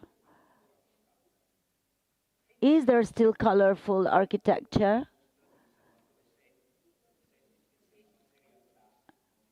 We've seen an exhibition by Salvatore Setti called Serial Classic, and it showed the the statues that were painted, so the white neoclassical style has been made up, has been invented, and it has been used by powers in history to have a consensus. Think about the memorial of Abraham Lincoln in Washington. If you cut his head and put Hitler's head on it, it would be the same. Everything white, you cannot distinguish things. So we perceive classical, as something that can find a general consensus. For example, Trump, who has presented a model of his arch in 3D and declared that you can no longer do brutalist architecture.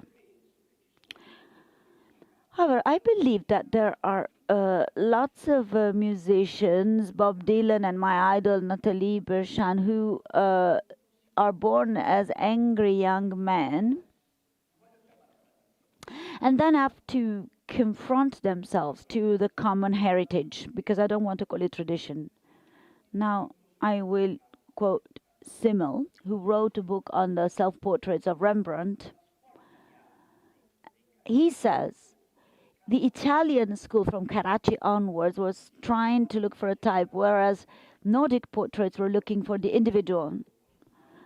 For example, I have a pimple on my nose. So if Carracci portrayed me, they would have put some makeup to hide my pimple, whereas a Nordic painter would have portrayed it. So Rembrandt's portraits, well, he says, the individual dies, the type doesn't die.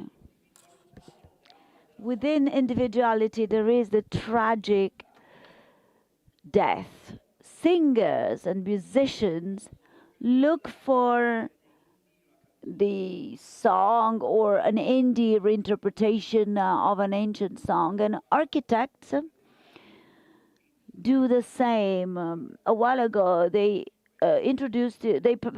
presented here a film on Eric Miraglia, who died at 45 years old.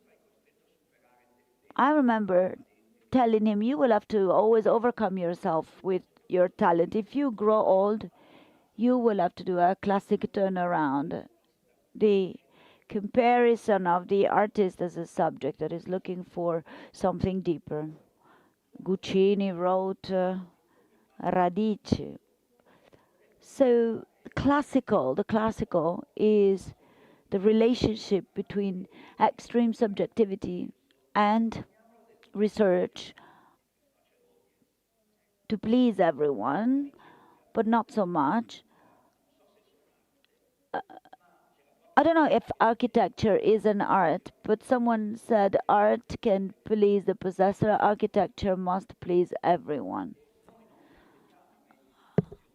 We do not have means to produce things.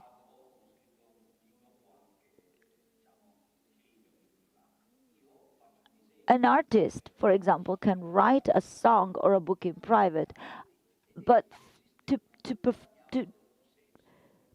do an architectural work, I need consensus from the others. Because, you know, I have to pass lots of texts, lots of tests. So the classical is perhaps a collective that has a positive element. If you go in the Venetian area, for example, the prefab warehouses of the Venetian farms are our traditional architecture. So if you think about farming landscape in the Venetian area, it is architecture without architects.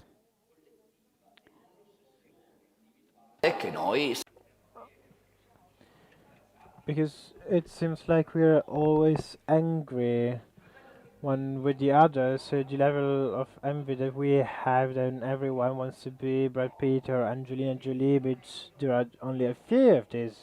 People are doing better, but they're actually doing worse. So for this reason, we are referring to a classical as for not death approach, but for the domestic classic, maybe more referred to the Pompeii instead of the classic temple.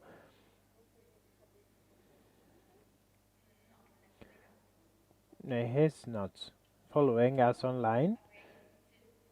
So if there are some questions by the audience, otherwise. No, allora io avrei in realtà delle altre domande. E quindi... Actually, I do have some other questions, so I would come back to Emanuele Montibeller. So, a question, in which terms, as for the project that you showed, there is this archetypical approach and dimension in the moment in which the project is starting and is born from the poem, so from the words. So, in which way it is crucial to have this new approach if it is applied to the module, because this is the moment in which we have just switched as for individuality to come back to the individual and to the person. So void and empty and things that are not said, that is the module. The void, the empty. So to me, architecture is literature. So we could write something on paper or on earth, but great architecture is poetry. Poetry there is that not said, which is making it in a certain way wonderful pauses, which are making it like empty space I do believe. Thank you. And Luca, back to you.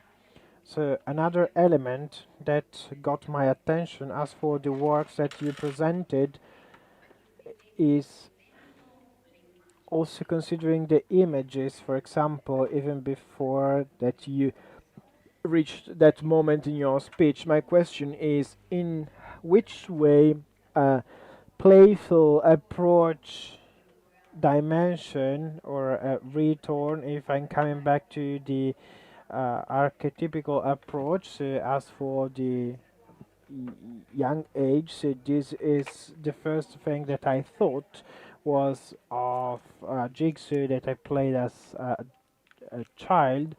In which way can this be helpful as for the module? So it's a wonderful question.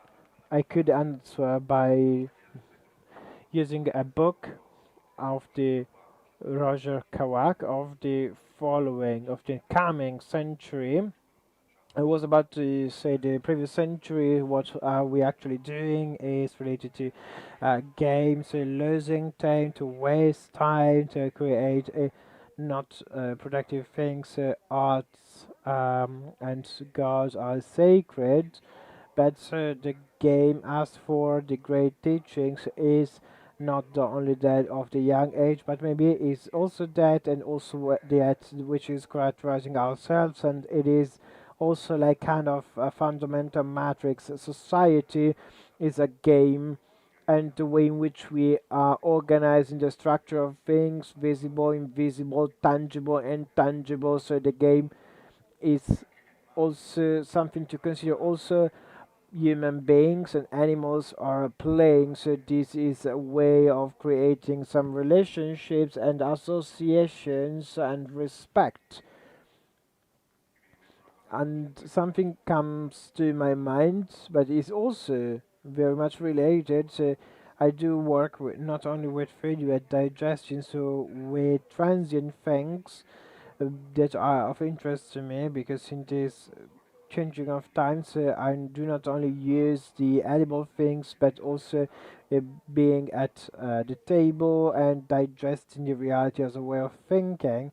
And I asked myself, when did it all begin? And it is very much interesting. The human animal is an animal who is sitting at a table, which is not afraid from other animals, and maybe also this case is a game.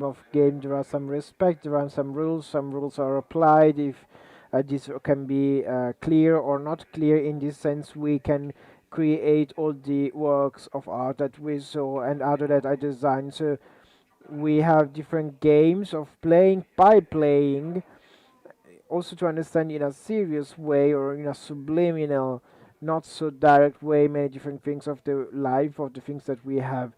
So thank you.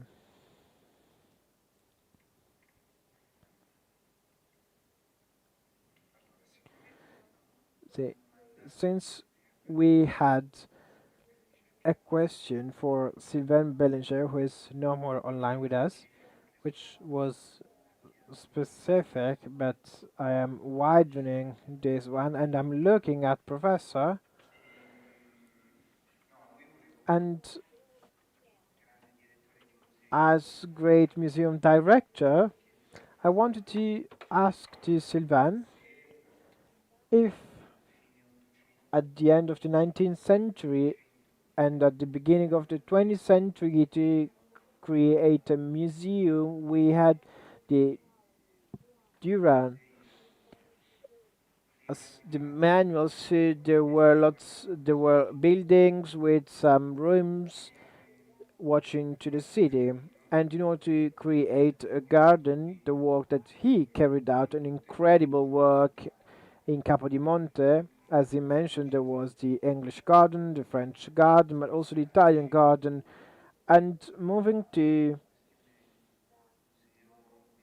the things of museum and garden, mentioning our friend, we are missing actually a lot, Pierluigi. He always said that the real architect of his time, so the contemporary, then Montibeller said also, like contemporary things start with the Homo sapiens sapiens, even before, far, like before that moment, and the architect of the time is the one who is able to invent a kind for his own time and era. So there are, and as to the discussion on modules and standard in order to create a library, for example, that was my thesis in which you also took part, then there are things that changed right now. Libraries are now places with books, but also some leisure centers. They're different. There are some manuals, there are some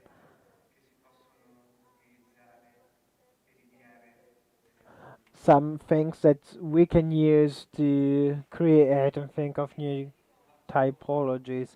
So the topic of innovation as for dwelling and hearts is a difficult topic because mentioning Paul Valéry, it is in advance of the time itself.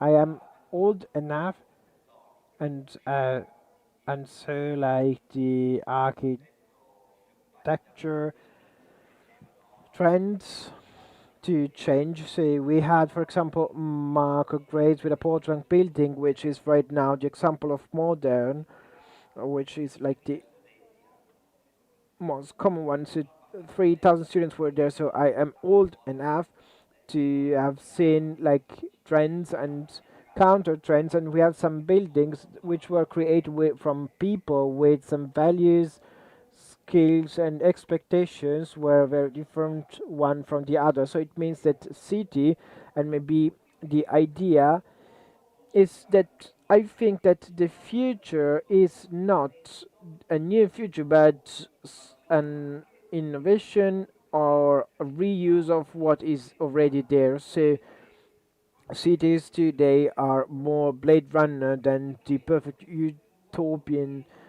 situation. So I do think that future will entail also some reuse or recycling of the objects of the past. So as for more than think out of the box or be new, I do think that AI, which there is an author about Verstand, and wrote this variation of a theme book and said if the paradigm is that I should always have to create a new paradigm, whereas some scientific research, everything is starting from an existing game and adding a new kind of virus,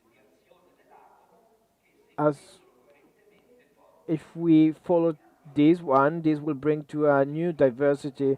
So maybe it is like a chess game that at the very beginning seems like all the others, but then step by step I add new things. So I do think this is not the only way of doing. Maybe the fact that architecture today is also an architecture of the remix. So in the past we had like architects who were composers. Right now we have DJs and Andy Warhol with the electric chairs or the Marilyn. So my first image was also dedicated to the Coca-Cola picture, and reproduction today is one of the forms of art if supported by a thought. Otherwise it is all only mentioning some other things.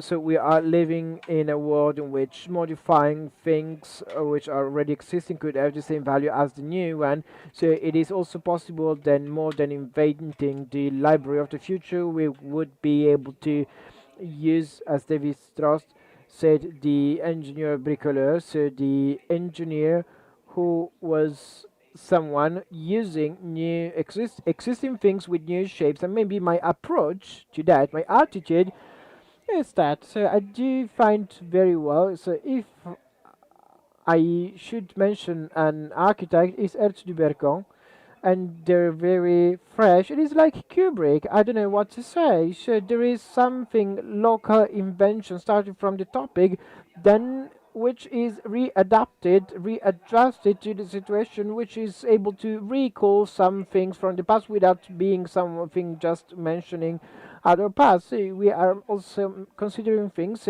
yes, for invention, but invention means recombining things of existing things. Yeah. So you start with De Carlo, 68 De Carlo, then they had inauguration, then everything was destroyed, and De Carlo was also saying that the building that was working better is the one which was lasting over time, is the building that changing functions and facade is still living.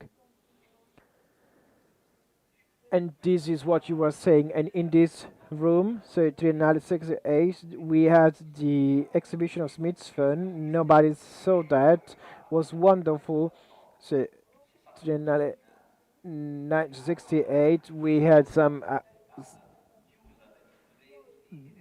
Dakar. So it was close to the students and nobody. So in this room there was one of the most beautiful works. So there are some pictures, and this room was completely transformed. May I add something more? So, being focused on the object, so now we are experiencing standardization of museums of the displayed objects, which are put as the most important things with some lights which are guaranteeing and conveying this kind of lights and vision that very often is not deriving from the object itself, but from the image that has been created by the portrayed object. But we forget that a displayed object is also nice because it changes during the passing of time for a day. Carlos Carpa, for example, he thought about openings and things. The objects are changing. Objects are related to the place in which they are and also related to the other objects, because we can't forget that we have the need of an icon and not the relationship. So as for rediscovering the fact that there is not only one single thing of perceiving and seeing an object, then maybe if you lose some visibility, then you are conveying the meaning, the sense to this object, and one is finding itself in a specific time and with a specific vision, which is the normal one. So is that a fiction, that of taking an object and bringing that to the iconic level and putting the object there to see the object in the very same way? In a certain way, I am making this object maybe not real, not true. So this is a thing that always got to my attention. So this is a thought that I have always had, and to consider some positioning or some structure which are not so good for pictures and everything. So thank you for adding these comments. On the contrary, thank you. So if we do not have other questions, we do hope that you will come back on with more questions, as we said at the very beginning of the event. So thank you to the Mr. Teixeira, so that the vision brought us here today, and also thank you to our speakers, Camila Chamorro, Nina Bassoli, Alice Bottelli, Francesco Faccin, Emanuele Montibeller, Luca Trevisani, Cino Zucchi, Sylvain Bellenger. So thank you to Maria Luisa, Maria Ines, Miguel for supporting us in the organization. So everyone that got up to this moment. And I also wanted to ask a lot of questions. A professor who just recently joined us, but then, you know. Thank you. See you next time. See you soon. Thank you. Come dico io, in alto i cuori.